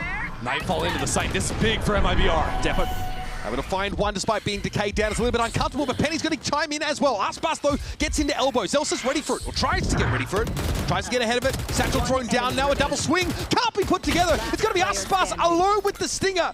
So far, not too shabby, but time is working against him. And it's Vic. Hard to shift, and Vic could have been anywhere as Omen.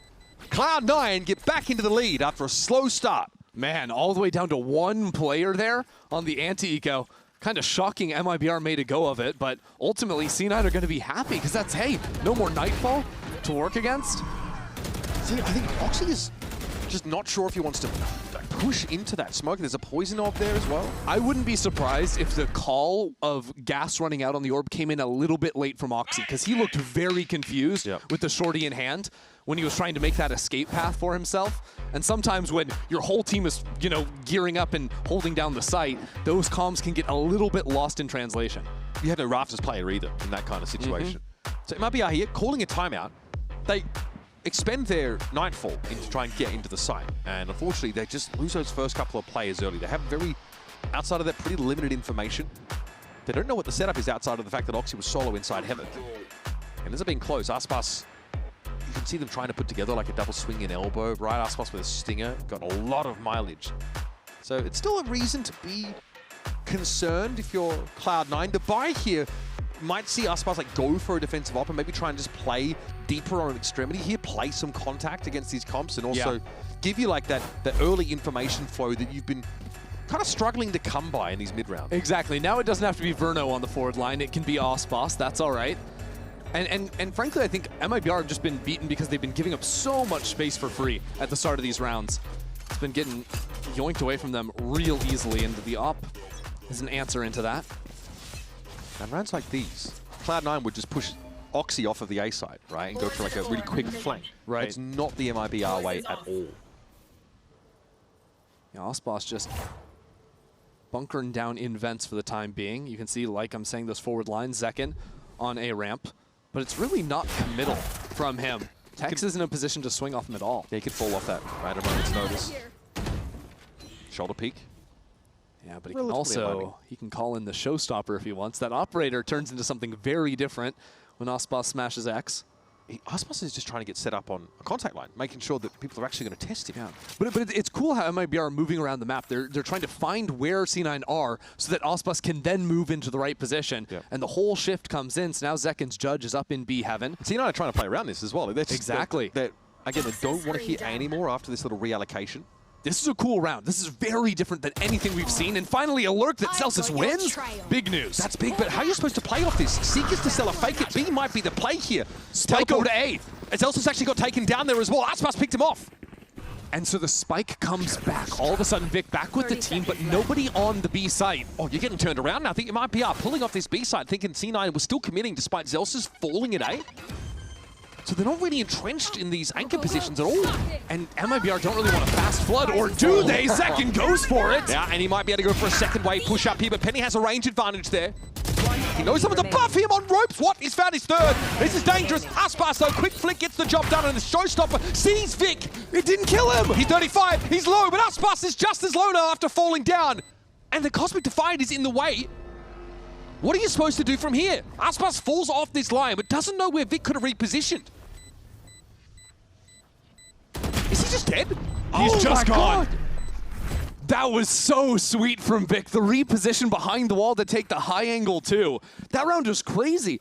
And it honestly comes down to MIBR pulling the trigger to rip the retake before Aspas comes in there. Right, he gets the pick over here, but Zekin's going into the site. And as a result, they don't have the showstopper for the retake. I think MIBR go a little bit too quickly. Aspas still gives a chance at it, gives a real go at it. The Cosmic Divide ends up hurting Aspas. That is MIBR's wall. But Vic's able to get behind it before the showstopper claims him. Bizarre round. And it brings MIBR back to 0 again, and we are in dangerous territory. C9 up on 10. What's the move supposed to be here? Again, it's this non-committal sort of jiggling of ramp for Zekin. No forward position on the B side, though. It looks like MIBR want to have the ability to fall back off that side and like stack Heaven in case there's a push-up main.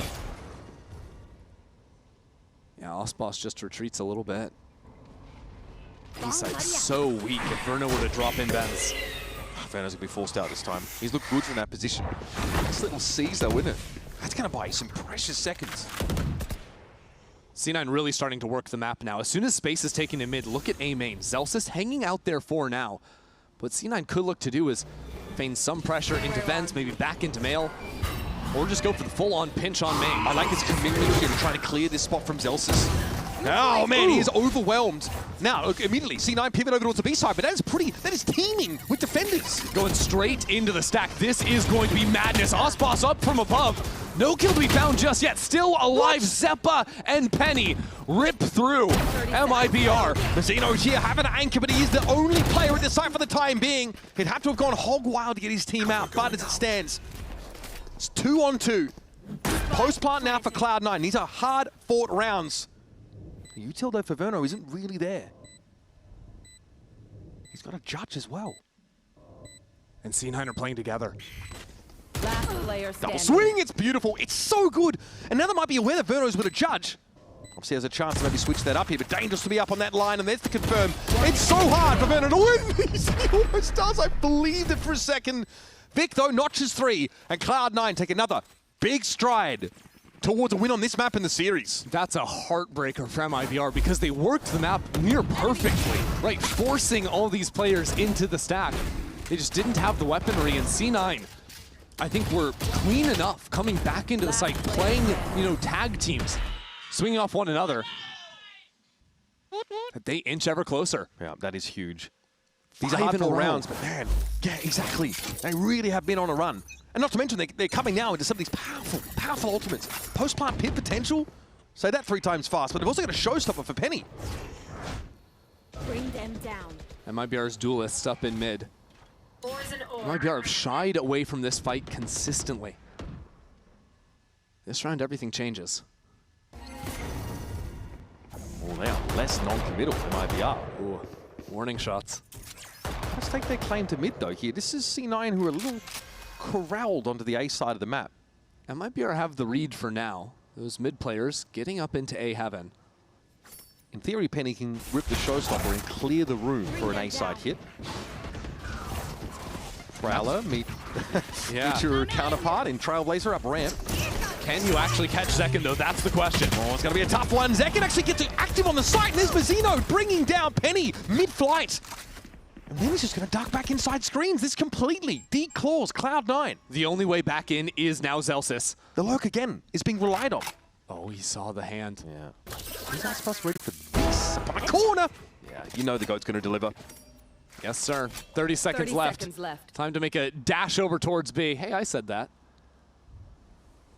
I want to point out as well that the money for Cloud9, despite 5 rounds in a row, it's far from stabilized. Could start to get away from them. 2 versus 5. Tex confirmed in the back of the site. Aspas, though, always a wild card. Zephyr really only grazed by those paint shells. Now it's about setting up a nice little crossfire here in this post spawn. A big job. A tough ask for C9, but I love how Zephyr gets ahead of this. Vic, though, whoa, what? Tex dealt with, they knew it was there. They picked him out early with a flash. And now from above, Zekin delivers MIBR a much-needed round win. These late rounds are getting wild, is the lightest way possible of putting it, I feel. So many different guys just taking these timings to step on forward, and that was the start of it, the shutout of the A site, right? There was a showstopper invested from C9. It like hardly even got fired. To be fair, this is one of the rare rounds where MIBR are actively anchoring the A side of the map as opposed to just giving it up for free. And it comes after Zekin was in mid at the round start, read that the hit was coming A. He repositions all the way back into center site. Round number 21, it's a 2-round affair. And yeah, Cloud9, after winning so many, their buy is broken so quickly. Yeah, trying to save up a little bit. MIBR have consistently, even in round losses, had good macro reads. So even though they trail, C9 are not out of it just yet. Such a different setup, though. There's like no early ramps presence. Look how deep this lurk for Zelsis has gotten already. And they are anchoring A. Yeah, on the eco round, taking all liberties they can. It is a deep position, though, in B lane. See what Zekin can make of that spot with a judge in hand. Looks like maybe like a kill potential and then a late flank. Yeah, it's tough for C9 to really figure out what to do from here because MIBR have just denied any possible fights over. See, Verno drops the C's, falls back. Aspas here. Saw him in this spot last round, made short work of Zelsis and does much the same with Oxy. Good stuff.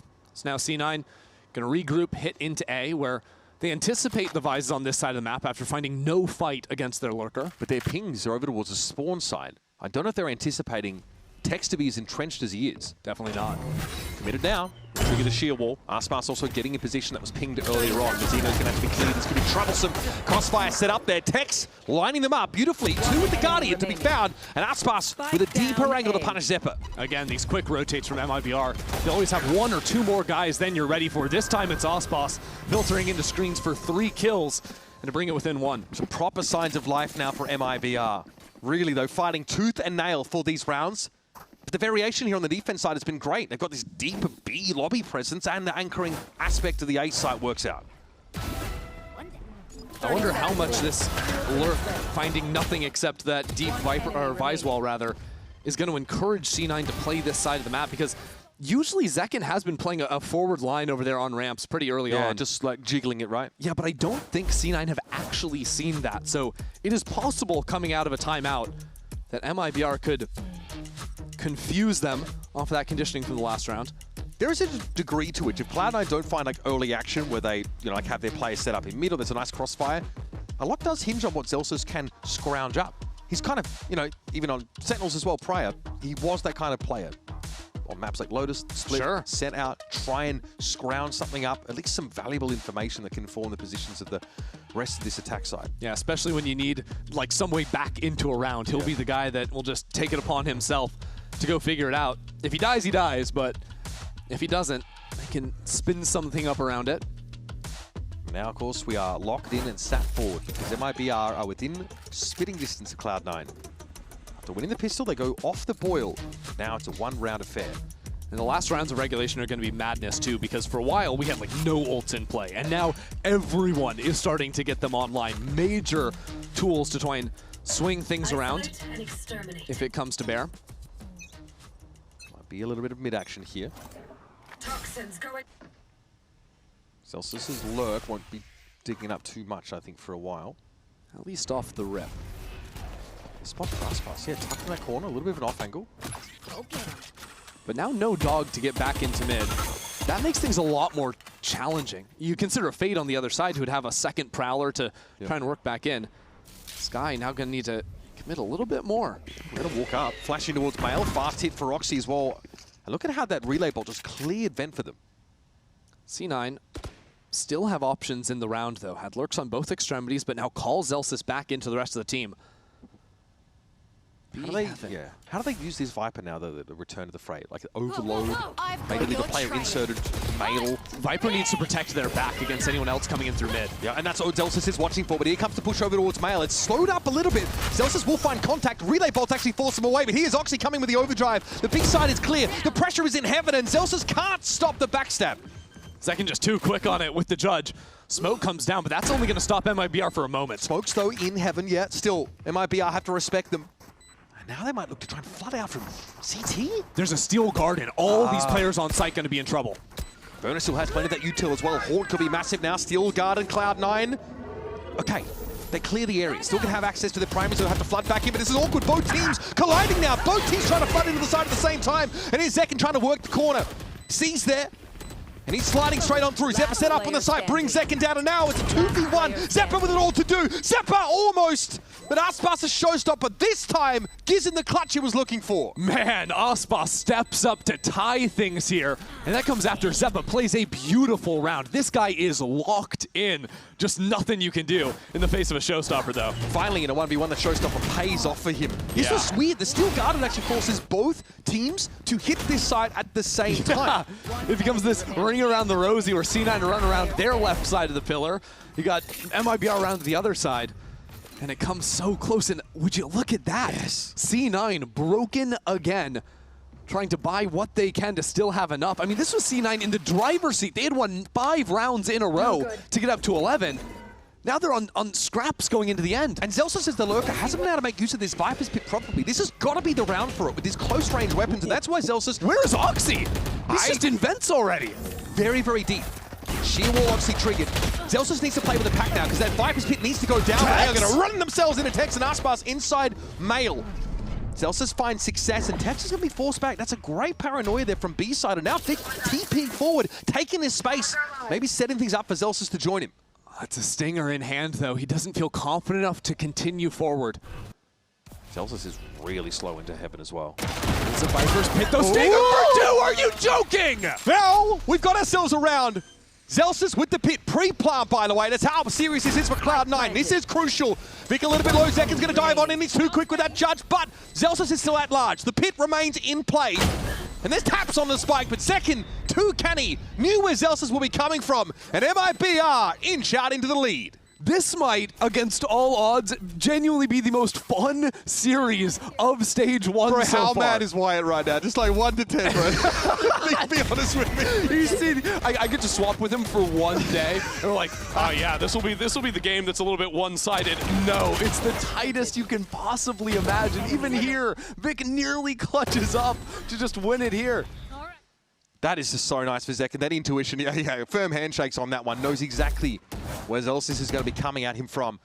Last round of regulation. Cloud9 to stay in this map. They've kept it competitive. They've had a great run in this half, but now MIBR are threatening to shut them out. And they're just ripping a B hit. No time wasted at all. So buys utility to stall them out. And Aspas might have some ideas to peek his head through. Again, MIBR, they're going to give up the space. There's no real interference in this site hit. They can play with a Cosmic Divide for retake. Exactly. C9 have to play on the site, and Zekin has Overdrive available. He is going to be a menace with the rest of MIBR flooding back in through these smokes. The ingredients are there, the recipe's in place. Now it's about putting them all together. There's the Overdrive, pops Zekin over towards the site, but Zeb's going to take him down through the smoke. There's Vic, Mazzino, it's dealt with. No Cosmic Divide access now for this retake. This is uncomfortable. MIBR have to get info piece by piece, but they are being brought to their knees, and it's on Verno, who has to get them out of this. I cannot believe they have dragged this kicking and screaming Cloud9 to an overtime. Verno would have to do the most ridiculous thing ever, and Penny says no. I'll have 3, a flawless for Cloud9. Another overtime guaranteed. Penny might just be having the game of his year right now. He is tearing it up. 28 kills in regulation on the Rays. I think that was 14 kills in both halves. It's been so consistent out from him. He has been the determining factor from C9. And this comes in, you challenge Aspas and Zek into the head-to-head. You're matching duelists. You are matching them in the server. Penny's outperforming both of them. They have Overdrive and Cosmic Divide for the retake. You really feel like it's ripe for MIBR to take the map there, but it's a stumble. And frankly, Cloud9 were in the site, ready to fight in that post plant. That is some fantastic composure. And now some deep breaths need to be taken. As we head into overtime, Cloud9 would move to that defense side. We saw how it played out on Breeze. The nerve of MIBR broke at that critical moment. And this is a rarity too. You know, coaches get an extra timeout apiece when you go into overtime, but you also get that extra 40 seconds when you flip into overtime, talk to your teams. Now, Fraud's choosing to actually call a timeout on top of that, reset his team now that they're going to be flipping back onto the attack side. Yeah, and Fraud is probably pre-calling an entire round here. It's not just like broad strokes, how should we play this, because there's only one attack side opportunity here. So he might have handed out some really specific instructions to MIBR. We'll see what it is. I do think that MIBR did not dip enough into their mid-control on their attack. And their pre-round positioning is for exactly that. That said, C9 have been waiting for it, and they just haven't seen it a lot, but you see both duelists ready to fight over Male if they want.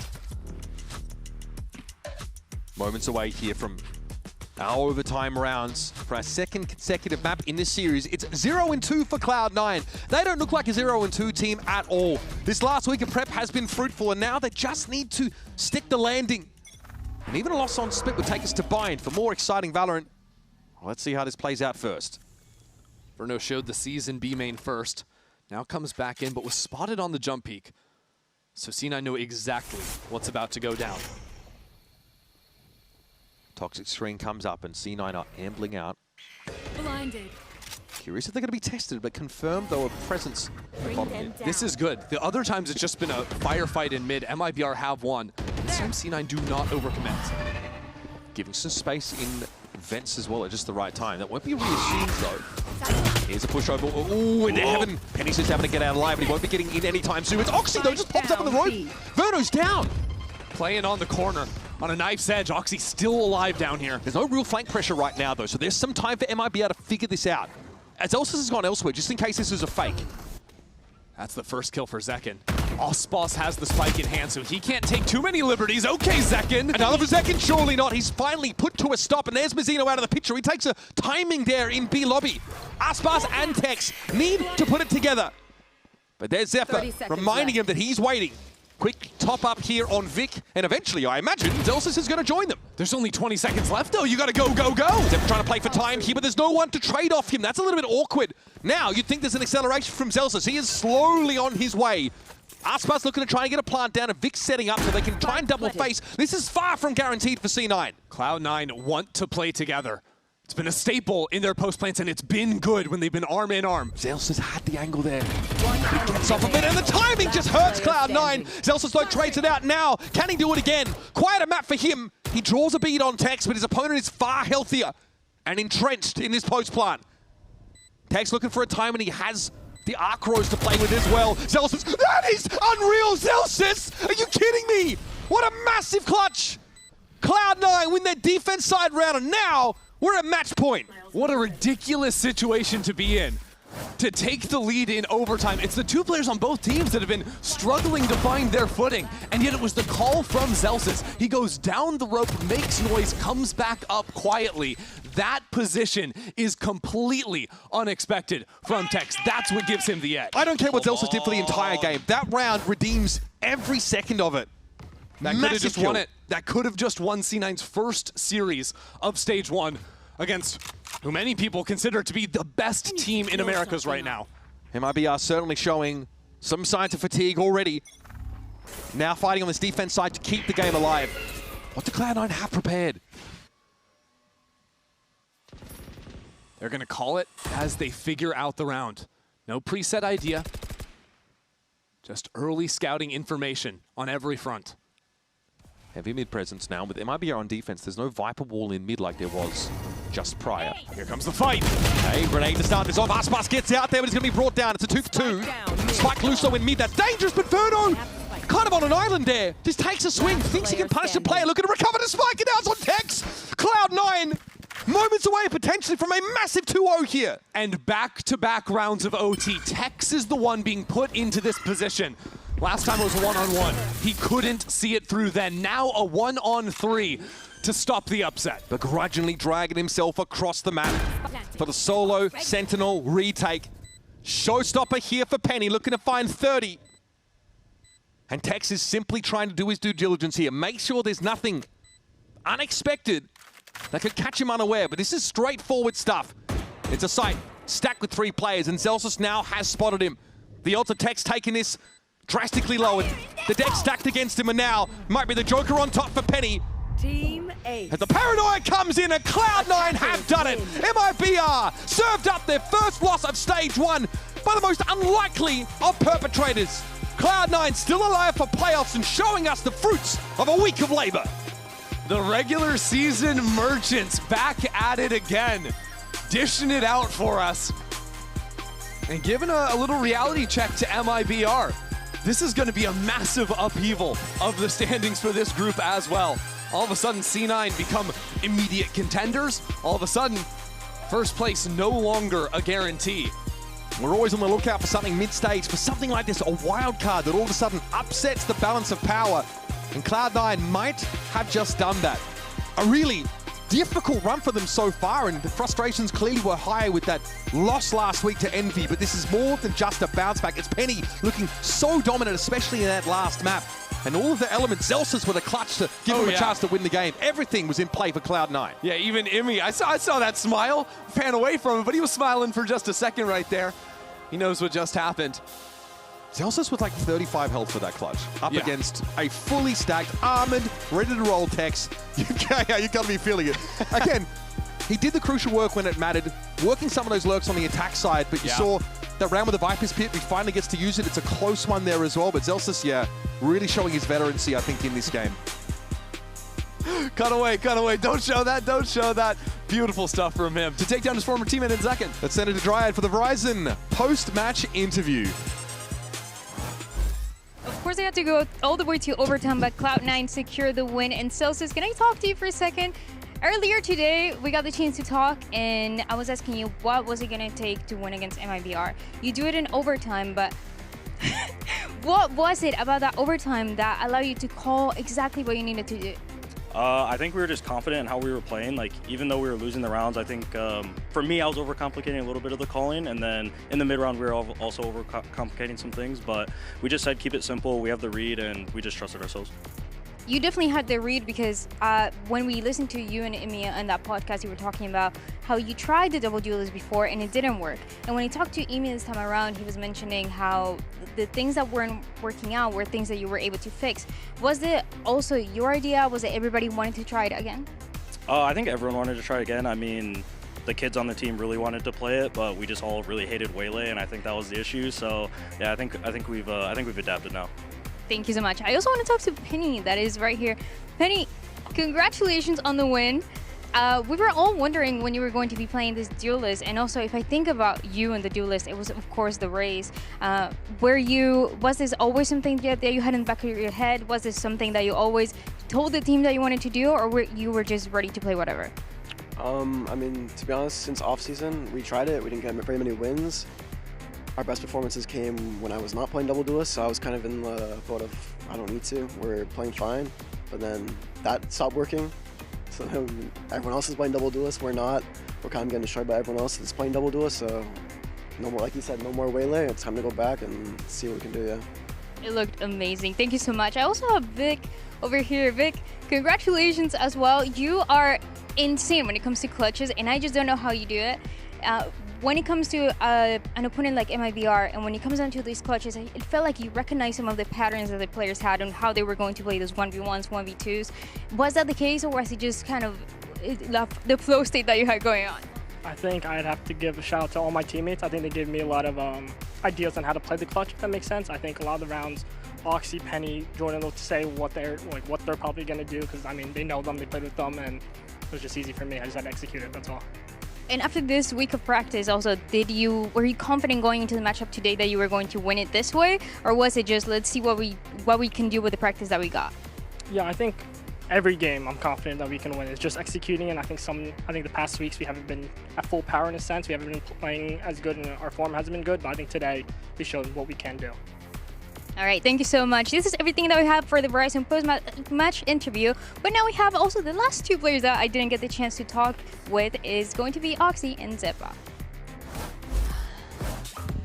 Yeah, hello. We do have Zeppa and Oxy joining us. What an upset. What a performance. Upset? I mean, I say. Whoa. Upset's crazy. Okay, listen. Maybe there were some doubters in the chat. Not me personally, but like just as a general statement. Him, for example.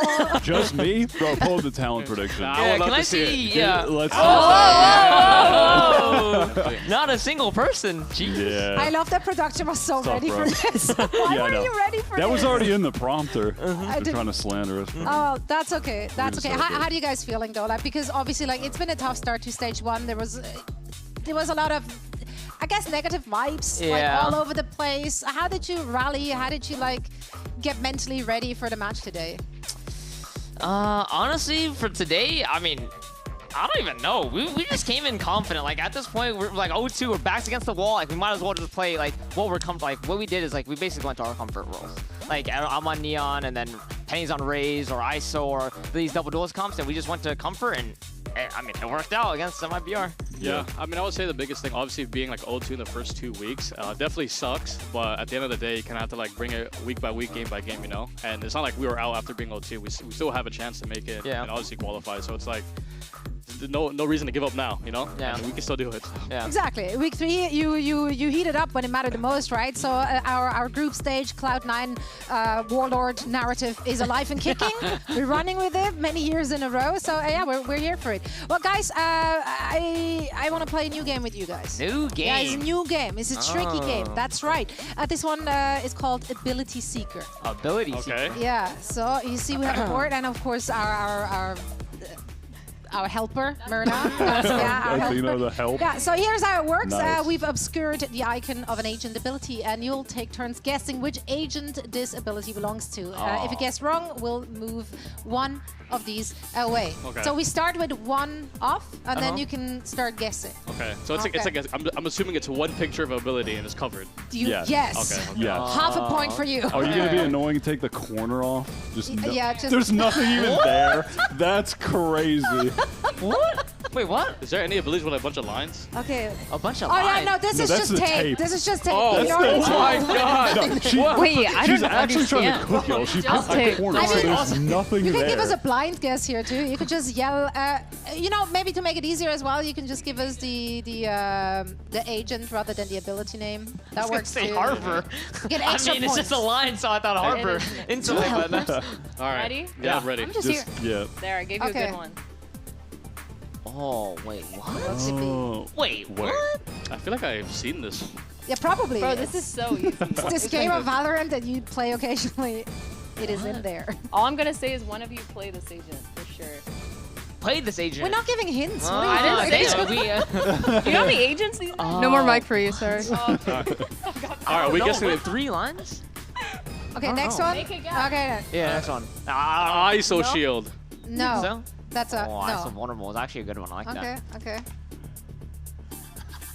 What? What the? Whoa, watch yourself, There's a buddy. circle. There's a circle. No, there's a circle. Let me think about it. You get any circle agents, Eric? Any circle agents in chat? It's not Sova. What did I play? Sky. Wait a second. What? What did you just say? Sova? Whoa! Which ability? Which Bonus abilities? points for Yeah, you get an extra point for ability. Sova? No. No. Sova. You need to name. We need to name an ability. Name it? Like the name? Like the name, official like the in-game real name? official The full name. If you don't guess Not the what name, you you're not what out. you call it in comms, like the actual name. I'm not gonna know that, but I'm gonna say Recon Dart. No, but I guess you already have the point. This is Hunter's Fury. It is Hunter's Ah, Fury. there was Is that a- all? Yep. I mean, hey, great guess. Great guess. You got a point though. You Okay, guessed the okay. Sova, like so that's okay. It is You just the don't L. get the bonus point. Yeah. Okay. I see. Next one. All right, We're ready? starting with the I'm side. starting with a good one. Starting with a good, just a random statement. All right, make a guess. Let's go. Make a Hurry guess. this up. Lock in. Astro. Brimstone. No. Nope. Okay. You're so strong. Look at me go. So cool. Me and two.